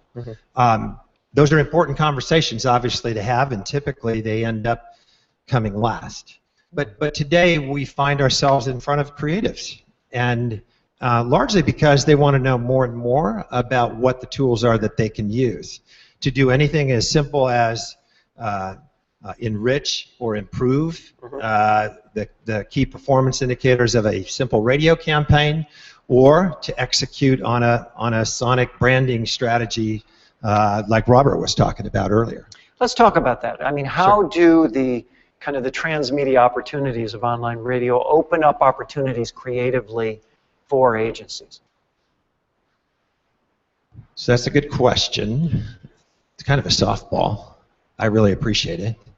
I want to answer. No, what I was going to say is that, Robert, where are you? There you are. Touched on one of my favorite and really one of the earliest uses of multimedia on our platform with Toyota, and that concept of a branded radio station is how we've productized it. Allowed them not just to curate music that they felt was consistent with the brand that they wanted to project, but they also inserted content that they created. Interviews with artists, previews of new models, 30 and 15-second radio commercials. So you can see that they looked at this somewhat holistically and decided they would jump in and take advantage of all of the rich media offerings that existed, right? And just as a follow-up to that, and I don't know, Rick, if you asked the question, you did. It was, how big do you have to be to take advantage of that kind of a strategy? Kind of anticipating this might come up, I flipped out an email about an hour and a half ago to one of my favorite sellers in Chicago and said, what's hot in Chicago around branded radio? And they talked about a jeweler there, a retailer with 4 locations, right, only in Chicago, who's launched a branded station called, it's called Last Dance Radio. And they're trying to sell diamonds and all of the visuals. I got goosebumps because I gave my daughter away last year. But it's, they're trying to sell diamonds to brides, and they've had a lot of success with it. So anyway, what's the next evolution of that? I mean, branded stations, it seems to me, is, I get that, and that's not new, although there are new things to do with it. But what's next in terms of kind of content marketing for Pandora? Well, I can certainly the story that Robert just told resonated with me about Kraft producing a magazine, right? And it seems to me, and I actually am hearkening back to something that happened 15, 16 years ago. But radio programmers and those that execute on a radio strategy are the experts when it comes to creating a sound environment that connects with people emotionally. And I know that brands, fast food restaurant that will remain nameless, but has, I think it launched in San Diego years ago, was looking to create an audio environment to attract people in to eat fast food late at night. You know, and to me it seems as if that's not too far-fetched to think that a brand might be able to take advantage, you know, of a custom audio landscape, backdrop, whatever you want to call it. I know that at Pandora, this is something we do through a licensing agreement with another party. It has less to do with branding and more to do with distribution of a customized sound in a retail business. But I don't think that's what you were asking. Interesting. Let's talk about targeting a little bit. Tell me how that continues to evolve. I mean, you take a look at the targeting on Facebook, and it's evolving all the time. How is Pandora's targeting evolving, and how does that contribute to monetization for you? So the evolution, I suppose it needs to start with the foundation, and really what ends up being one of from a media standpoint, one of Pandora's core value propositions, which is because our user is a logged-in user, right? It's one thing that we already know they've registered with a zip code and a birth year and their gender. But beyond that, we also know a lot about what they're listening to and what they're thumbing up and down and the stations they like and don't like, and with the advent of big data, and I know it's been touched upon a little bit, we really have a valuable first-party data set that I think you'll start to see. I know we're exploring now, but we are able to segment our audience based on some predictive analytics and matching massive warehouses of data with our user data. We keep it very private. We're very sensitive about the privacy issues. It's probably why at this stage we're really working at a level, making those kind of audience segmentations available to our advertisers. But I think that's the direction that you're going to continue to see, not just Pandora, but in a connected world, both online and on mobile devices. That data is super important to marketers and ad agency media departments. Data in general is becoming more important, and we're not talking just ratings, right? No, definitely not just ratings. I mean, you think about why is the data so important to Pandora? Well, because the user experience, right, the personalization of a radio experience is all hinged on all 40 million thumb ups or downs in that the genome uses to inform the algorithms that pick your next song. How do you keep, I know if I sign up for Pandora in San Diego and I move in 2 years, how do you keep registration information fresh? Oh, people don't move. No. So I do get asked that question quite a bit, and I'll think of a more original one. No, that's a good one.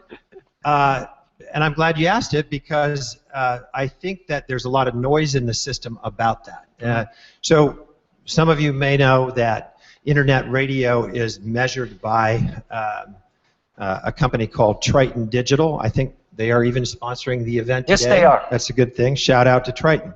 So we are one of their subscribers to their measurement service, both from a national standpoint, and they have a local product.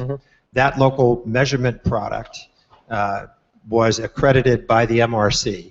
The methodology for measuring online radio was accredited, I want to say, in March of this year.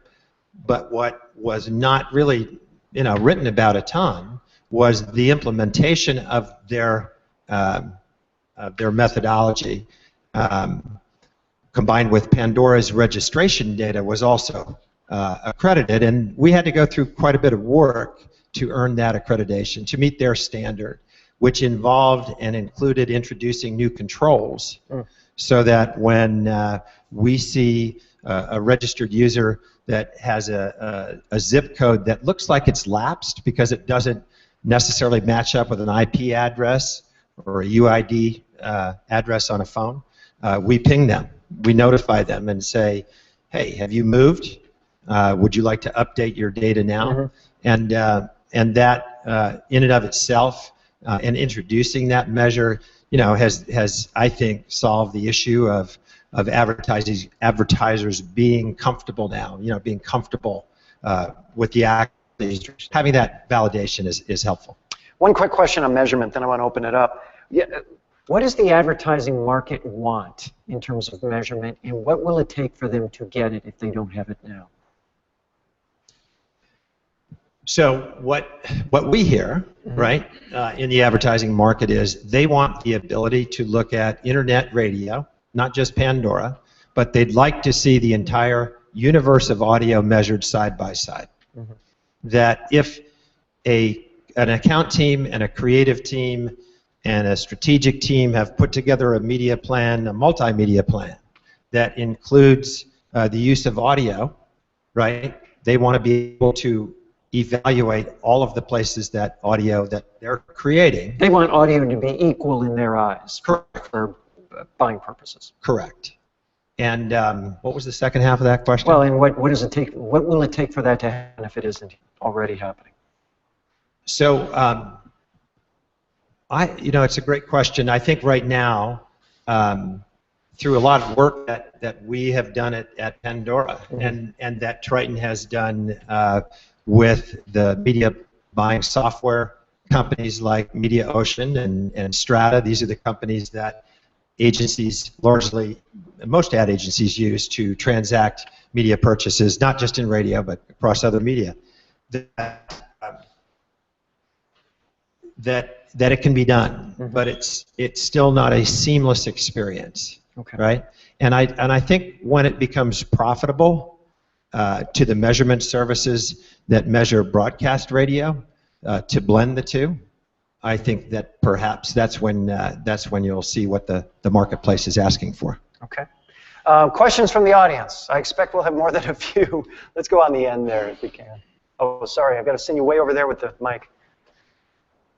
We have time for a couple questions.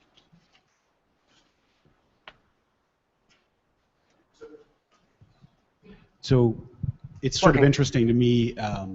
We've talked a lot today about content. We've talked a lot about content marketing, content creation, curation. It seems to me that Pandora really only falls under the concept of curation, and you guys aren't really creating a lot of content. It's just music, and there are some other portions that are there. I'm sort of interested to understand where the rest of that kind of falls in line, particularly for the crew that's here, but also in general, in terms of you guys being competitive across the space with whether it be talk or news or traffic or whatever, comedy. Can you kind of respond to kind of where Pandora sits within that, or are you going to kind of stay really in the distribution world? Great question. So, and if I get it wrong, I'm going to repeat what I heard.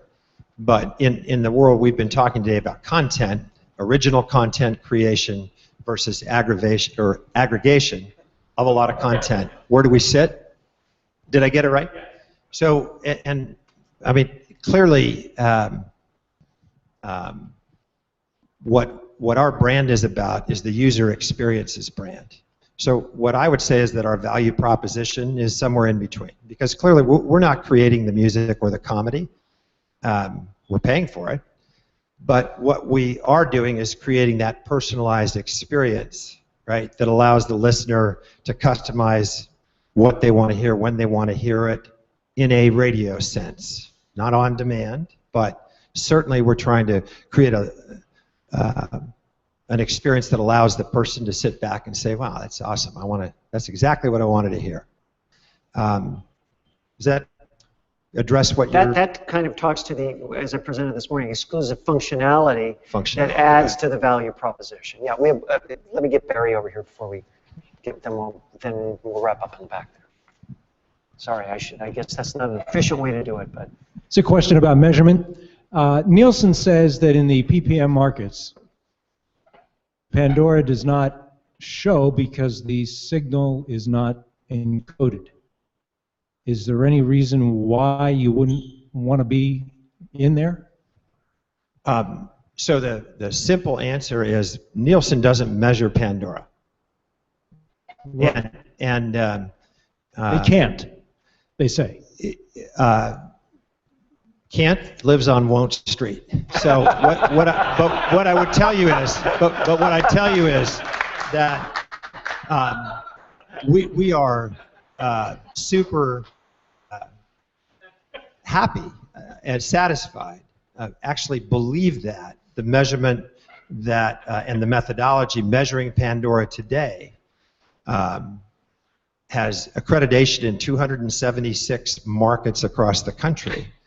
And the work that has gone into developing that, not just what we think, the market is accepting it and seeing it as valid and reliable. And in the end, while that's good and has import around the first conversations you have in a media department, what's really driving our success are the stories that people are telling, you know, having with our platform.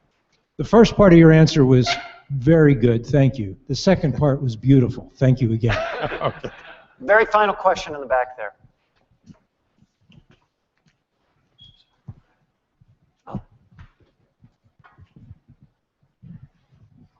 Doug, you said that Pandora is a radio station. Now, I spent a little time in radio, and I know you're not a radio station because radio stations have 22 minutes of commercials, sell a lot of business enhancement. The question is part of Pandora's success the limitation of commercial content, and it appears to me that there's some quality control about who the advertisers are and how the message is going to be presented, so it doesn't interfere with the atmosphere that you're trying to correct. Number one, am I right about that? And number two, why don't commercial broadcasters take a clue from your success? Well, you'll have to ask them about the second question, but I appreciate the first question. So it's really interesting. If this bores you, I find it interesting that when I first arrived at Pandora and the idea of introducing an audio commercial into a music stream that had been curated by the person, right, by the very user, it was like, who is this guy they brought in here? Don't they understand this is going to ruin everything? So it's, believe me, it's been looked at and examined through a critical eye. Inventory loads, interruptions, etc. It's a life that we've all lived, right? But what I would say is the beauty of the platform is we do have pretty much instantaneous feedback. There's a feedback loop. We know pretty much in real time whether people are continuing to listen or not. And further, what I'd say is, you know, all of our financial models, business models, whatever you want to call it, that's not about the user experience. Now it's about running the business. Are all attainable, achievable with lower spot loads, right, than what we in the terrestrial business were used to. Do I think they'll always be this low? No. I think there's a fair value exchange. We just hope to God we never abuse that perception by the listener. Thank you for the question, and thank you, Doug Sterne, very much, Doug. Thank you so much. It was great. Thank you so much. Okay, we're going to break until 3 o'clock. We'll be back with you then. Everybody will be dancing and be doing it right. Everybody will be dancing and be feeling it right. Everybody will be dancing tonight, doing it right. Everybody will be dancing, let it take go all night. Shadows on you, break out into the light. Everybody will be dancing, let it take go all night. Shadows on you, break out into the light. If you lose your way, you hurt. That's how you know the magic's right. If you lose your way tonight, that's how you know the magic's right.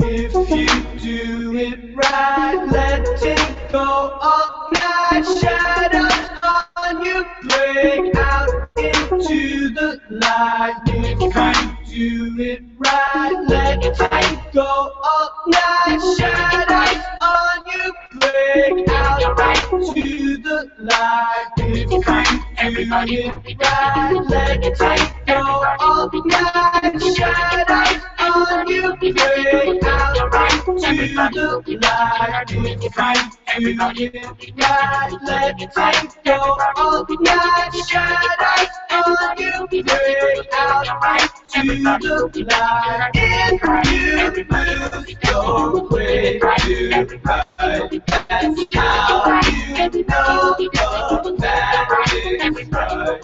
If you lose your way tonight, that's how you know the magic's right.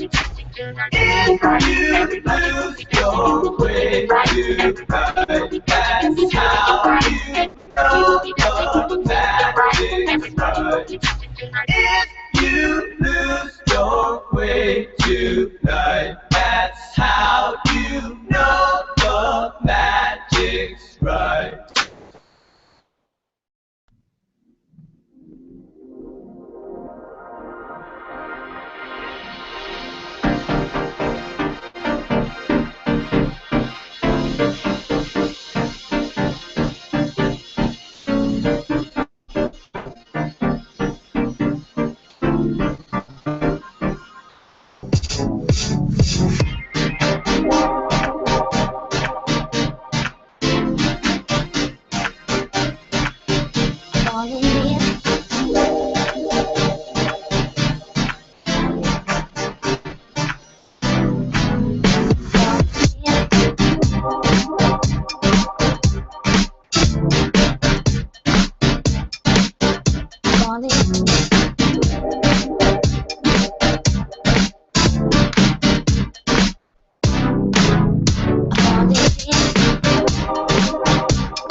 there with that paper overall. I thought you knew that I be the IGGY, put my name involved. I've been working, I'm up in here with some change to throw. I'm so fancy, you already know. I'm in the fast lane, from LA to Tokyo. I'm so fancy, can't you taste this gold? Remember my name, to blow. Trash the hotel, let's get drunk on the minibar. Make the phone call.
That felt like 30 seconds.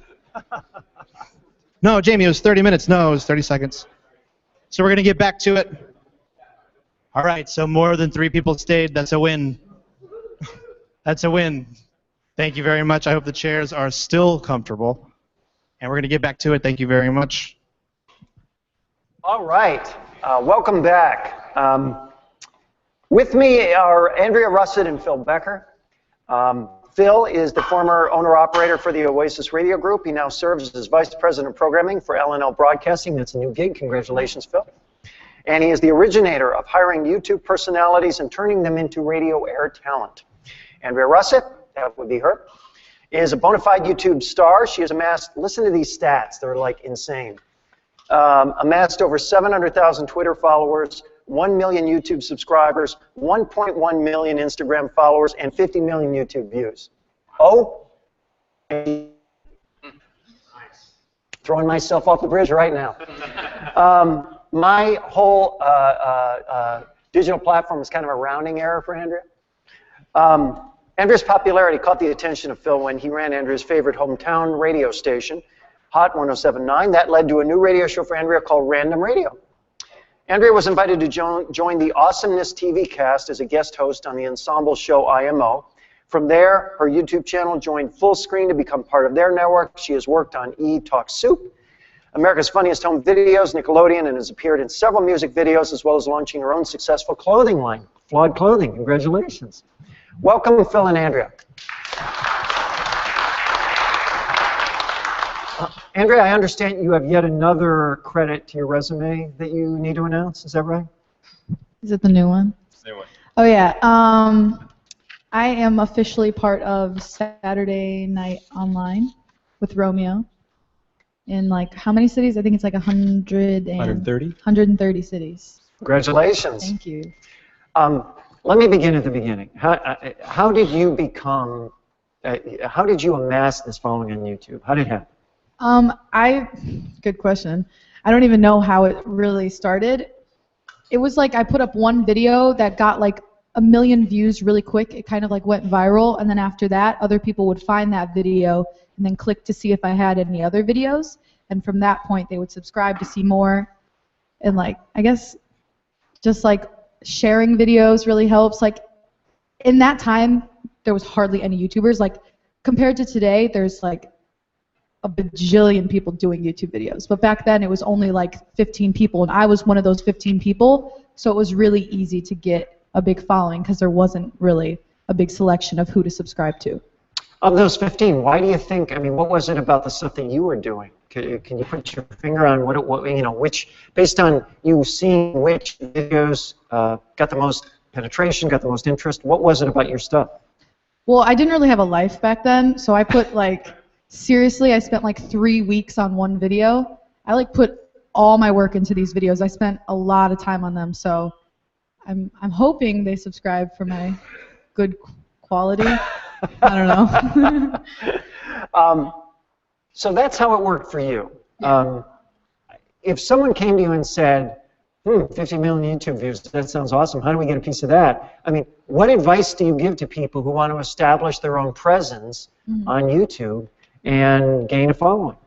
You've got to be relevant, talk about relevant stuff, but still be unique. Because everybody's going to talk about the same stuff. You just have to find a unique way to talk about it.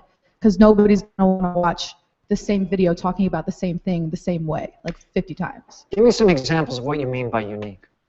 Because there's a million Miley Cyrus parodies on YouTube.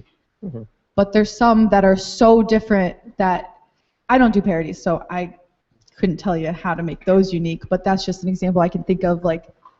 Everybody's going to do it the same way. You just have to find a way to, it's so hard to explain, you have to find a way to make it unique. There's really no way to describe that.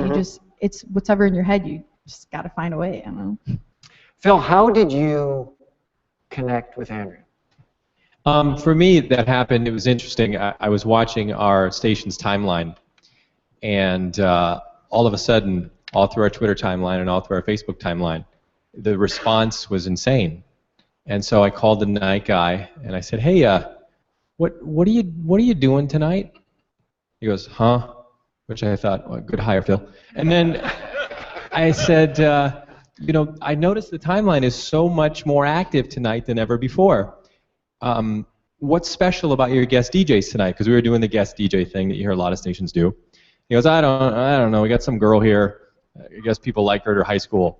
And I'm watching this, and I'm going, but the math on this, Mark, was so distorted that I was like, there has to be something to this girl. So I came into the office the next day, and I researched Andrea Russett, and I found some of Andrea's very early videos. And so I called her up, and I said, hey, my name is Phil Becker. I know you were a guest DJ at our radio station, and I want to hire you. And she said, do what? And how old were you then? I think I was 15, almost 16. Wow. And I said, I don't know what I'm going to hire you for, but if 15 million people are watching your videos, I need you here. And so for me it was, there's an audience. The audience can dovetail with our audience. She lives 4 miles from the radio station, and there's an opportunity.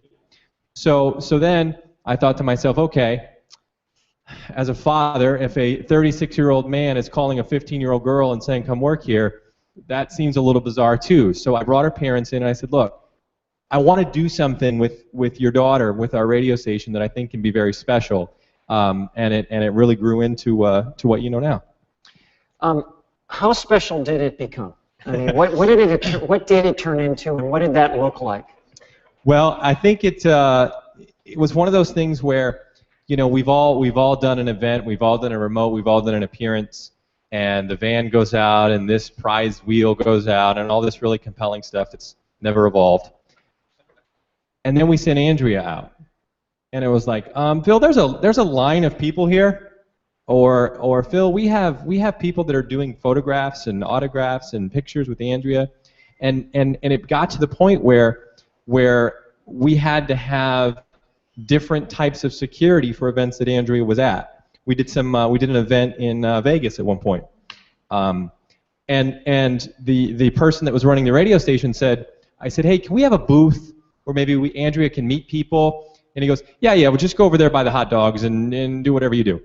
And we had more traction and more traffic at Andrea's booth than the people headlining their show. And so it just got to a point where it got so big so quickly that Andrea then ended up moving out here to LA. Mm-hmm.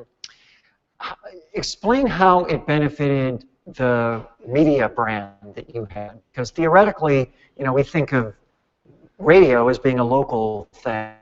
It's distribution. It's audience. How How does it make sense for you? Great question. The first thing is when we started using Andrea on the air, it was only on Saturday. It was noon to 3, I think it was.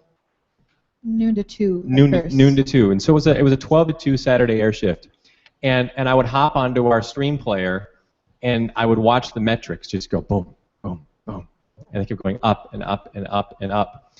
So much, in fact, that the stream provider called and said, "You're going over your bandwidth and you're going over your users on Saturdays from 12 until 2."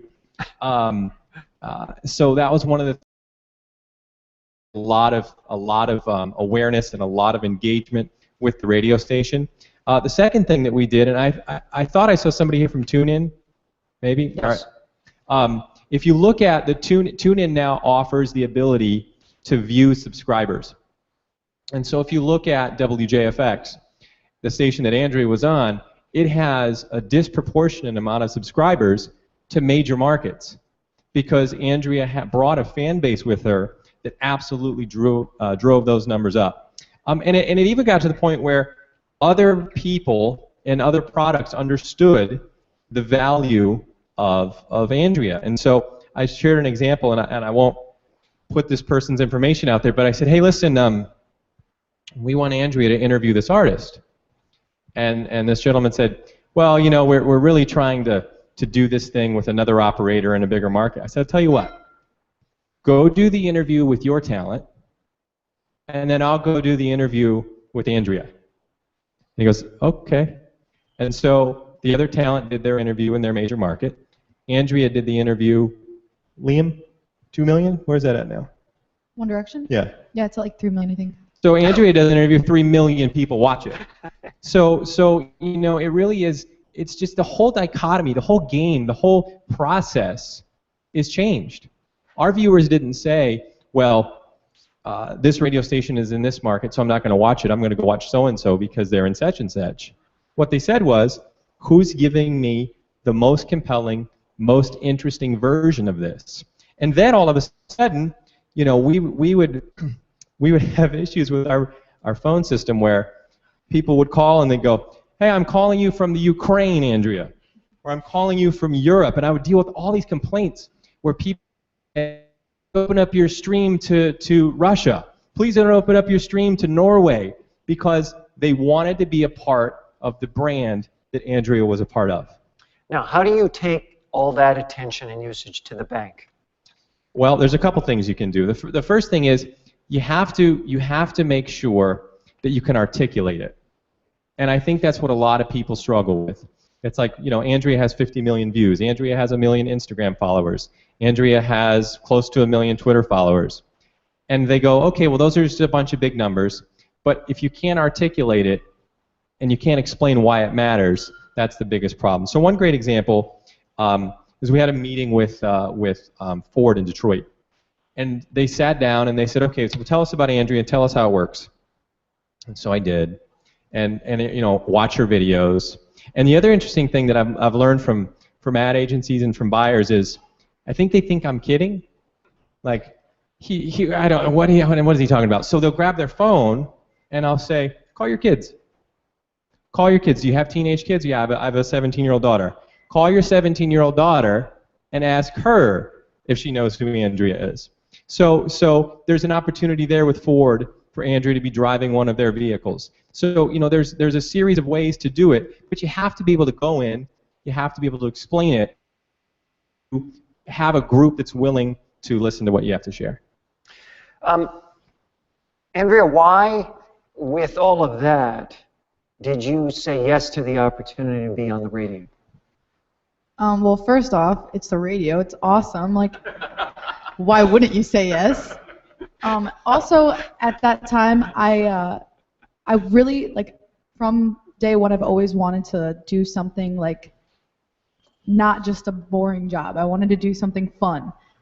I don't know if that makes sense. But so being, like, asked to be on the radio at, like, 15 years old, I was like, I don't even care what you want me to do. I will sit behind a desk. Just being at a radio station, I want to do it.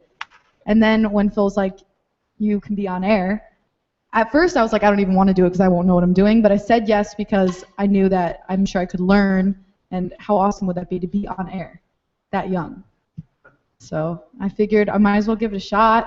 And I did it. And now I'm here. You've reached the apex. Yes.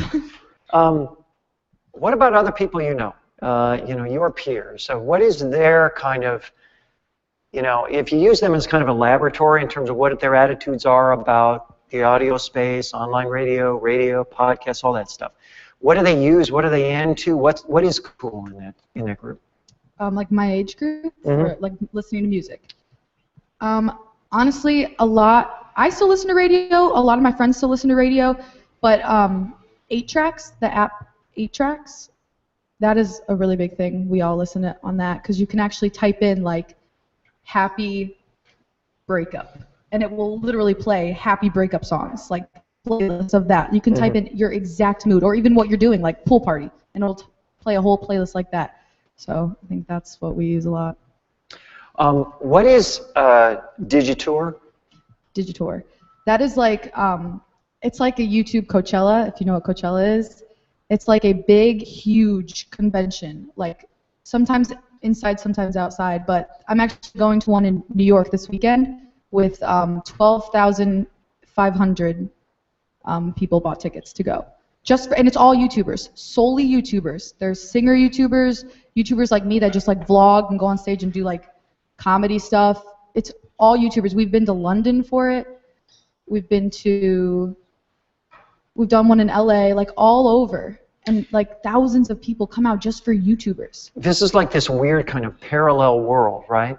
I mean, how big is this Digitour phenomenon? And you were telling me that Ryan Seacrest just invested in it? Yeah, I think it was Digifest or Digitour, one of the two. Ryan put $2 million into that, if you read about that last week. So again... how big is it? How big is the phenomenon? Oh, the phenomenon is insane. It's I was just talking to Rex over here about Comic-Con, and it is the YouTube Comic-Con. I mean, there's no question that to Andrea's point, think about this. I've seen Bruno Mars shows that don't sell 12,500 tickets. A bunch of vloggers hanging out at a table with a table curtain and a camera are moving more tickets than that. So the magnitude of it is huge. The potential of it is huge. The audience for it is massive. And as a generalized statement, it's ignored. We would, if we had a station somewhere and we said, okay, I'm today from LNL. Scott had a very successful event last week with 98.7 The Bull. But the YouTube culture brings crowds of that magnitude. And your expenses are nowhere near that of doing a large-scale, musically produced, heavy lighting, flying in bands, all of that type of production. So your production number's lower, your volume number is the same, the passion of the audience is there, and you're dealing with people from Andrea's world that love to be a part of these events. It's not a hassle for them to go and do this. What they understand is the reason they are who they are is because they built a fan base. And they don't get a chance to touch that fan base and connect with that fan base sitting at home the way they can at a Digifest or something like that. So why doesn't every broadcaster do this? I mean, it would seem to me that if you can hire a talent and one talent is fresh off the street and the other has 50 million YouTube views, you might want to favor the latter. Why wouldn't everybody in every market go looking for people who are accessible to them, who are interested in being part of their brand, like Andrea was interested in being part of yours, and run with that? Well, I think it's part of. Is Craig still here? Hey, Craig. I loved what you had to say, man. You excited me. You engaged me. You showed me that talent still matters. And I think that, to Craig's point, a lot of what we've done in the States is we've said, well, my midday person also needs to be able to do production, and my afternoon person also needs to be able to do music logs, and my night person is also the secretary and is voice tracked in 17 markets. And please, by the way, go wash the van and load up the remotes, and can you go voice all these people? By the way, you also carry this. So when those are the qualifiers for who you hire as talent, you don't go to YouTube. You go to the normal spaces that we tend to go to as our profession and say, okay, well, do you have experience doing this? Do you have experience in imaging? Do you have experience doing logs? Do you have experience doing appearances and remotes and endorsements? My theory is, I'll give you that experience if you give me your audience. So the reason why more don't do it is for those reasons? I mean, they can't look at your success and say, oh, hello. Well, I think that it's a couple things. I think that one, it has to be something you believe in. It has to be an initiative that you want to get behind. What's crazy is every one of you in this room, there's a YouTube star in your market. Last night I sat in my hotel room and in my pocket I have 7 of them. So you have to take the time to do it. And the really crazy thing... You're going to be the hit of the cocktail party. They're right here. They're right here. Well, and the other thing about it is, if you find an Andrea, they are a tribe. They're their own tribe. Andrea and I went to lunch. I said, hey, do you know so-and-so? She goes, yeah, I know him. So I grabbed the list. I go, do you know so-and-so? She goes, yeah, I did an event with him. So if you find one of those people, you're in the club, you're in the circle, you're in the space. And the other thing is, at 18 years old, Andrea and that whole tribe has a better understanding of how to code and write and what key search engines they need to put in their descriptions of their videos. So if you went on there and you typed Des Moines YouTube star, it's there. If you went on there and you said Houston YouTube star, it's there. So take the 45 seconds, go out, search for it, and you can reap that as well. Andrea, talk about the brands that want to be associated with you. I mean, what kinds of brands are interested in associating with you? How do they associate with you? How does that work? I don't really know how to answer this. Like, you can both take the question. Is this like who I'm in? Yeah, just kind of who you're in conversation with and that kind of thing. Well, currently we're in conversation with Star Kids and Claire's and Rainbow Loom, which I don't. Do you guys know what that is? Do you know what Rainbow Loom is? The bracelets that your kids are probably wearing? Yeah, if you have kids, you know. Yeah. It's going to be a bigger mess now. So what do they look for from you? What do they expect from you? How do you work with them? A lot of times, like with brand deals for YouTubers, it's like a company, like in the past I've done a brand deal with Audible, where they come to me and they say, talk about our website however you want, just with like 2 or 3 key points for 30 seconds whenever in your video. You can make it go like smoothly into your video where it just matches what you're talking about or not, and we'll pay you X amount of money. So that's all you have to do. Sounds familiar, like a familiar model, right, Rick? Yes, it does. Questions from the audience for Andrea and Phil. There's a question. Let me start over on here with Rex. Oh, sorry. Well, we have to use, unfortunately, one of these mics.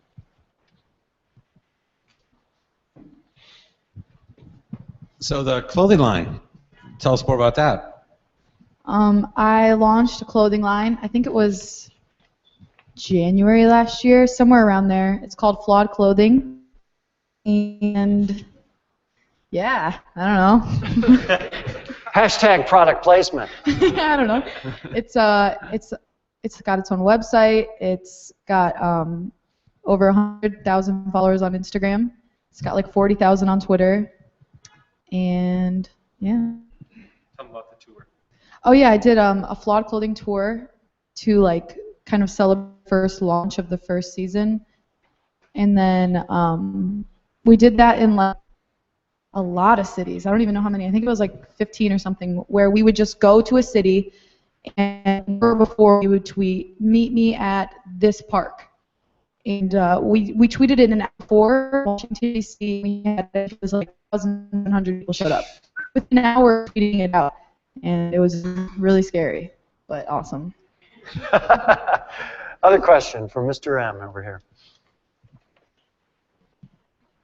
I have 2 questions for you, Andrea. One is, you mentioned the Digifest, an actual event that you go to. Do you find your generation, your followers, the people you interact with, are interested in taking themselves out of the virtual world and into actual places where they can meet and speak to each other and talk?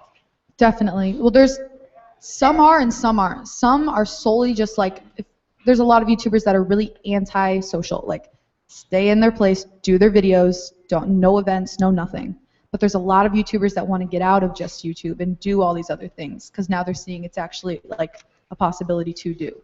Well, let's take ourselves away from YouTubers for a second and talk about your fans. That's who I'd like to hear about. Are they interested in coming to places and having events and things that they can interact with you and perhaps some of the brands or the companies you represent? Oh yeah, for sure.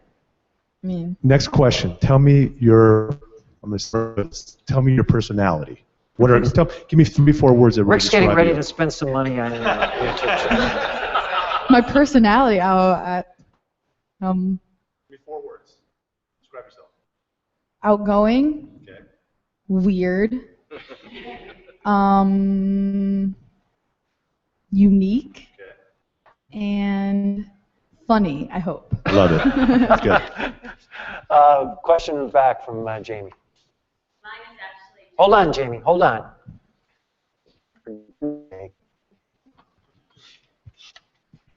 I just thought you'd enjoy knowing that I sent a text to my 14-year-old daughter to tell her that you were speaking today. Her response was in all caps, which in a 14-year-old is screaming on the top of her lungs. Oh my God, oh my God, oh my God, oh my God. I love her. She is beautiful and perfect, and oh my God, she is amazing. Oh my God, you are so lucky. I seriously love her so much. She is legit perfection. She then goes on to the boy that you're dating, who is hilarious and extremely attractive. I love her. Must have been a 14-year-old daughter.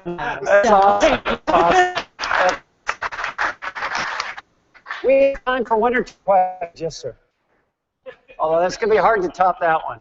So actually, 2 questions. Actually, it's for both of you. In regards, actually, to what Craig was saying earlier, you're going to have to figure out what's next, no offense, and you're going to have to figure out what's next. So it's interesting to me to hear and think to myself, you're 18 now.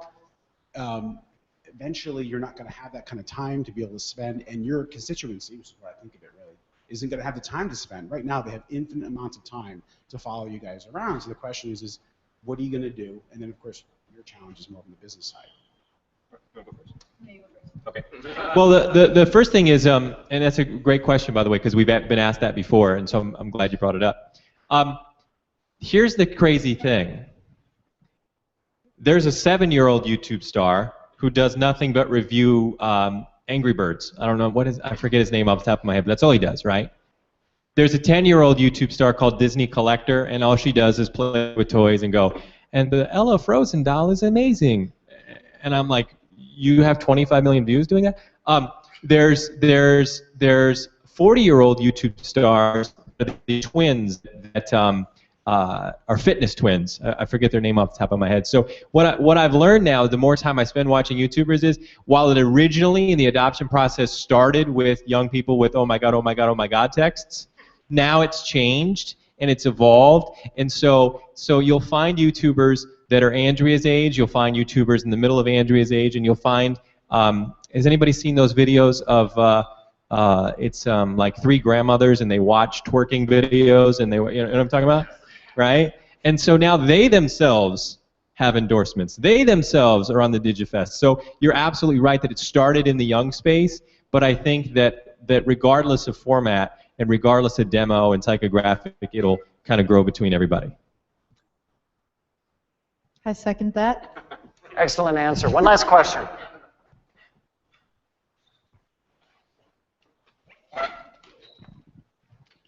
This is not so much a question than a request, because I think it's an appropriate way to end the session. Would you braid your hair? Braid my hair? Why? I saw it on YouTube. Oh my gosh, I did do a video braiding my hair. I was like, wait. Wait, you didn't think we'd have any of those 500 million views right here in this room? Thank you for that question. Thank you, Phil Becker. Thank you, Andrea. Russett, congratulations to you both. Thank you. Thank you. Thanks, Andrea. Thanks. Don't go too far. We'll be right back. Thank you very much. Thanks. Fun? Fun? Very good. Good, good. Yeah.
at the end of the tunnel, there is a bar. There's a bar that has been built right there, in case that helps. Can I have a drink? Can I have a drink now?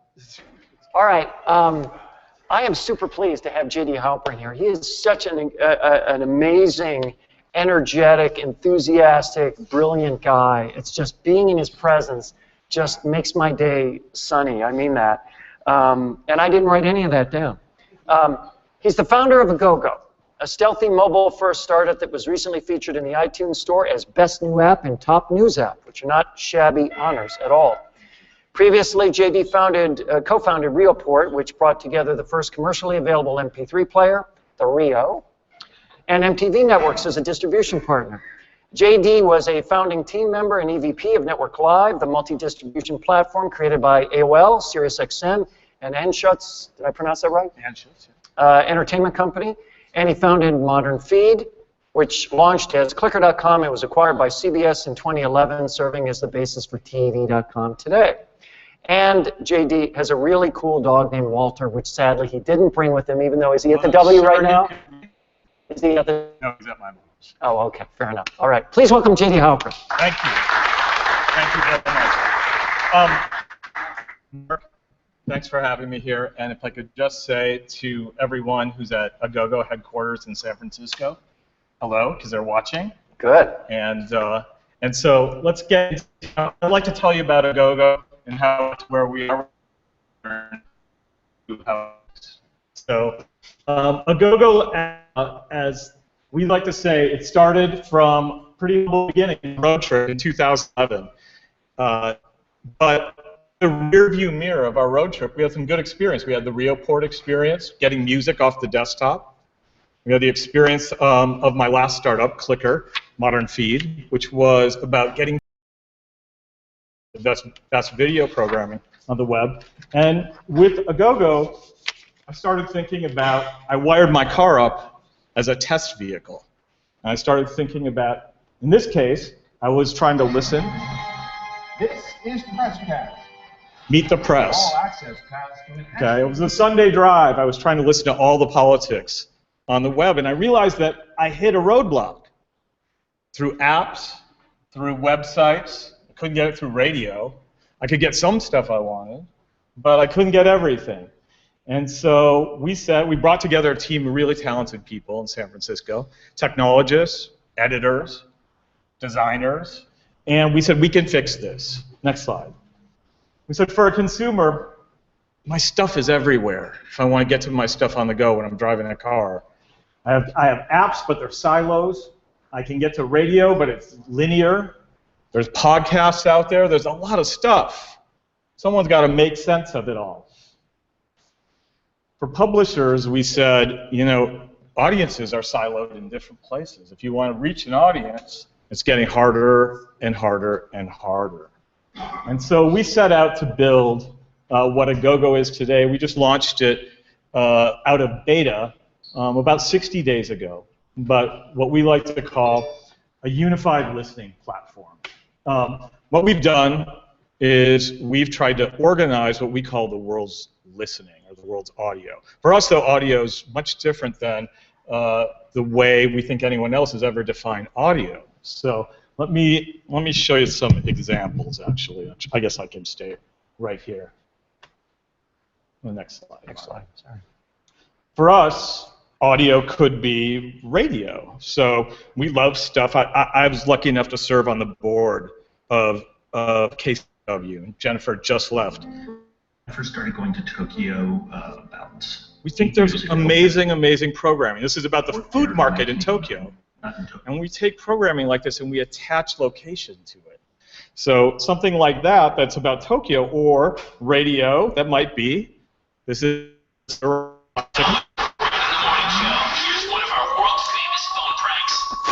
we love stuff. So we love stuff like that. We also love stuff that's not radio at all. So if you think of, we like The Daily Show.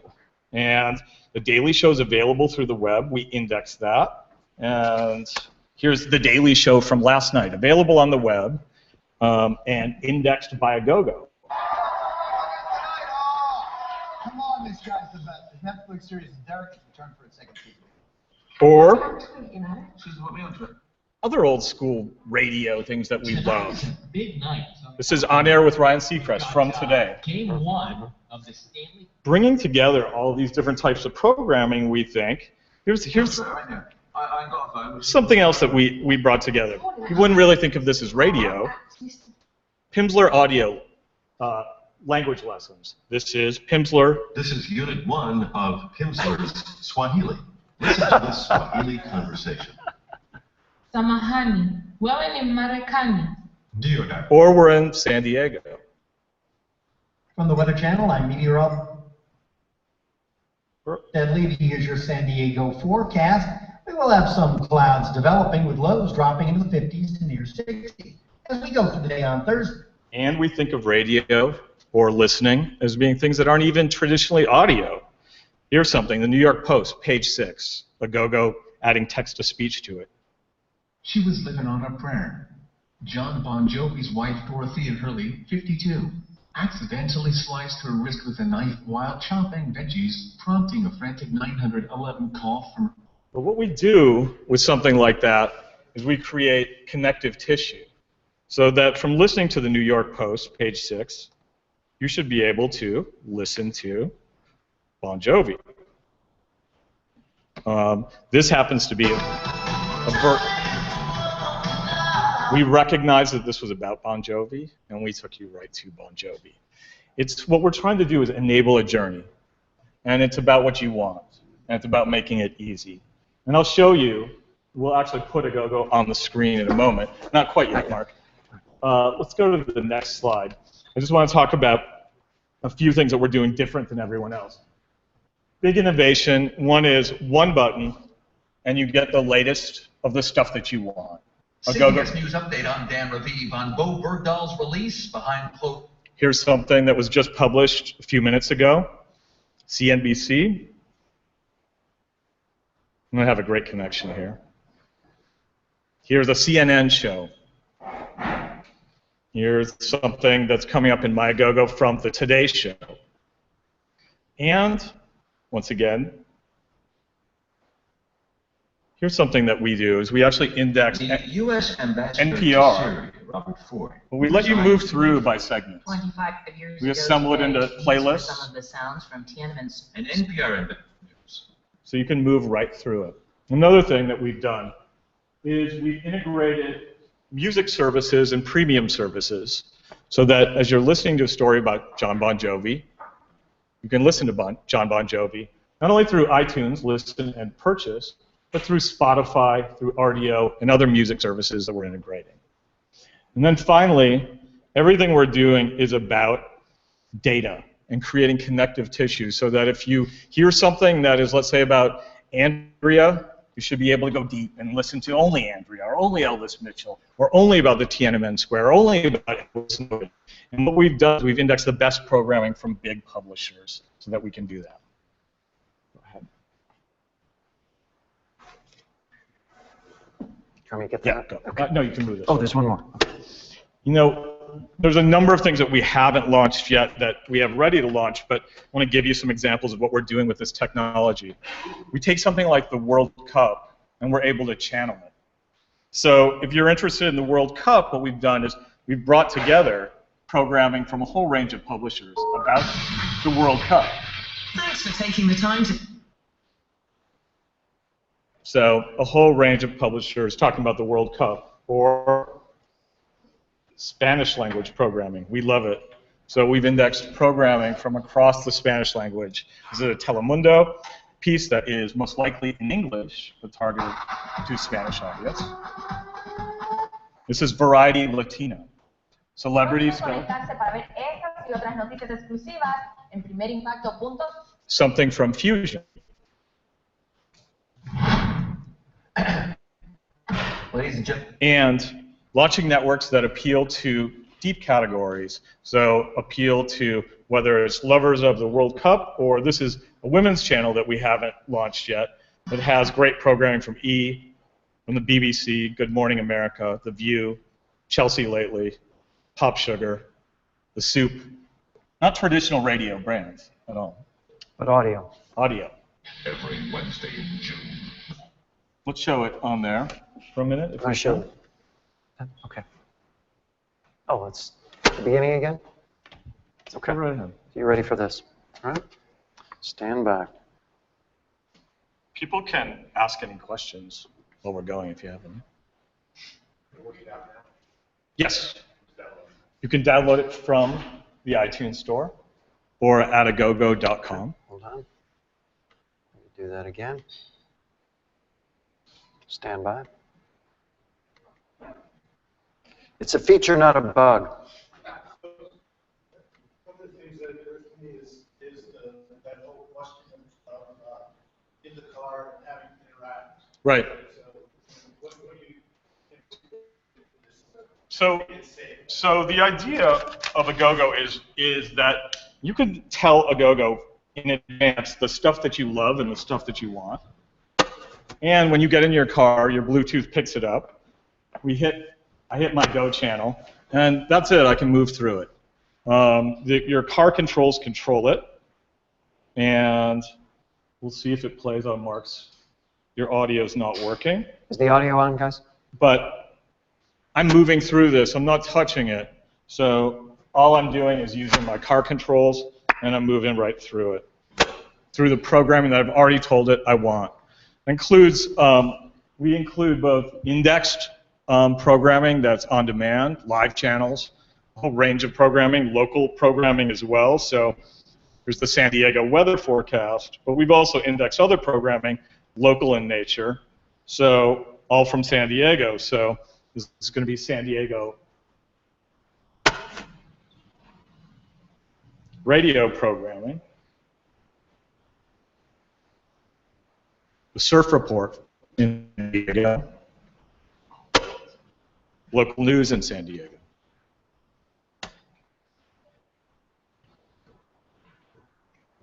Another thing that we've done is we've taken programming, let's say, about music. And throughout, we've added the ability to actually go to the music.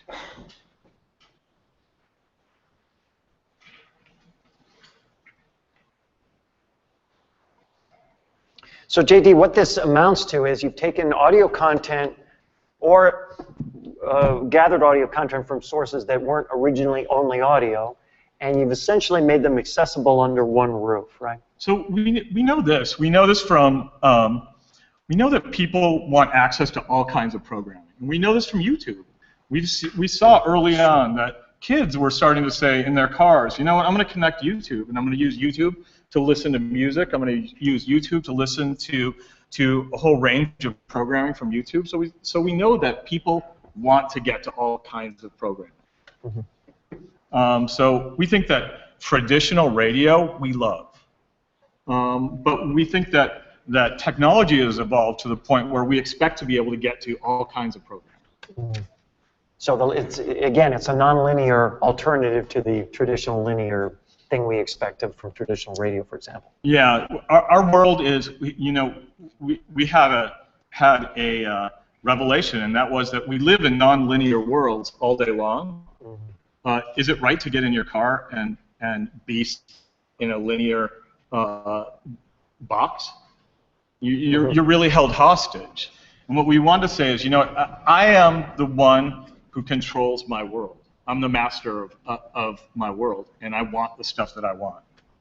Differentiate this versus podcasting, so people understand the distinction. So we love podcasting, but AGOGO is about a whole range of, programming. Mm-hmm. One of the things that we don't do is we index all of our programming. So if you go into a channel on AGOGO that's, say, a book channel, that's all book-related programming, it will have some podcasts in it. Mm-hmm. But it's mostly about, stuff that's coming from broadcasters and creators of programming who have an audience. So we care about audience. We care about using curation and taking some editorial discretion. So the attraction to the people who are creating this content is that this is a way to broaden their distribution and a way to introduce that content to people who don't already know about it. Yeah, so going back to one of the early slides, I said that what we're trying to do is for publishers create a monetization platform, an easy way for them to reach audiences where we know where a listener is located, we know what else they listen to, we know how often they connect, we know how long they generally connect, we know what types of programming they like.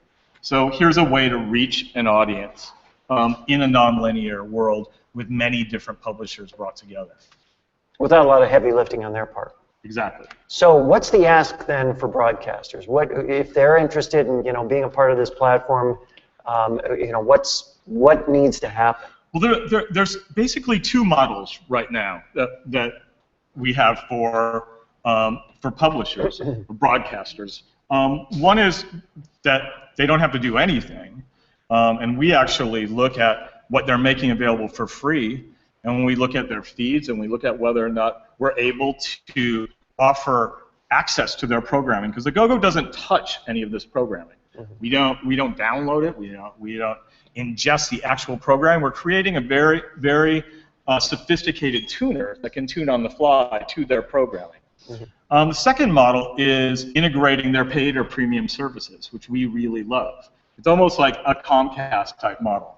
Free stuff, paid and premium stuff. So whether it's Spotify or whether it's Austereo or whether it's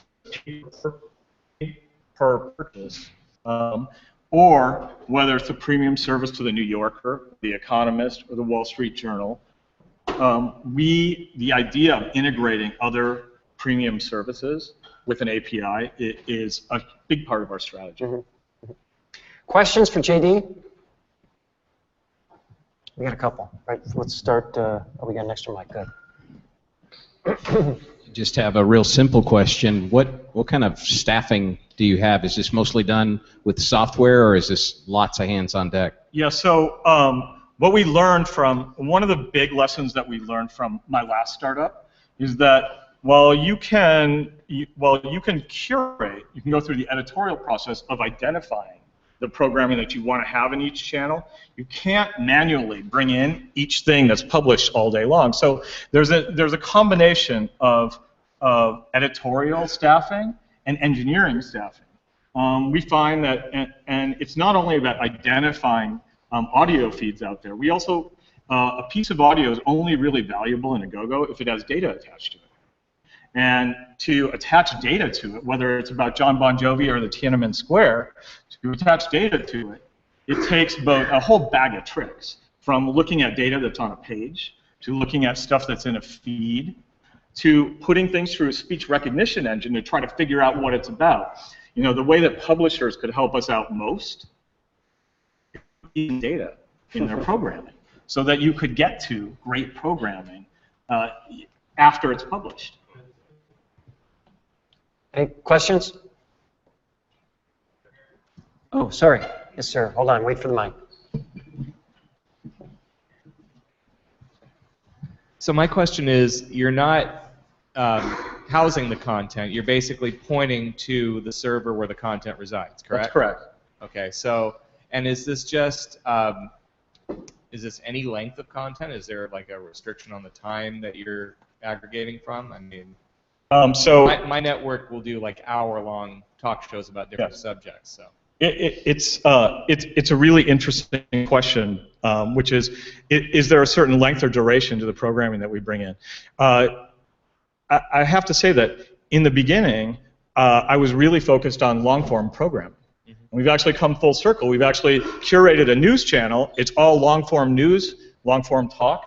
But one of the things that we realized, and one of the earlier speakers mentioned this, is that people love bite-sized programming. Right. And so we've also separated. We started only indexing. You take a show like the Today Show, NBC actually publishes segments of that. And whereas they may not publish metadata around the whole show, each segment is going to say Justin Bieber interview with Barbara Walters. So that's metadata, and it's valuable to us. Right. So what I would say is we love long-form programming. We found that metadata is better in really bite-sized programming. You have publishers, by the way, like the BBC, who actually don't put out much metadata at all for their programming. It's really frustrating. Okay, thank you. That question leads to another question, which is, that was one of the lessons you've learned about the value of bite-sized programming. What other things have you learned about the way people want to consume audio from the platform? So our data is admittedly, it's pretty early days for us still. Like I said, we came out of preview and we launched. Our first full month was April. And so we really have 60 days of data, and we've done a release or two in that time to actually get better data. What we know is this. We have a challenge in getting a listener on board and getting them to set up their Go playlist so it's theirs. We know that once they do that, the Go playlist is the custom. Is the always updated, your stuff, right. In one touch, it comes to you. So we have a challenge to do that correctly. We know this, once you have it set up, it becomes your primary way of listening. It's how you get programming, whether you're sitting in your house or driving your car, and it's where you pick up stuff and where you leave off and pick up stuff and come back. So we know that a couple of other things. We know that sessions are increasing in time. We know that we're starting to see power users who are listening in all new ways and sending us emails about how they're listening to great programming all the time. We know that usage is spiking during drive time in every time zone, which is really exciting to us because it's one of the theories we had when we launched AGOGO. And we know that that certain programming is connecting with certain audiences. Great. Microphone for a question. Again, a couple questions. How long have you had this? So we've been in preview since last fall. We were working on the technology for about 2.5 years prior to that, and we launched out of preview, in the App Store with actually some promotion, with not a lot of marketing, but promotion, just in April. So I'm on it now. Did it tie into my music? Because when I go to your music page, it has a lot of the music that I listen to on here already. Yeah, I think yes, it does. I'm sorry. So your question was it went into my library. Correct? So what AGOGO does is it actually, when you use it, it actually can channel anything that's in your music library. So an artist that's in your music library,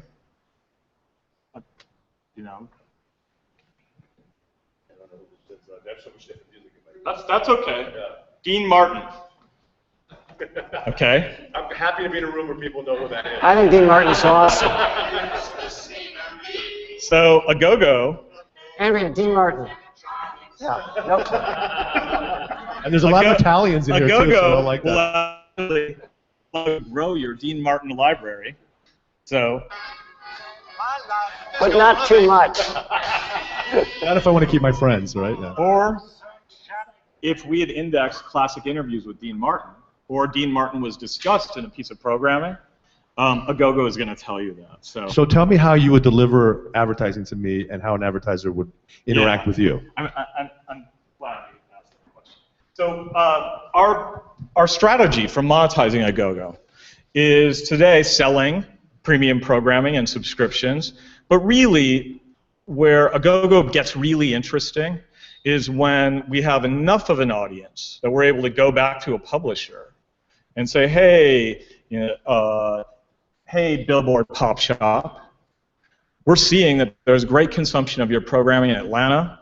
It's happening with people who are listening to NPR music, who are listening to a range of other music programming, and they also like Elvis Duran. And so we're able to profile against that. We envision that we'll then work with them to do insertions into their programming,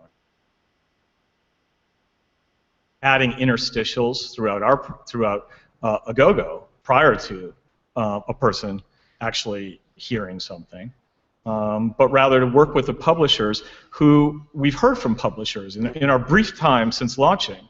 Publishers have reached out and they've said, hey, you know what, we're offering all this local programming, we don't know how to monetize it. Or we have national programming and we're just throwing stuff in it.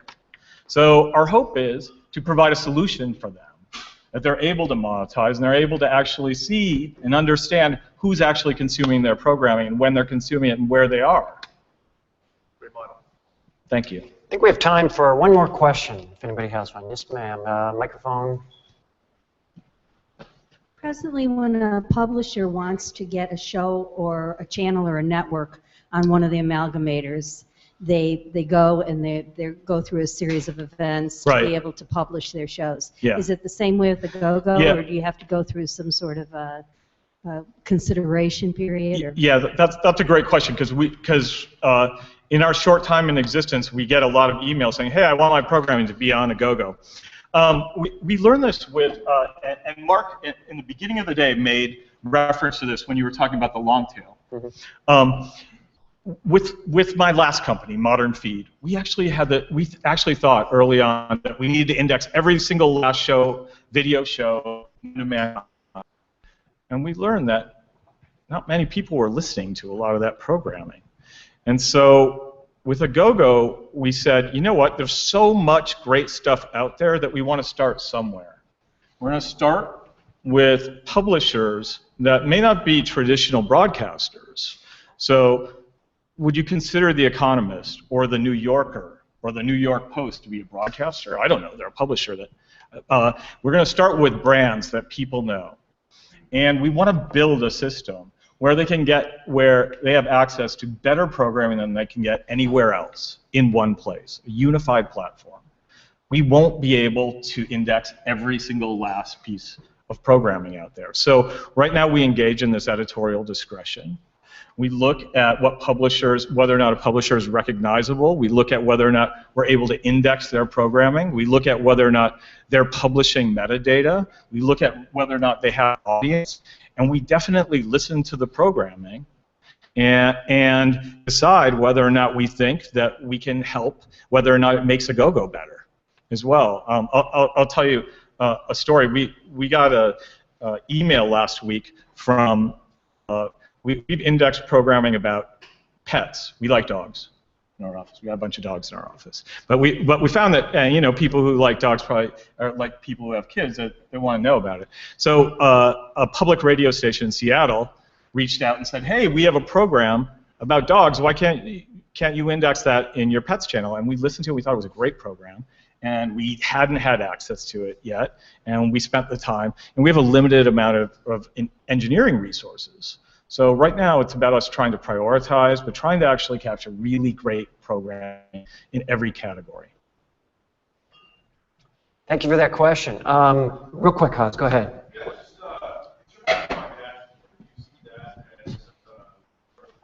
Yeah, you know. The question is car dashboard. How is the car dashboard part of the plan? So today we think that you know, going back to, we think that the handset's the fastest way into the dashboard, and we in our short time of being out in the wild have been lucky enough to been contacted by a number of automobile manufacturers and OEMs saying, build into our platform. You know, we think it's too complicated for most people. We think Bluetooth's an easy way to connect right now.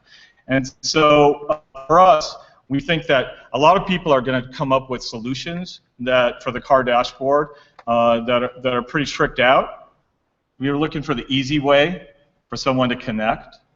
And so we're focused on building a usership of consumers who connect through handsets and tablets. Can I say one other thing? Sure. We actually also we've worked on accessibility features, working with the blind. And we found that because Apple's iOS in the car relies on a lot of those accessibility features, it's actually helping us to gain some really early insights into going into the car. We figure that if we can make this work for people who can't look at a screen, and we can make it work for people who shouldn't look at a screen.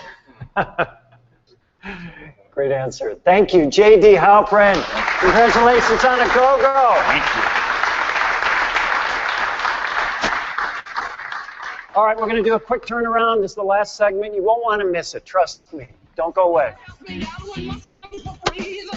grabs a stick and then she points it at me. When I say nothing, I say everything. Yeah, when I say nothing, I say everything. That's what we're down in the Lazaretto. Born rotten, bored rotten, making models of people I used to out of coffee and cotton. And all my illegitimate kids have been gotten thrown down to the wolves, made sterile for nothing. Quarantined on the Isle of Man, and I'm trying to escape anywhere I can. Oh.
Thrilled about that. Rob is the Executive Vice President and CTO for Courtside Entertainment Group, which is PodcastOne, the leading destination for the best and most popular podcasts across many top genres. Formerly, he spent 7 years managing the platform, content catalog, feature programming, content provider relations, that's a mouthful, for the podcast service on Windows and Xbox Music plus video hubs for Microsoft. Rob also co-hosts the New Media Show, which is terrific, that streams live on YouTube at 9 a.m. Pacific every Saturday and can be watched and heard as a video and audio podcast at the New Media Show or New Media Show? NewMediaShow.com. He founded and hosted the first broadcast radio program in the world to begin podcasting on September 14, 2004, which is amazing. Please welcome Rob Greenlee. Thank you, Mark. It's great to be here and actually meet Mark in person. We've done podcasts together going back to like 2005 about video and podcasting, so it's great to actually meet him, and it's great to be at this event. I watched it last year, and I feel honored to be here. I'm really glad to have you here. Thank you. This day would not be complete unless we touched in a meaningful way on podcasts, it seems to me. Yep. Can you just let people know, to whatever degree you can, just how popular are these things? Well, I think it's been a growing phenomenon that's happened going way back to 2004, and actually even further back than that. I mean, I started doing a show online and made show available as a download for many years off of my website, and then podcasting started, and it was just a kind of an easy transition for me to actually make my show available. But really, I think it just built up over time. It's just been a slow build. It's been, what, 10 years now? And it just takes 10 years for a medium to grow and become something significant in the space. And so I think we went through a little bit of a spell like in 2008 where it was a little bit of a dip in reception. It was about the time when the whole YouTube phenomenon and everybody got fascinated with social media and video and things like that. And I think things are coming full circle again, and I think podcasting is on a fast ramp up. And I think as new content comes in, and I think that the big thing that really catalyzed the fast growth of podcasting at this stage is the smartphone. And because all of us can get access to this content anytime, and I think that's the power of it. Back when podcasting started, it was all pointed at the iPod. And it was all this synchronization from your computer to some portable device, and that was a hassle for a lot of people, and a lot of people didn't know how to do it. So I think we're at this phase now where podcasting or on-demand audio is also another term that we're starting to use more of. I'm all for on-demand audio over podcasting. Yeah, just kind of on a fast growth curve, and it's all the things that have been talked about in the session today are all relevant. And I think podcasting has also been a place where there's been a lot of experimentation. There's been a lot of people trying new things. I mean, like the show that I do every Saturday is a live a YouTube video, it's an audio podcast, and it's a video podcast. So we're basically playing in all of the spaces. And that's exactly what podcasting has been since the very early days back when I started getting involved in it. Just a lot of experimentation. And I think what we're starting to see now is some models that are working, and audiences are connecting with this content. And like I said, it was all because of the smartphone. Well, so give me some numbers. What are the magnitude of consumption on podcasts? Well, even if you pick a few, marquee names, what are they? Well, it's hard to really say because podcasts are not kind of tracked in any kind of uniform way. I would say that the iTunes platform is probably the only place that has a big number, but they don't. Those folks don't really share that, so we don't really have access to deep data about the entire space of podcasting and on-demand audio. But I would say, just based on the numbers that I've seen, some of the larger hosts out there, Libsyn is a good one, has posted that there's just in I think 2013 there's been like a billion downloads I guess it was a billion subscriptions was actually posted on the iTunes area, and then I think it was like 5 to 6 billion downloads of files or shows, and so I think it's a huge growing area, but it doesn't have a lot of transparency, and that's one of the challenges of it. I know PodcastOne, we have about 120 million downloads per month. Just across the 200 shows that are currently on our platform. So as you can see, there's about a total space of about 250,000 podcasts, but nobody really knows that number today because there's no aggregate kind of service that tracks that. The iTunes platform has stated that they have 200 to 250,000 podcasts, but nobody really knows, and they don't really give exact numbers. Mm-hmm. Okay. You mentioned metrics. Yeah. Where are we on metrics for podcasts? I mean, even on PodcastOne has control over some or more of the metrics. So help me understand what the ecosystem's like, and from a measurement standpoint, if I'm going to buy something, I want accurate data on what I get for it.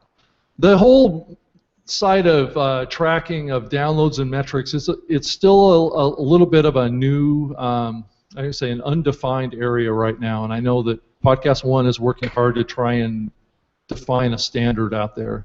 And there's a variety of host platforms or CDNs that have tracking processes or filters is probably a good term to describe it to get to numbers. But the truth of the matter is that there's a lot of variability in that right now. So what needs to be done is a common standard that's basically established. And I know earlier in the program there was a discussion around, the ad buyers want to see common metrics across a lot of different digital mediums, right?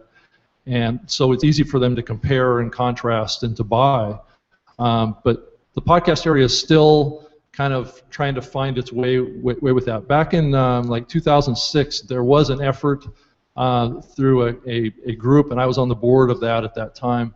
It's called the Association of Downloadable Media. Subsequently, about 2 years after it was formed, it disbanded, really because a lot of the players involved in it couldn't really agree on a go-forward standard for this. And so what we did actually come up with a base kind of standard that's still kind of used today, but it's not really accepted across the board. And since then, there's been a lot of kind of tweaking of it by individual players actually in the space. And so I keep coming back to this concept of for us to kind of bridge this digital divide between broadcast radio and podcasting, there needs to be something that speaks a common language between both sides and makes it easier for ad buyers to actually buy this content. And so that's what we're working on trying to do. Yeah, and you may not be able to answer this question, but can you talk about how publishers can best monetize podcasting content today and why advertisers should pay attention to the space? Well, it's done mostly in content today, so we're kind of playing, and I hope that this answers the question, but you know, the common practices that have been going on in radio for a long time, spots and spots that are basically read by the hosts. But I do think it's really important that those spots be part of the content, not necessarily a break in the content. So I think that's a real important key to the effectiveness of podcast ads. Is they need to be trusted because they're read by the host, but there's also opportunities to make ads that are more kind of traditional ads, kind of blend in with the content more, and make it more of a targeted ad as well, so relevant to the audience. And I think that's the secret sauce to monetizing podcasting and to actually make it accepted by brand advertisers as well as direct response advertisers. Lots of broadcasters create podcasts, obviously, but almost no podcasts end up being on the radio. So why is that such a one-way path? Well, it's because we're in a phase right now where the radio side, I believe, is still at the beginning stages of migrating to the digital side and to podcasting. And at some point, that migration is going to happen, but then there's going to be talent that comes from the podcasting space that then gets pulled over to the broadcast side. And I don't believe that we've reached that inflection point yet.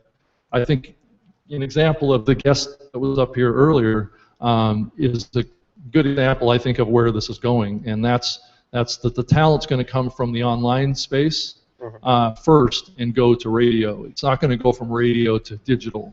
But I don't believe that we're quite at that inflection point yet, but I think we're getting there. And I think as you're seeing with the popularity of YouTube and the ability to take niche or niche content and create shows around that isn't available on broadcast, that will probably never be available, not trying to reach a mass audience. Now, granted, PodcastOne is focused on content that is trying to be a hits-driven kind of platform. Shows that we're looking to put on the platform, we want to have tens of or hundreds of thousands of downloads. So we are a hits-driven company, and we are looking for talent that can drive that, even in a niche market, right? And as our other guests will kind of expand on that. Yes. Yeah, you're always creating new shows. You're always nurturing new shows, right? That's one of the efforts to create shows that kind of break out of the mold.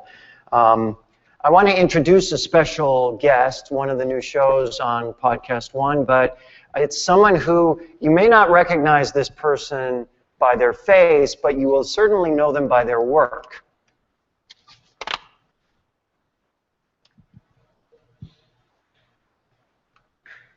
This is the honey badger. Watch it run in slow motion. It's pretty badass. Look, it runs all over the place. Whoa, watch out, says that bird. Ew, it's got a snake. Oh, it's chasing a jackal. Oh my gosh. Oh, the honey badgers are just crazy. The honey badger has been referred to by the Guinness Book of World Records as the most fearless animal in all of the animal kingdom. It really doesn't give a shit. If it's hungry, it's hungry. Ew, what's that in its mouth? Oh, it's got a cobra. Oh, it runs backwards. Now watch this. Look, a snake's up in the tree. Honey badger don't care. Honey badger don't give a shit. It just takes what it wants. Whenever it's hungry, it just, ew, and it eats snakes. Oh my God, watch it dig. Look at that digging. The honey badger is really pretty badass. They have no regard for any other animal whatsoever. Look, and it's just grunting and, ew, eating snakes. Ew, what's that, a mouse? Oh, that's nasty. Oh, they're so nasty. Please welcome the host of Honey Badger's Badass Animal Podcast on PodcastOne, Randall. Welcome. Have a seat. Thanks for coming. Before I sit down, let's give it up for Mark and to Jamie, who all day have been honey badgers. Randall, I have a surprise for you. Oh. It speaks. They're nasty. They really are nasty. No, but look, Jamie, get over here. I want to give you guys shirts. It's for you. Come on, a round of applause for these guys. All day with this conference. You gotta open it up. All I got was this t-shirt. Great guys. Great Hold on, guys. you gotta open it up. There it is. Yeah, all right. Awesome. It's a nightie. It's a nightie. It's a little big, but... Oh, I know. Yeah, no, it's a nightie. Perfect. It's extra meaty. Since I'm such a large fellow. Randall, tell us, what can you tell us about the honey badger that we don't know? I can tell you a couple things. First off, prior to this video, they were a threatened species, which is actually no joke, but they were a threatened species, incredibly enough, because beekeepers were getting fed up with them and started putting them down themselves. And the only way to put down a honey badger, FYI, is to shoot it point blank in the head. How gross, right? Nasty. But seriously, in South Africa, a whole species of honey badger were threatened. And then since the video, they're now flourishing. So I have to say, that's pretty awesome. How about that? Yeah. That's awesome. Colleen and Keith Begg, who originally shot the footage that I narrated, they have a lot of organizations in South Africa to help further educate the kids and everyone else about the wildlife, the amazing wildlife in South Africa. And great efforts have been made to help conserve and protect the honey badger, as crazy and nasty as it is. They do need a little help from us humans. So what they decided to do was, the beekeepers were like, these honey badgers are getting into our house of bees. They're ruining our business. So all they had to do was simply put the house of bees up in the sky. So now they exist on poles that are slippery, and so these honey badgers can't get the scraps. I got to tell you, my wife and I went to the zoo, and we went by the honey badger, and we stopped, and we had to spend extra time at the honey badger enclosure. And I swear to God, if you go to San Diego Zoo honey badger, you'll see that he's digging around the outside of the cage because he's trying to get out. And my wife said, I think he could get out. Yeah. Right? Oh, no, absolutely. They're like Houdinis. They're like little nasty-ass Houdinis. It doesn't matter what you do to try to put them away or put them. They'll figure out a way because they use tools. They're one of the few animals in the wild that actually use their claws and things to. They'll pick up a rock and smash things. They're very shovels. smart. They had a shovel. The one I saw had a shovel. Yeah. See? I mean, really, never let a honey badger into the Home Depot ever. Seriously, they'll build you, a shack in a second. Is there any animal more fearsome than a honey badger? Well, I think humans have the potential to be pretty bad as a species. Other than that, I have to say in the animal kingdom, if you folks are aware of this animal called the slow loris in the house, anyone know slow horse? They're kind of primates. They look a little like Don Knotts, and they're actually venomous. And the crazy thing is, they store the venom. Whoops, there goes honey badger. He don't give a shit, please. He's got to get back up and just start running around. But so the slow loris, what they do is they have a venom keep inside their armpit, and they'll just take a little and they smear it on their babies when they know that they're going to go out and get snacks and feed the family. To protect their babies, they put a little venom from their armpits, and then they lick. And the saliva mixed with the secretion from their armpits forms this gross venom that actually they're a venomous primate. I think that's pretty badass. And they really don't care. They don't get. There's a theme there. So listen, the podcast, Badass Animal Podcast on PodcastOne. Tell us about the podcast. Well, it really It's not all honey badger, right? It's not all honey badger, but it's since video and everything else, honey badgering has become, it's a verb. It's also, it's a thing like, oh, you're gonna honey badger something. So in a way, I do honey badger animal rights and issues and things and some humanitarian things because it's a crazy world we live in presently. But I'm proud to say that on PodcastOne, this is really the only podcast of its kind that I find. I'm speaking about wildlife and animals. Pet podcasts are, they do exist, and I do touch upon pets and the best ways to protect. And there are a lot of crazy things. For instance, right now in the United States, I don't know if you folks are aware, that there are more states that want to own an exotic animal than same-sex marriage.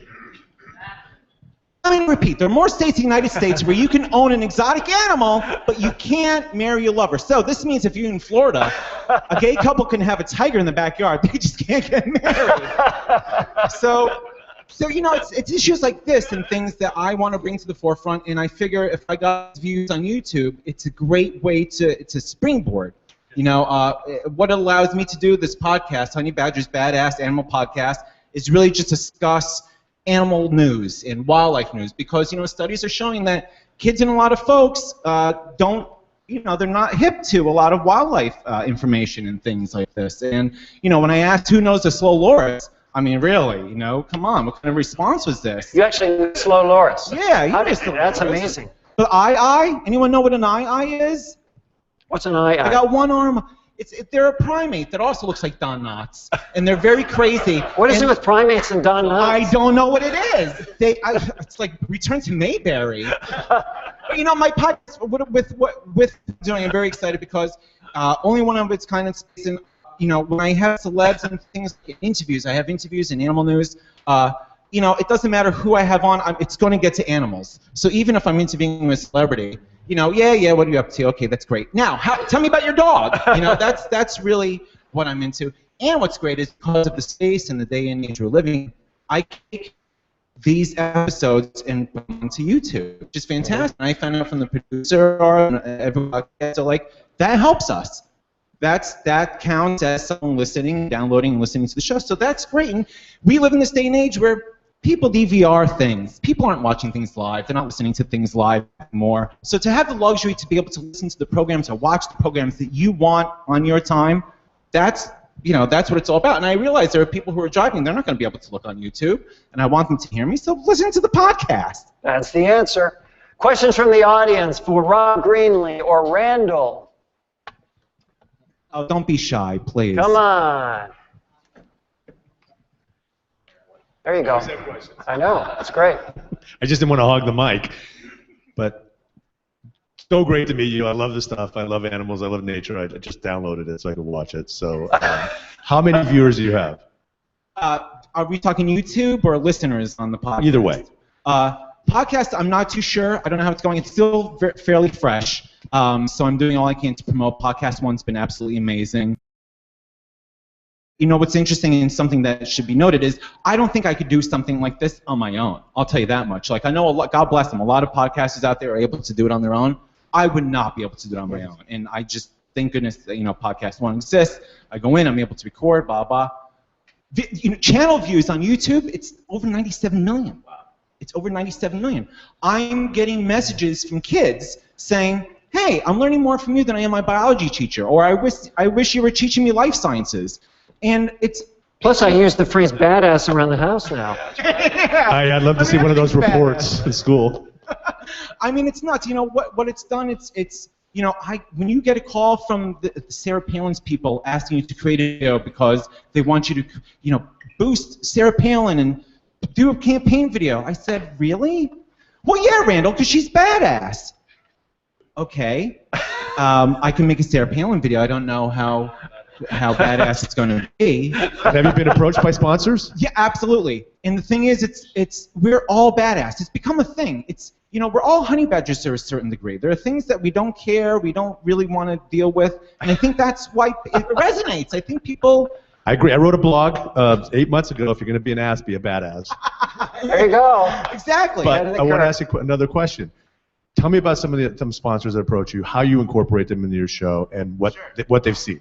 Well, as Rob touched upon earlier, I love being able to slip in the talking points and the ads in the content. And that's something I'm also trying to do these days with my YouTube videos.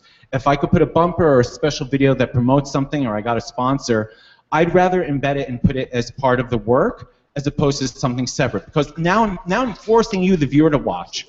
And I think companies right now in 2014 are waking up and they're like, wait a second. People on Hulu and YouTube are forced to watch ads? And it's like, yes, because they're not watching it when you DVR it. I'm skipping right by your ad. You know, if I'm listening in the car, I'm just switching the station. So with podcasts and videos, you have to listen. So I've been very fortunate enough to jump from one project to another, and people realize, you know, there are people that watch and find out their information on YouTube. It's the second highest search engine, right? It's the second most used, behind Google. People looking for information on YouTube. That's crazy. Are you getting any pushback from parents on the language at all? You know, well, since the success of that video, I put up a censored one for the kids. A little too late, but I put one up there.